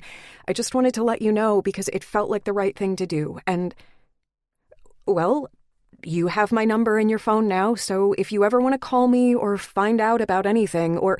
What do you do? Josie seems a little shocked that he would ask this, or that he hasn't hung up yet. Oh, in February. They're boys. Twin boys. Another long silence. Wow, he says. Yeah, Josie agrees. Are you okay? Noah asks, and holy hell, here I go again. Tears are streaming down my face. He cares. He absolutely cares. Josie doesn't answer right away. She's not crying. She seems suddenly stronger. I'm okay. Once I got over the shock, it's been easier. The doctor says I'm healthy and the babies are growing well. I'm leaving for Iowa tomorrow. It's where my family is. Iowa, huh? My uncle lives in Iowa City. Oh, well, that's not too far from where I'll be. There's another long silence before he says, Josie? Yeah? I'm really glad you called me. You are? Yeah. I've thought about you a lot. You have? Yes. I've thought about you a lot, too. She laughs a little. I pick up the phone and take it off speaker. I hold it to her ear and she holds it. I squeeze her hand and leave them to it. As I'm closing the door of my bedroom, I hear Josie laugh, sort of carefully. She's not getting too hopeful, which is good, but there is hope there. A lot of hope. And it's the most beautiful thing in the world, I realize. Hope. I think about my own hopes. I can't seem to summon many at all. The hope section of my brain feels clouded and dark, overshadowed by something else. Regret. Not even about what happened so much anymore, but about being so messed up by it, so unable to just let it go, and most of all, right now, I regret crying. And coming. And confessing all that to a perfect stranger who no doubt sent me flowers out of sheer pity for making a long-ago mistake and for not being strong enough to let it go. It's weird what happens at that exact moment, though. I do let it go. Suddenly, it happens. Just like that. I forgive myself. Maybe I did need to get it out of my system, as he said. Once it's loose, you can begin to heal. Maybe Gage was right. I pick up my phone and search for the Greyhound bus schedule to New Orleans on Monday morning. It's not really that I don't want to face him. It's more that I don't want to see him again at all. Because once I got a glimpse under his cocky arrogance to the part of him that cared enough to break me wide open, while at the same time smoothing my hair, wiping my tears, putting his warm jacket around me, carrying me and feeding me, not to mention giving me the most outrageously stellar orgasm, my first, which was not just beautiful, but life-changing. This is dangerous territory. I could fall in love with Gage McCabe. Maybe I already have. You have. You totally have. Damn it. I can forgive myself once, but not twice. What if I promised you I'd never hurt you? You'd end up breaking your promise. The 7 a.m. bus to New Orleans on Monday is fully booked. There's another one departing at 9:30. I pay for the ticket and book myself a cheap hotel. I'll find a job and a room somewhere. I'll lay low for a month and see how I feel at the end of it. Maybe he'll want to buy me out, too, for whatever I own in equity. I'll leave him a note. I'll give him full reign, which he already has anyway. He made sure of that. So let him deal with it. The staff rosters are already in place. The place runs like clockwork most days. No doubt he's got his own grand plans for the renovations. He can obviously handle it. I sleep for a while, deeply, with no dreams. Josie and Noah talk for hours. After, she sits on my bed and tells me everything. He wants to see her again. He'll come to Iowa, and they'll take it from there. He talked about maybe bringing her and the babies out to Big Sur, where he owns a house he designed with a view of the ocean. She's not going to get her hopes up, but a weight has been lifted. She doesn't feel quite so alone anymore. "Luna," she says, "please tell Gage thank you. So much. I'm so grateful he searched for Noah." Of course I will. I don't tell her that I'm leaving for New Orleans before I see him, but I'll make sure to include it in the note. The next day, the limo picks us up right on time, and I go with Josie to the airport. We hug a lot. and promise to FaceTime nonstop, and she boards her flight, and that's it. A new chapter. Me against the world. The limo drops me at the bar, and I get into my yoga outfit. But I never quite make it to my class. I pack my bag. I get an early Uber, I decide. I book one. It's unlikely he'll show up before 9, if at all. Maybe he'll just send a contractor or a project manager at some point during the week. We didn't really talk about that. Whatever. If he's owned 40 businesses, he can figure it out. God, I'm so tired. I crawl into bed. From here, I can see the water. I'll miss it here, but it's best this way.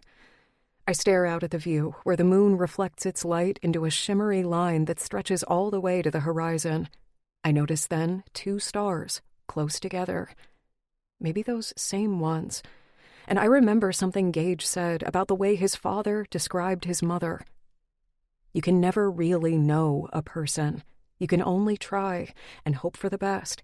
That's what he did, and she never let him down, not once. She just kept on amazing him every single day. God, it must be so romantic and beautiful to love like that. I scold myself for thinking it, but I can't help it. I wish I could love and be loved like that. By him. Luna. I'm on a soft, sandy beach at sunset. He's calling to me, walking towards me in his business clothes, crossing a divide. Luna, honey, wake up.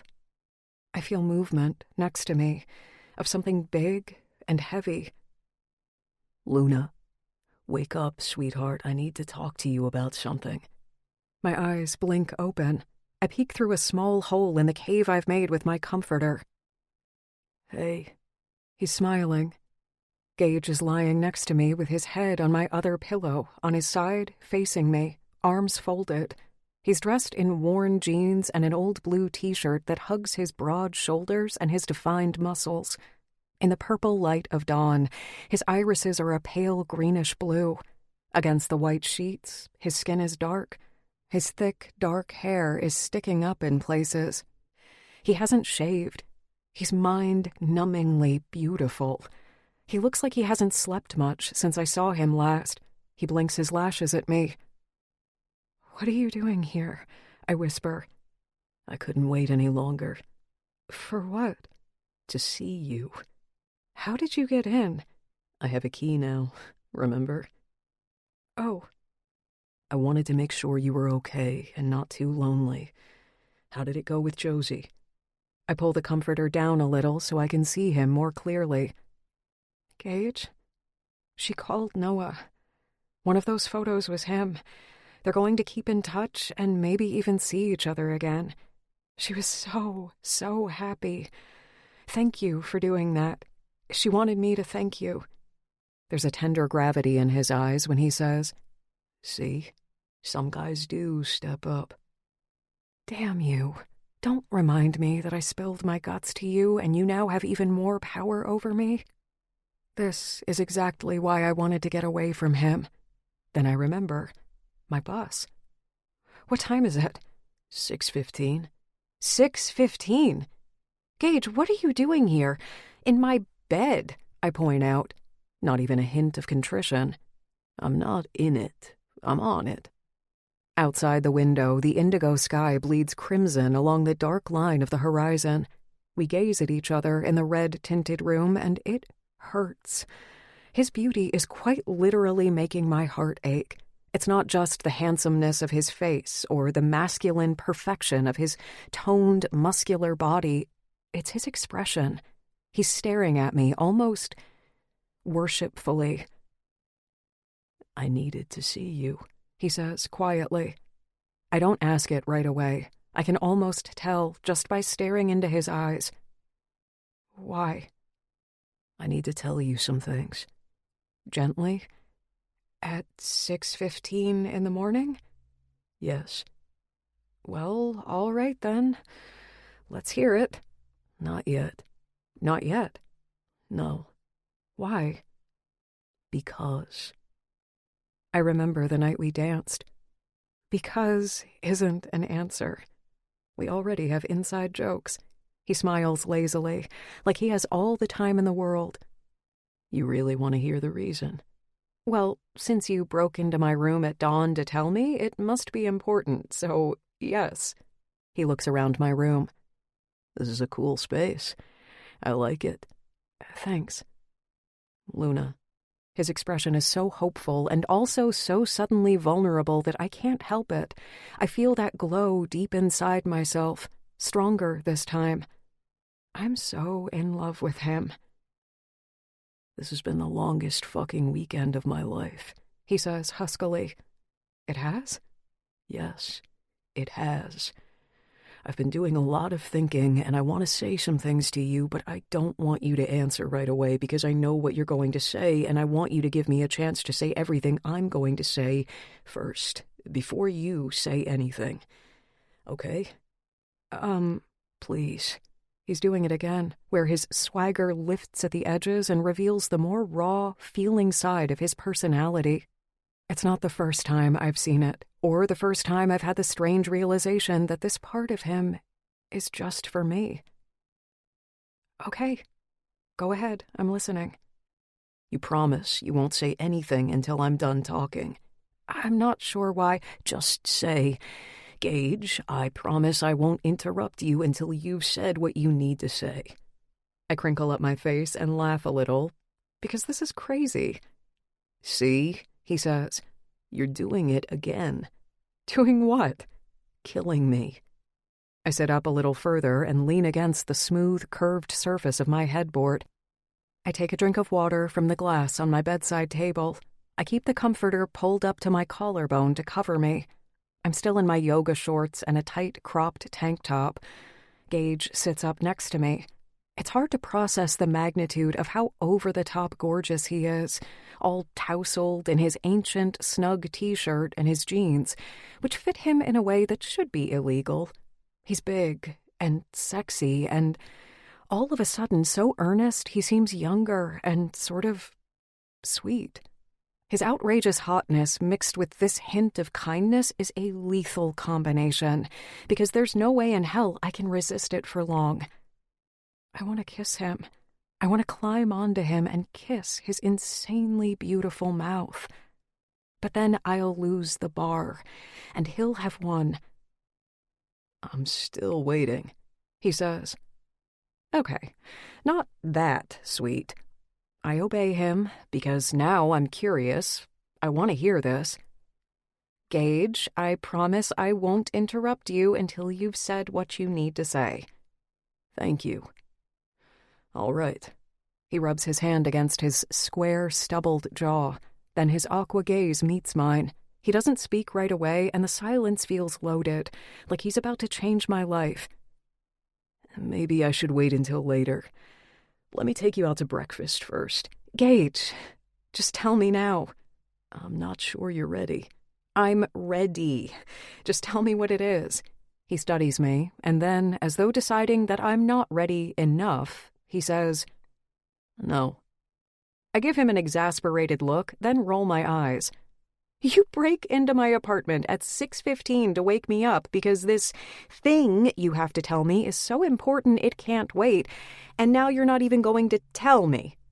Fine, I'll just go back to sleep until you... I love you. I stare at him in mute shock. I sort of gasp lightly. He holds up a finger to remind me of my oath. I know what you're thinking, that I'm insane. I think I'm insane, so I can only imagine how it sounds to you, but I do. I love you. I know I love you because I feel like I've been hit by a fucking lightning bolt right in the middle of my heart. In fact, I had a dream that you were holding my heart, all bloody in your hands, and you wanted to give it back to me, but I wouldn't take it. You're still holding it. That's how it feels. I know how fucked up that sounds, but it's true. I've never had anything like this happen to me before. Not even fucking close. And I know what you're going to say, that I don't know you well enough to love you, but I don't think it works that way all the time. I think you can know. I know that I know, and I want you to let me show you. I want to spend time with you. All my time. I want to give you things and make you happy starting now. I don't want to wait and fuck around and pretend that I'm not going mad with lust and with love. What I realize is that I've been waiting a long time already, and I'm tired of waiting. Like I've been searching but never ever finding. Until you. That's how it feels. Like I finally fucking found you, so I'm going to do everything I can to wow you and win you and get you to fall in love with me. And I know what you think of me. But you're wrong. I can't change who I've been or what I've done in the past, but that's what it is. The past. A different life. A life that made me angry and sort of feral because the whole time I was pissed off that I wasn't worthy of the real thing. The thing everyone aspires to, and most of all, me. Even though I never admitted it to myself. And I don't expect you to love me back right away. I know it'll take time, but I also know I can convince you. And I'm grateful to you, honey, for being honest with me the other night, even though I know that was hard for you to do. But I'm glad you told me so I can understand what hurts you, so I can make sure you don't feel scared anymore. Because that's what I'm going to do. I'm going to treat you like the beautiful goddess you are. I'll be careful with you. I'll take care of you, starting right now. I waited 2 whole, infinite, 1,000-hour days to see you again, and I couldn't wait another minute. My heart's beating. Not fast, but heavily. Thumping with, I don't know, that hope I couldn't find before, maybe. Is this real? I can't quite absorb the enormity of what he's confessing to me. Before I can respond or even react, my phone starts playing a song. It's the one I use for an alarm, a slow, soulful song about seizing the day by the Tucker Brothers Band. I pick up my phone and touch the screen, which stops the music, but it pings again with an alert. Uber, 7:30 a.m. Uber? Gage asks. Yeah. Where are you going? I booked a bus ticket. To where? New Orleans? Today? I watch his face for a few seconds. He's staring at me sternly. I nod, just barely, and bite my lip. He watches me do this. If I didn't know better, I might think you were running away from me. I don't bother denying that that's exactly what I was about to do. Gage takes my hand, which is resting on the covers next to me. I'm not him, honey. You need to know that. Just 2 days ago, the mention of him would have rocked me to my core. Now, already, it has become part of our lexicon, something Gage knows about and something we talk about. It's jarring, but also therapeutic, weirdly. Having it out there in the air instead of all cooped up makes the memory feel much less heavy. I know. You're you. I almost don't say it, but I think about all the things he just confessed, and being honest with him is the only way I can be. So I say it quietly. The most eligible bachelor in Chicago's glitterati dating scene. But don't expect him to stick around until morning, ladies. I don't bother saying that last part out loud, but he already knows. His eyes narrow. You Googled me. And you Googled me. I grew up in a house where my mother cried all the time and my father barely ever came home. He broke her heart, not just once, but all the time. They all did. All her husbands, or at least most of them. Have you ever been faithful, Gage? I've never tried to be faithful. I never had anyone to be faithful to. What if you can't do it? He moves closer, climbing over me, crouching above me like a big cat, holding his weight so he's pinning me in place but not crushing me.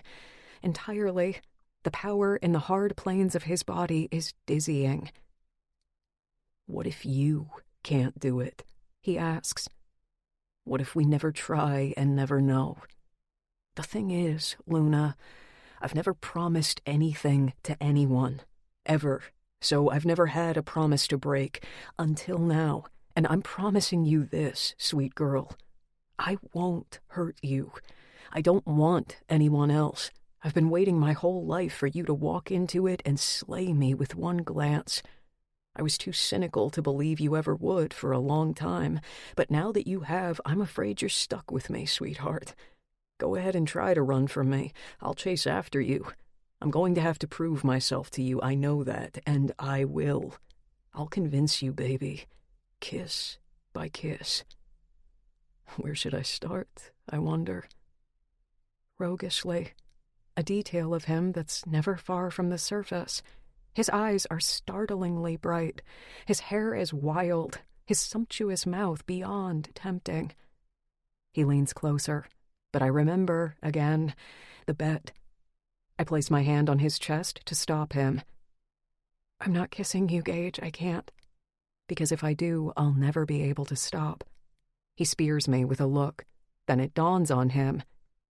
Did you open the envelope I sent you? No. Josie opened hers, but He climbs off me with the ease of an athlete and lifts me into his arms like I weigh no more than a child. He carries me into the living room. Gage, I'll take you to New Orleans this weekend. I own a hotel in the French Quarter. You do? Yes. We'll take my jet. I'll book us dinner on a Mississippi riverboat and we'll catch some live music. My favorite jazz club is open all night, but first, you need to open these presents. He places me on the couch, still wrapped in my comforter. The entire apartment is infused with the heady perfume of the topiary-sized bouquets of roses. Their blooms are the largest I've ever seen. Gage gathers the wrapped packages and the large envelope and puts them on the coffee table.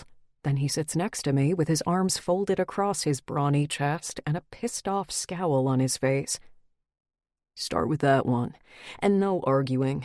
These are things we'll need for the renovations. I need you as involved as possible. The right equipment is crucial. Yes, boss. Another lusty turquoise glare. I'll boss you, honey. Don't even get me started. I feel the heat rise to my face, but I can't help it. I want to push him because I know why he's so grumpy.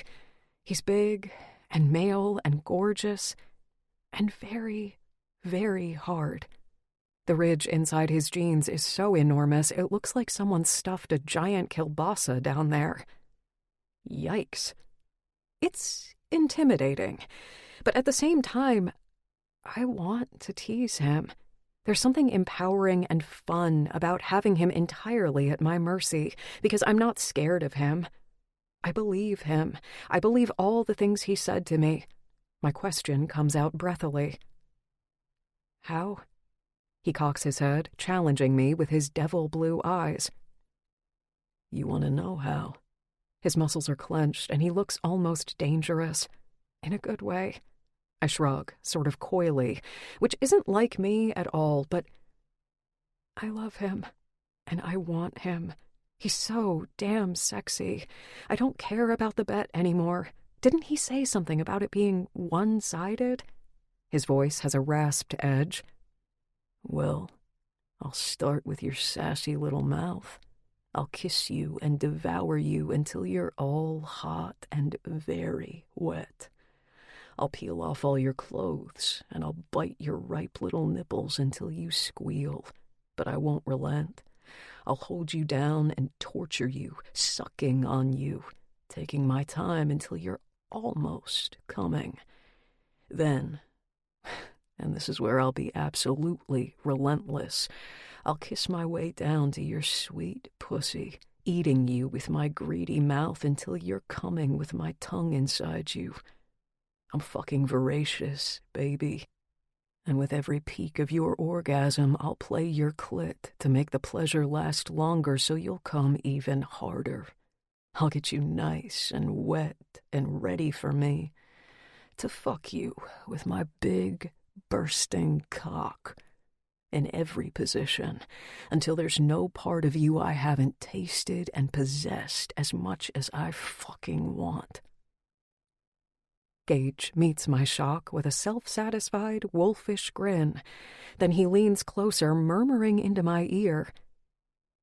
"You like my dirty mouth, don't you, baby?" He nips my earlobe. "You love how hard I am for you.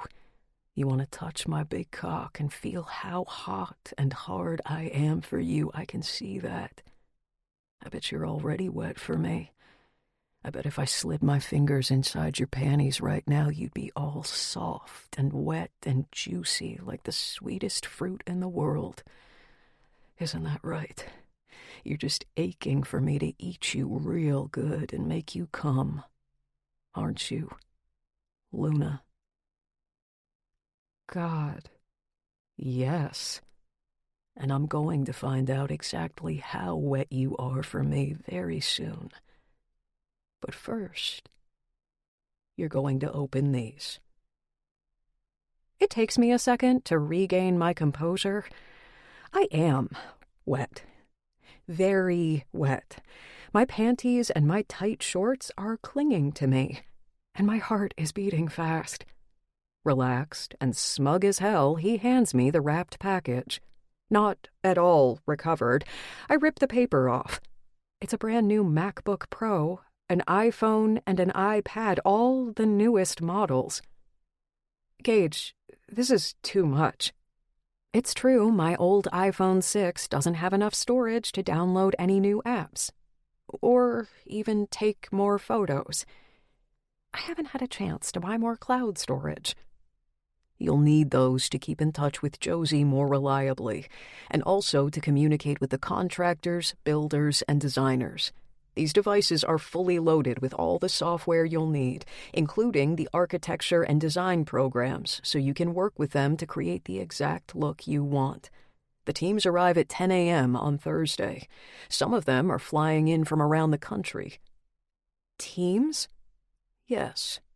Now open the envelope. I do, and slide out a stack of papers. What is this? I spoke to the bank manager yesterday. Actually, he's the CEO. On a Sunday? Yes. He's Gage McCabe, I remember. Investment prodigy and money-making genius. Of course they'll talk to him on a Sunday. We're changing the name, by the way. His arrogance is back in full force. You changed it without even asking me?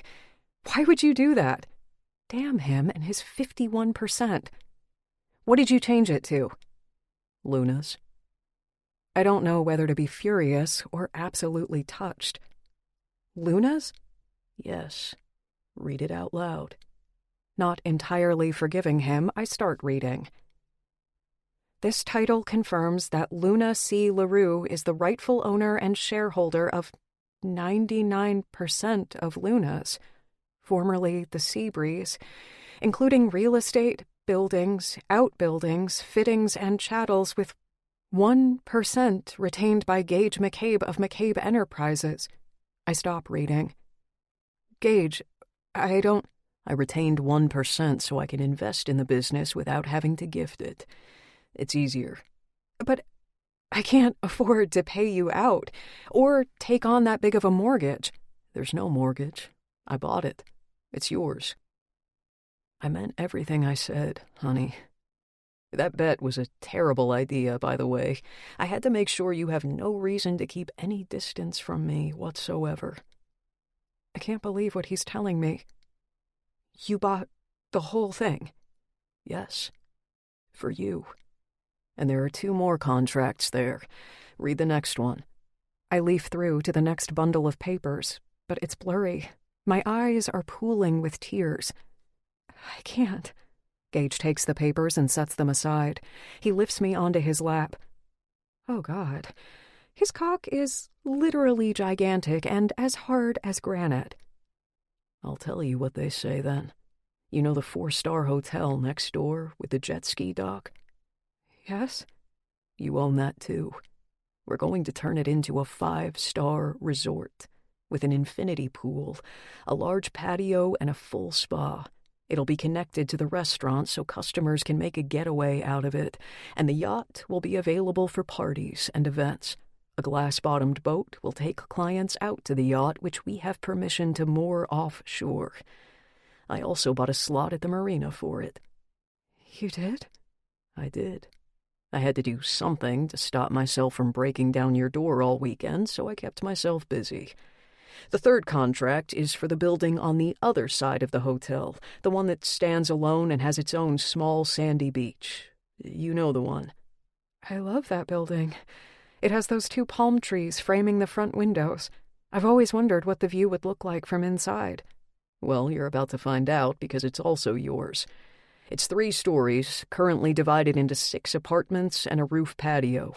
We can live there sometimes when we're not traveling and doing all the other things you want to do. We're living together? Is this really happening?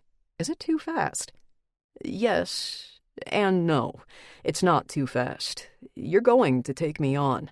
You're going to let me try, and I'm going to get you to fall in love with me. I am? I am going to let him do that. I think he might already be doing it. I think he's done it already. In that closet. We'll have a manager running the day-to-day operations of the businesses. The contractors will consolidate the residents as you specify. That's what the design and architecture apps will help with. I've got one of the top designers in Chicago coming in to work with us. He's a friend of mine, and he's the best in the business, and we'll renovate this space into a larger yoga studio for you, if you'd like to.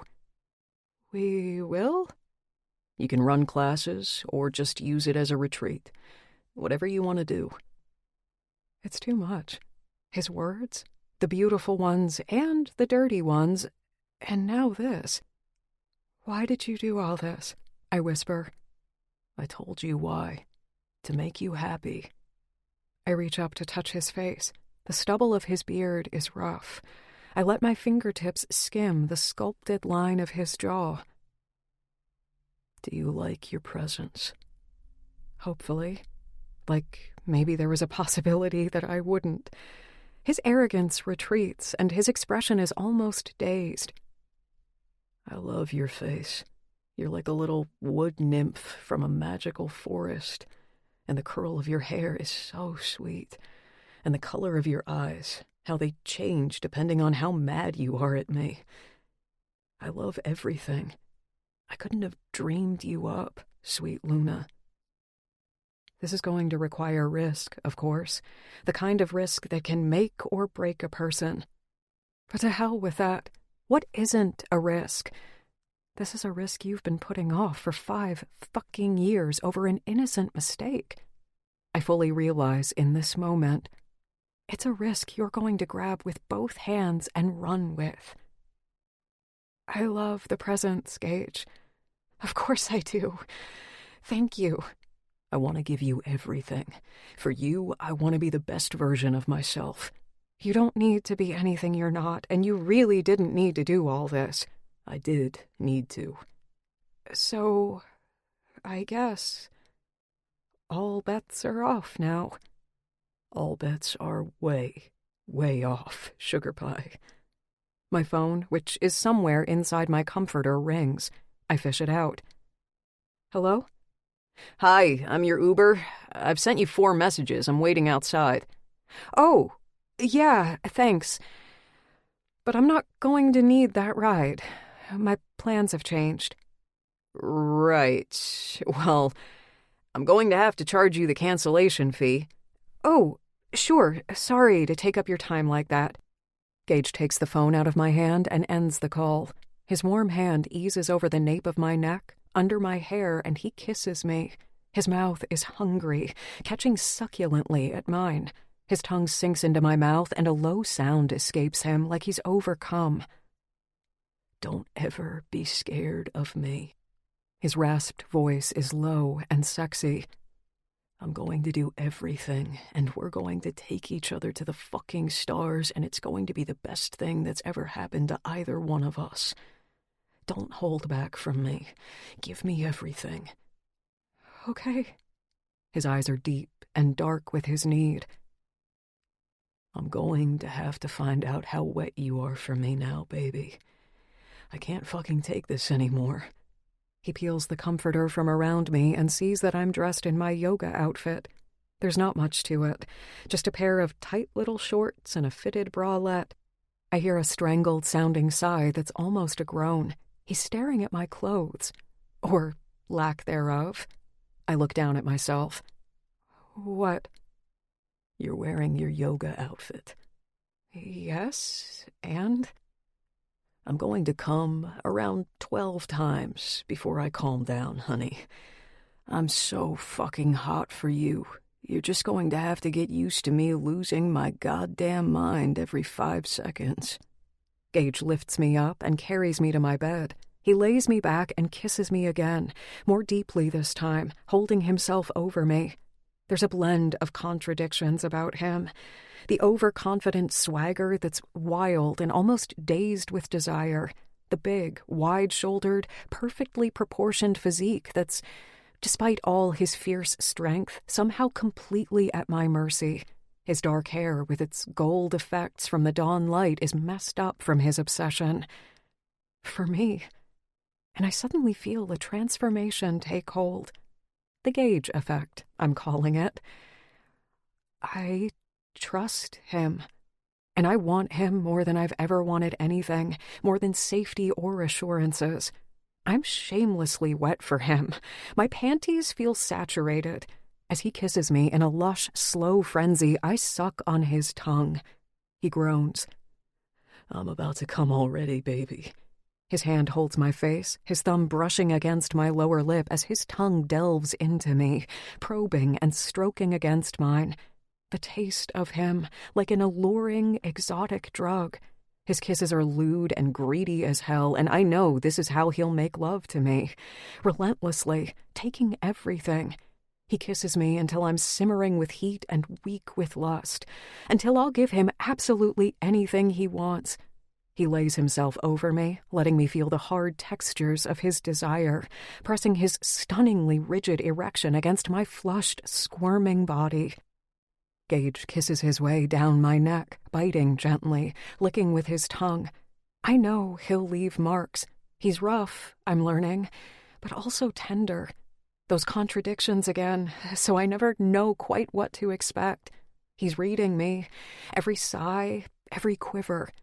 His thumb brushes over my nipple through the thin film of my bralette. He squeezes and tugs until I moan. Then he roughly pulls the fabric up, releasing my breasts, which feel full and warm and sensitive. He pulls the fabric up to my wrists, where he binds me, hooking the tightened tie to a curved wooden detail of the bedhead. My hands are tied. His big, warm hands squeeze and cradle my breasts, nuzzling the coarse surface of his beard against my soft skin. You are so fucking beautiful, he murmurs. His tongue flicks against the underside of my nipple, playing it lightly, and I arch up to him. His hungry mouth eases over the budded peak, sucking strongly, biting, twirling with his tongue.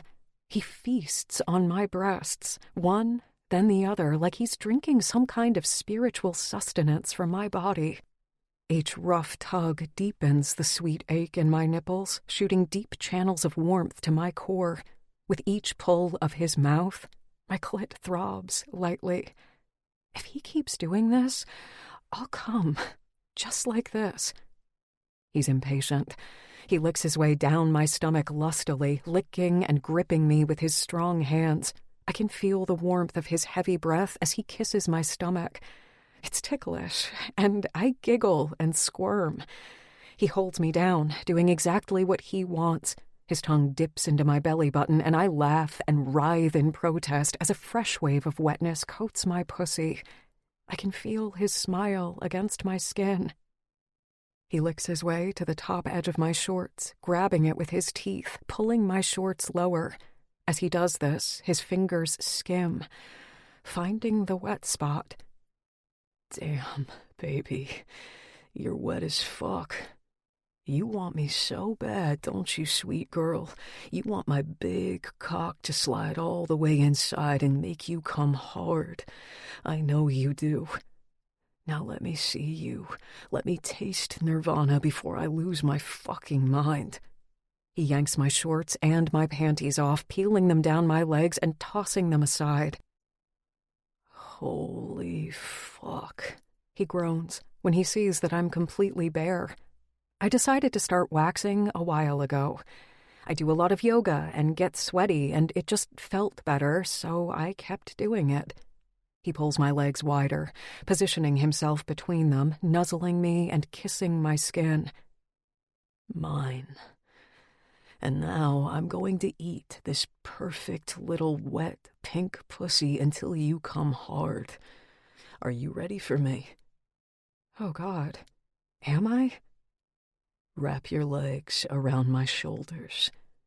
That's it.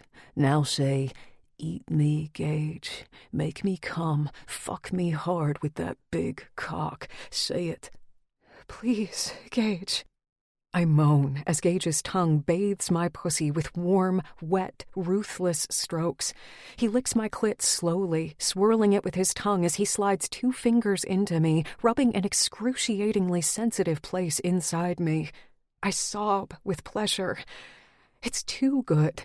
He continues his languid rhythm, and I move with him, writhing against his greedy mouth. He eats into me, licking and sucking hungrily. He's dirty, and so good at this. His fingers stroke my inner softness as his mouth fastens over my clit. I twist because the pleasure is crazy. He stays with me, and I moan his name as he suckles my taut bud, using his tongue and his mouth and his fingers relentlessly until the rapture climbs to a rushing swell that's more than I can handle. Arched against his mouth, I cry out. He nurses the pleasure, sucking harder and rubbing faster as my inner muscles spasm in voluptuous bursts that squeeze and saturate his sticky fingers. Gage's mouth gentles, but he continues to eat at me, like he's addicted, like he'll never be able to get enough. I can't move. I'm dazed by a physical euphoria that's drugging. It's sort of mind-blowing how outrageously intimate this is. His mouth and his tongue explore and suckle, his rough beard heightening the pleasure-pain as he tenderly coaxes another wave of bliss. And another. Time takes on an otherworldly feel. I lose count of the orgasms. 6, maybe? Then he climbs up my body, swiping his forearm across his wet mouth lasciviously, pulling off his shirt, which dishevels his hair even more. Wow. His powerful chest is dusted with dark hair. His olive skin looks dark in the morning light. He straddles me, holding me down. He releases my hands, untying me, and I reach out to touch my fingers to his 8-pack, fascinated by the smooth, quilted perfection of his muscles. An understanding shimmers in the pale inflections of his eyes. They're extraordinary eyes, dark-rimmed and lightning bright. He's checking, I realize, to make sure I'm not scared. I'll never hurt you. I know he won't hurt me. I almost want him to hurt me because the pain Gage gives is all about intense, stunning pleasure. I lay quietly, my pussy still fluttering with ripples of lingering pleasure. Are you ready for more, baby girl? I'll be careful with you. I want to make you happy. I'm ready for everything. Something wild and restless is taking place between us, wild lust with a deeper edge. I love him, and he loves me. It's so unlikely, so sudden, so real. I want to follow it and see where it leads. I want him to infuse me with his glory. As he leans closer, my hands slide over the nape of his neck, into that thick black hair. I pull him down to me so his face is close to mine. I want you so damn much, he murmurs, staring into my eyes. Reaching up to him, I kiss his mouth in a seductive claim. I arch closer, and our bodies meet in tantalizing harmony. Rigid, uncompromising hardness over supple, inviting softness. Gage supports his weight as he unbuttons his jeans. He reaches into his pocket and pulls out a condom packet. "I'm on the pill," I tell him, "but put it on if you want." His gaze is searching. "You don't make that mistake twice," I whisper. How empowering it is to talk, even in whispers, about what now feels like an entirely different lifetime. "I've never done it without holstering the gun." He considers this for a millisecond, then he kicks off his jeans. "But hell yes, baby. If you'll have me bareback, then that's what you're going to get. I'm going to fill you up with my hot seed until you're fucking swimming in it." I gasp as I get my very first glimpse at his... Jesus, his cock is freaking colossal, long and thick, stunningly hard, dusky and taut against his arrow line of hair, all the way up his stomach, with a glimmer of moisture at the broad tip. It's hot-looking, with ridges of smooth veins. He's not only ridiculously well hung, he's also very aroused. I lace my hand over my mouth, and I can't stop a burst of laughter from escaping as my head falls back on the pillow. He lays his big, playful, fever-hot body over mine. "I'm not sure what to say when your first reaction is laughter." This makes me laugh even more. "It's huge!" Gage's smile turns hot as he holds his massive cock in his fist. "Yes," he murmurs darkly. "And it wants to fuck that perfect little juicy-as-fuck pussy until you're tugging the cum out of me in hot gushes." Oh, God. He touches the head of his cock to my still pulsing pussy. He rubs the warm, broad crown with its seeping bead of moisture over my clit, which is so sensitive from the 6 orgasms he's already given me. I feel the pleasure rushes starting again. What I'm learning is that Gage McCabe is outstandingly gifted, and that his endowments to die for are exactly that. It's a hot, thick magic wand, and he knows exactly how to use it. He swirls the head against my hypersensitive nub, teasing the pleasure higher. As he feels the throb of my orgasm starting, he eases the head of his cock inside me. I'm too tight, but so slippery from his mouth and my own honey, he slides further inside me. He uses the wetness to force his way deeper and deeper. It's too much. The stretching burn of his enormous cock sliding thickly into me pushes me over another precipice of unendurable pleasure. My pussy clenches tightly around his bulk in a furtive rhythm. Gage groans, an agonized hum. "Hell, I can't hold this. Luna, you're heaven on earth. Oh, fuck." Gage comes hard, his breath hissing between his clenched teeth as his cock bucks violently inside me, flooding me with heat and triggering another starry wave of pleasure. He rides my bliss in deep, crazy sync as we come together. It lasts a long time. There's something beyond physical about the need our bodies have for each other's. We're wetly, tightly bound. We're still coming. We're sweaty and entwined. He kisses me and my hands weave through his hair. He stares deep into my eyes as he thrusts again, triggering new tremors of rapture. I can feel the throb of him deep inside me as his cock pulses with the last gushes of his release. Gage doesn't pull out. He kisses me for a long time, feasting on my mouth and my breasts until his big cock is fully revived, until we're doing it all over again, until he's spilling more of his hot cum deep inside me, until it's late afternoon and we're still in bed. "That proves I was right," he says softly, playing with my hair. "About what?" "We're perfect for each other. I knew it the minute I saw you. It happened that fast." I wrap my legs more tightly around him so his cock slides even deeper. "Maybe you're right." He smiles. the smile. His wolfish smile with an almost vulnerable edge to it that makes me realize I'm his weakness. I'm his one vulnerability. "You're mine," he whispers. "I found you, and now that I have, I'm never letting go." Gage picks me up and carries me into the shower. He could lift 12 of me without breaking a sweat. I wrap my arms and legs around him. I don't know what day it is, only that it's evening now. The sun is starting to set outside the small etched window in my shower. He kisses me, plunging his tongue into my mouth, exploring intimate angles. There's an edge to him, a desperation.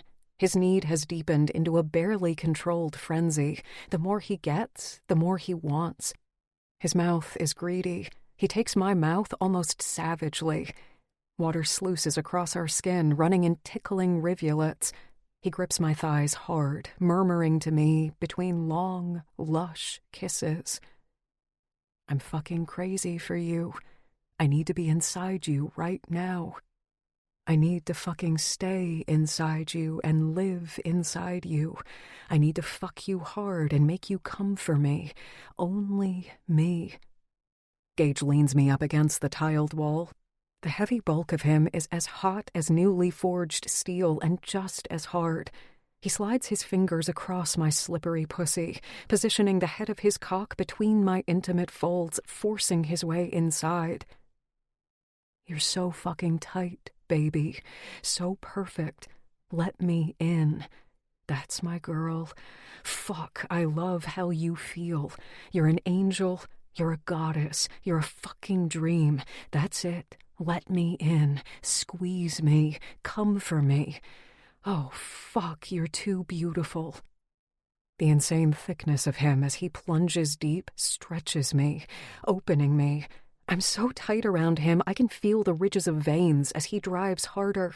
The burn is painful, star-studded with shards of hot, explosive pleasure. It's like he's made of pure magic. His cock, so big and so deep, rubs rhythmically against every trigger I possess, igniting shattering bursts of rapture as he thrusts into me over and over. I grip onto him, struggling to cope with the overload. I come in jolting bursts, each wet compression drawing him deeper and deeper until his massive arousal is fully rooted. It's too much. I cry out as the stretching totality of his slick depth tips me over another crazy cliff. I come again, very, very hard. My inner muscles pull and tug, milking him with soft, clamping adoration.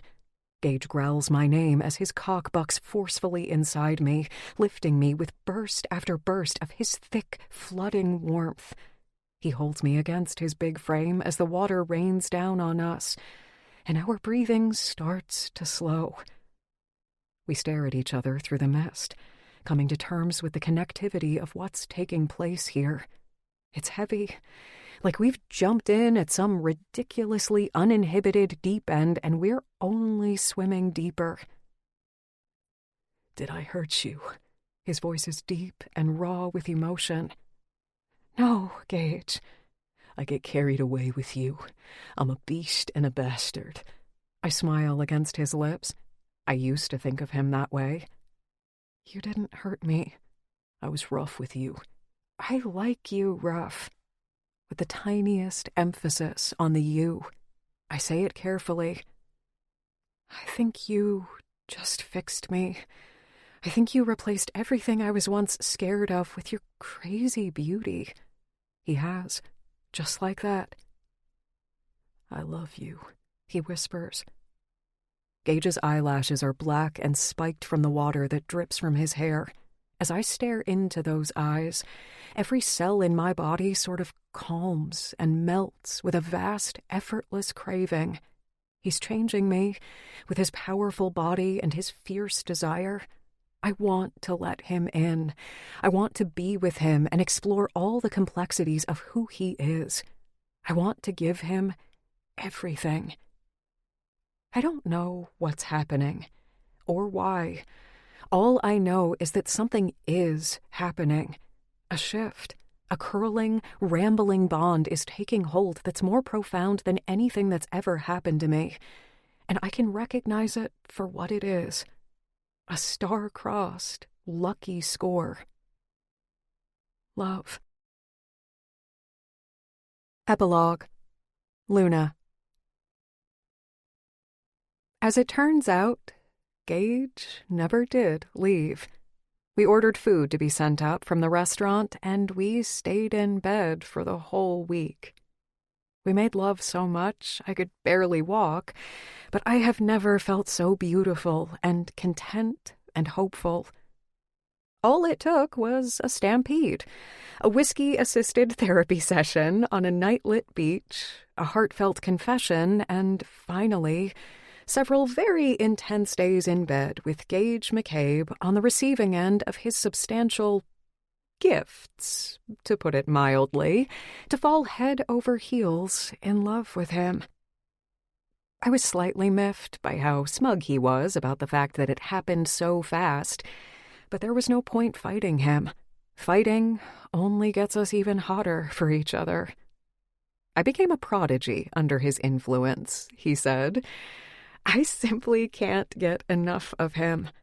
Orgasms change a person. Orgasms given by a certain well-hung investment guru transform a person. It's empowering. I crave him with everything I have. I want to drink him in and taste him and take him inside every chance I get. To say he feels the same way would be an understatement. The builders and designers and architects arrived, and it has been a whirlwind of activity. My apartment has become our headquarters. Gage sits with me in the meetings, but leaves all the decision-making to me. Whatever I want, he says. Whatever makes me happy. All 3 buildings are basically being gutted, keeping every ounce of character, but refitting everything that isn't either structural or in keeping with the design vision. The decks, the pools, and the exterior spaces are all being redone. The interiors are being transformed into stylish, understated Key West decor with a modern tropical flair. The designer, Gage's friend from Chicago, is turning out to be a genius. His name is Felix, and he comes up with ideas I never would have thought of, which I suppose is his job, but he's incredibly good at it. We've closed the restaurant for 6 weeks while the refurbishments are being completed. I gave all my staff a paid, much-needed vacation. We're planning to reopen on New Year's Eve. The Tucker Brothers Band will play at the grand opening of Luna's. Gage took me to New Orleans for a week. We walked the streets hand in hand, listened to music, ate amazing food, went shopping, took a ride on a Mississippi riverboat, and spent a lot of time in our swanky hotel room. Gage takes me to a place of physical enlightenment that I think must be, in itself, a rare gift. There's nothing he won't do. He's dirty as hell, in the best kind of way, exceptionally thorough and absolutely relentless. From that first confession, he tells me he loves me 100 times a day. On our last night in New Orleans, I said it back to him. My sweet, beautiful, arrogant bastard cried when I said it. We both cried. Then we laughed because his reply was, I don't blame you. It would be hard not to love all this. I talk to Josie every day, and she's settled into her routines in Iowa easily enough. She's living in Owen's main house while he renovates and lives in his barn. She's been in touch with Noah every day since she got back, and they talk for hours, sometimes late into the night. He's planning to visit her the week before Christmas. Gage invited me to spend Christmas with him, his brothers, and his cousins. So it turns out we'll be spending 2 days with the Tuckers in Nashville. He took me to Chicago for a weekend to see his penthouse apartment, his offices, and his life. His former life, as he puts it. As soon as we got there, actual paparazzi were swarming around us, taking pictures. I hadn't realized how famous he was in his hometown, and how much the people there, especially women, compete for his attention.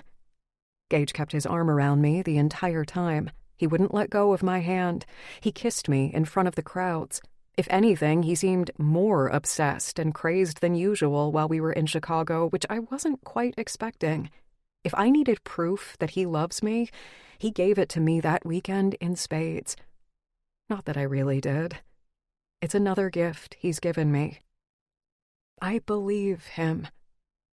He'll keep the apartment in Chicago available for us and run his companies remotely from Key West. It's not that I didn't like Chicago. I did, and it'll be a fun place to spend time with him. But I'd miss the warm humidity and the Key West flavor in the air, the sand and the sun, and the way my heart lifts as soon as I drive across the 7-mile bridge. Gage says wherever I am is his home now. With us, it got very intense, very quickly, but there didn't seem to be any reason to try to slow it down. We've been inseparable since the morning he broke into my apartment to confess his love for me. We only seem to get more addicted to each other with each passing hour. He insists that we're going to spend a month next summer at his lake house in Michigan. He has several, but one of them is his favorite place in the world, he said. I'm excited to see it and to spend time with him there. My tiny, rustic apartment will stay mostly the same and will be the last thing to be renovated once our new house is ready for us to move into. It'll be turned into a cute and slightly more modern yoga studio, and I've decided to teach a few classes when we reopen. For now, I still do my practice each day. I have a new student. Or at least a very enthusiastic observer. He's terrible at yoga, mostly because he won't concentrate. Stop that, I tell him. You're distracting me. You're distracting me. This happens all the time. I'm in child's pose, and he's kneeling behind me off his mat. Get back on your mat, I say. I like your mat better. He's dressed in only a pair of shorts that aren't even yoga shorts. His hand slides over my back, massaging me gently. Then it glides lower, over my hips and between my legs, where he cups me with his warm palm. His fingers play, and he gently massages my clit until I can feel the warmth. Just as I thought. You're getting wet for me, and I can't have that go unattended. I gasp lightly as he lazily squeezes and rubs me intimately until my panties and shorts are wet to the touch. Let's get tantric, he murmurs lecherously. That's all you want to do is get tantric. What about yoga? I can't do yoga like this. I turn to look at what he means, even though I already know. His cock is fully hard and halfway out of his shorts, glistening with moisture. I laugh, exasperated, because, no, he really can't do yoga like this. And he looks too delicious for me to be able to do yoga with him like this. I crawl closer. Lay back, I say gently, guiding him onto the mat so he's lying flat on his back. He rests his head on a bent, burly arm. I kneel over him, running my hands over his hair-dusted chest, loving the feel and appreciating the sublime shape of his big, sculpted body. He lets me explore, watching me as I unzip his shorts, fully revealing him to me. I grip his engorged shaft with both hands and lift it away from his stomach. Slowly, I lick the moisture, sliding my tongue across the slit, taking the head of his cock into my mouth. There's no way I can take all of him. He's far too big, but I grip his thick cock in my fist and suck him deeper. A gush of pre-cum spills onto my tongue. Luna, he growls. Fuck. I find an awkward rhythm, sucking on him as tenderly as I can, drawing him further and further into my mouth, using my tongue and my hands to stroke him. It doesn't take long. Gage lets out a groan as his cock jerks. Hot liquid jets into my throat, flooding my mouth with his milky seed. I swallow as much as I can, suckling gently on his softening shaft until I've taken all of his essence. It takes him a few minutes to recover. His eyes are bloodshot as he weaves his fingers through my hair. "Have I told you yet today how much I love you?"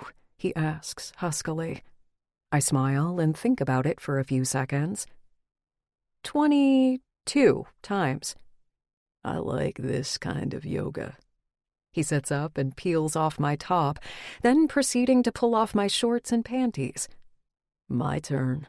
He grabs a towel and lays it over my yoga mat. Then he takes a small bottle of massage oil and unscrews the top. He helps me into position so I'm lying on my stomach on top of the towel. He uses the oil to massage my back, rubbing the tension from my muscles.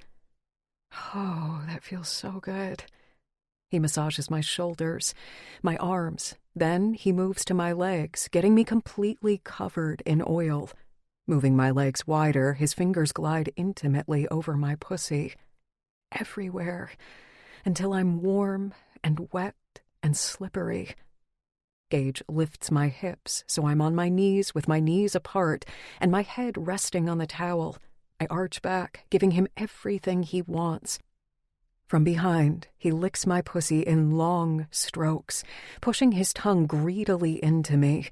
He licks me everywhere, pressing his tongue into every secret cove.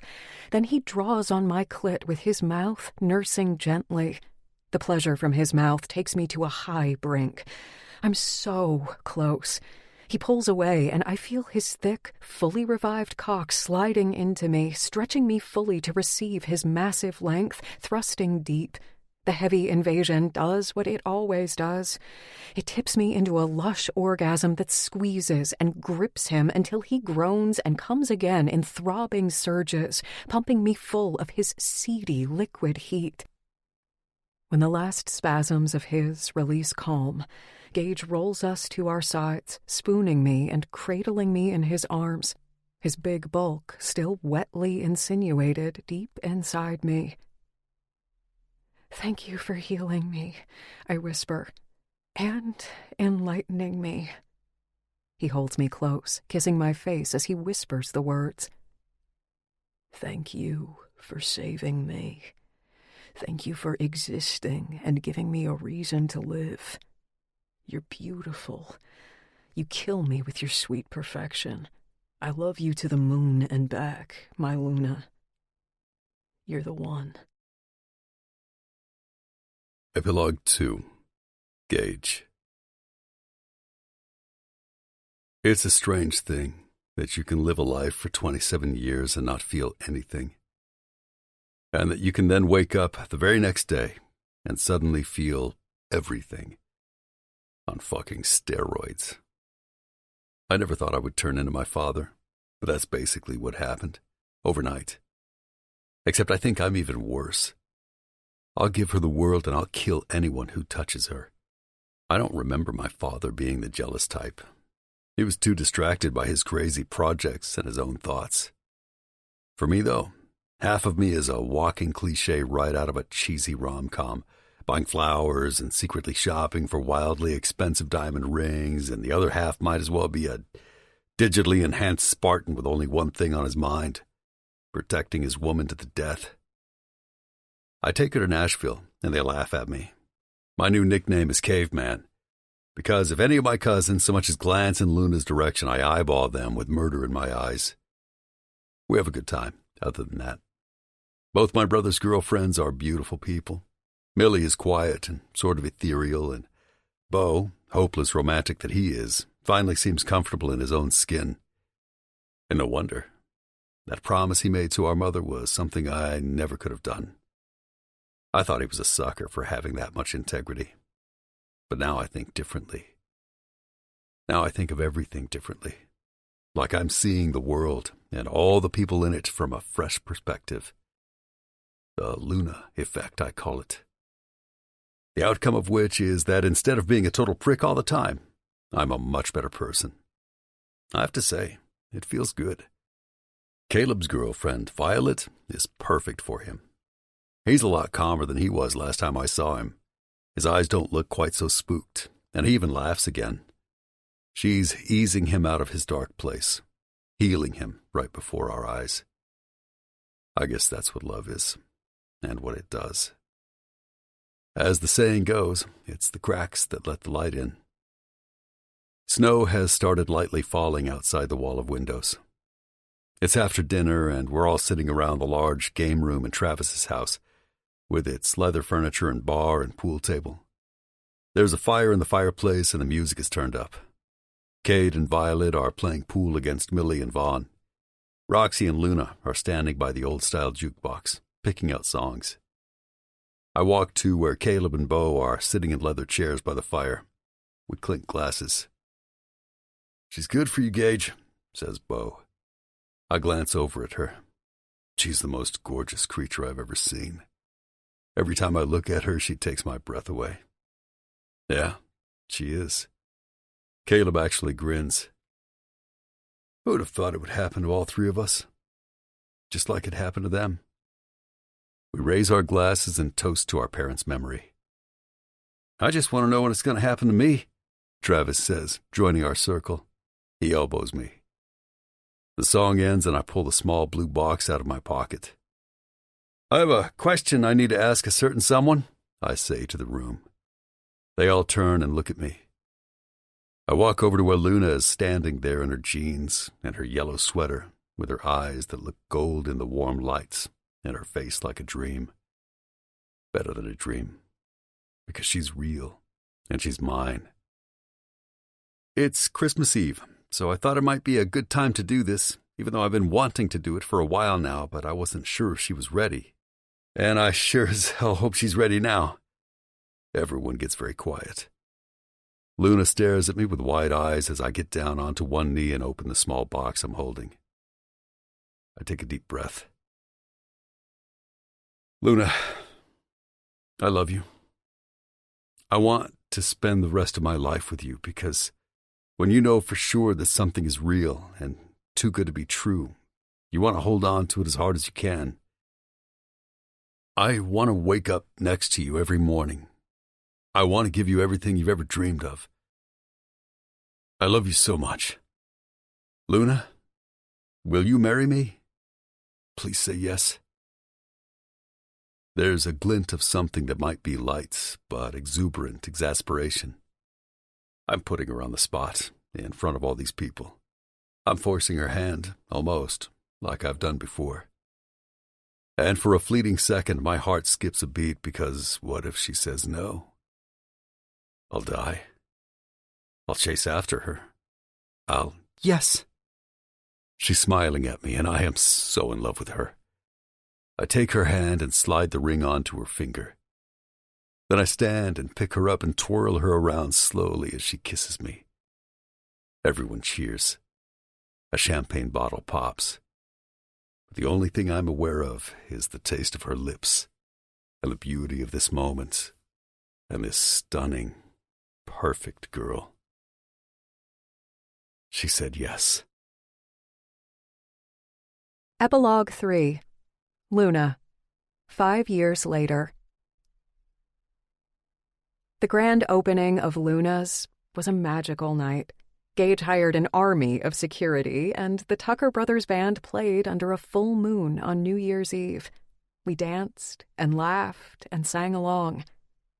Since then, the businesses have been going exceptionally well. The hotel and spa are booked months in advance, and the restaurant is packed every night.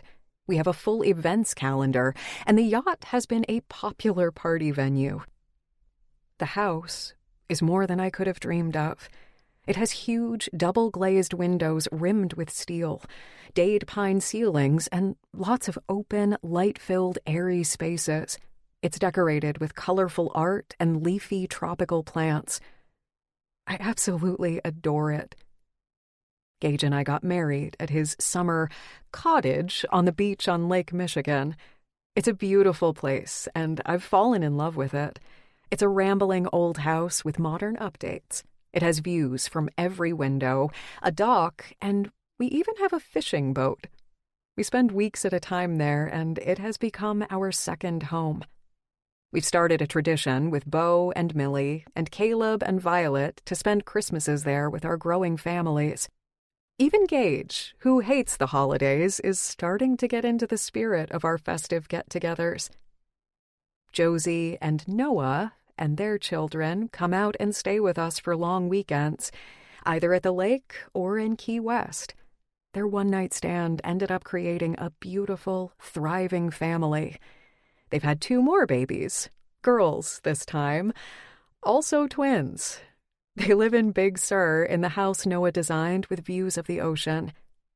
Funny how things work out sometimes. For our honeymoon, Gage took me to Europe for a month. We went to London, Paris, Rome, Venice, and spent a week at a villa in Tuscany. We ate good food, visited the sites and museums, and spent lazy afternoons in bed. Our lovemaking has a beauty and a bond that awes me. I can no longer imagine a life without my husband. I love him more than I knew I could love. He's a part of me that feels as real and as important as my own body and soul. It's a beautiful thing to love like we do. We don't take it for granted. We treat it like the treasure it is. I went off the pill just before our honeymoon, and I was pregnant by the time we got home. I cried, for all the right reasons, for the past, and most of all for the future. Gage has stayed true to his word. He's careful with me when I need him to be. His love for me takes away my fears and doesn't leave room for sadness. With him, I'm too happy for sadness, just like he promised. Our baby girl's name is Isla. She has dark blonde hair and turquoise eyes, exactly the same color as her daddy's. Her hair has a jaunty curl to it that won't straighten no matter what we do to it, just like mine. 2 years later, we had our son, Elias. He has black hair and eyes that change color with his moods, from green to aqua, even to gold. He's a gorgeous little boy with the same innate self-assurance as his father, who he follows around like an adoring puppy. But when he's tired, he only wants me. It's evening, and I've just finished a yoga class. I've found that I love teaching. Yoga and meditation can change your life, and it's fun and rewarding to watch people experience that. Some of my students have become good friends. Once everyone has left, I turn off the lights of my studio and lock up. I go downstairs to the busy restaurant. I wave to Rico, who's run off his feet, but not like the old days when it was just us. We have a lot more staff now. I make my way past the hotel with its expansive patio and infinity pool where people are sitting out enjoying the night, and I let myself into the house. Gage has put the children to bed and is waiting for me on the couch, scrolling on his iPad. He looks up when I walk in. His hot gaze rakes over my yoga outfit. "Hey, beautiful. How's my dazzling wife?" He puts the iPad aside and I sit on his lap. "Happy?" I tell him. "You did it. You made all my dreams come true." "Told you," he says smugly. I straddle his hips and feel that he's already getting hard for me. Except, well, I was thinking there might be one more thing I'd like. "What thing?" I kiss his lips, licking lightly between them. I was thinking maybe we could have one more baby. He lifts me into his arms and carries me upstairs. "One more? Or 2 more, maybe 3 more. You can have whatever you want." I wrap my arms around his neck. "I love you." Gage smiles down at me, kicking the door of our bedroom closed behind us. "Of course you do. It would be impossible not to." We laugh, and my beautiful husband takes me to bed. This concludes Arrogant Player by Julie Capulet. Narrated by Maxine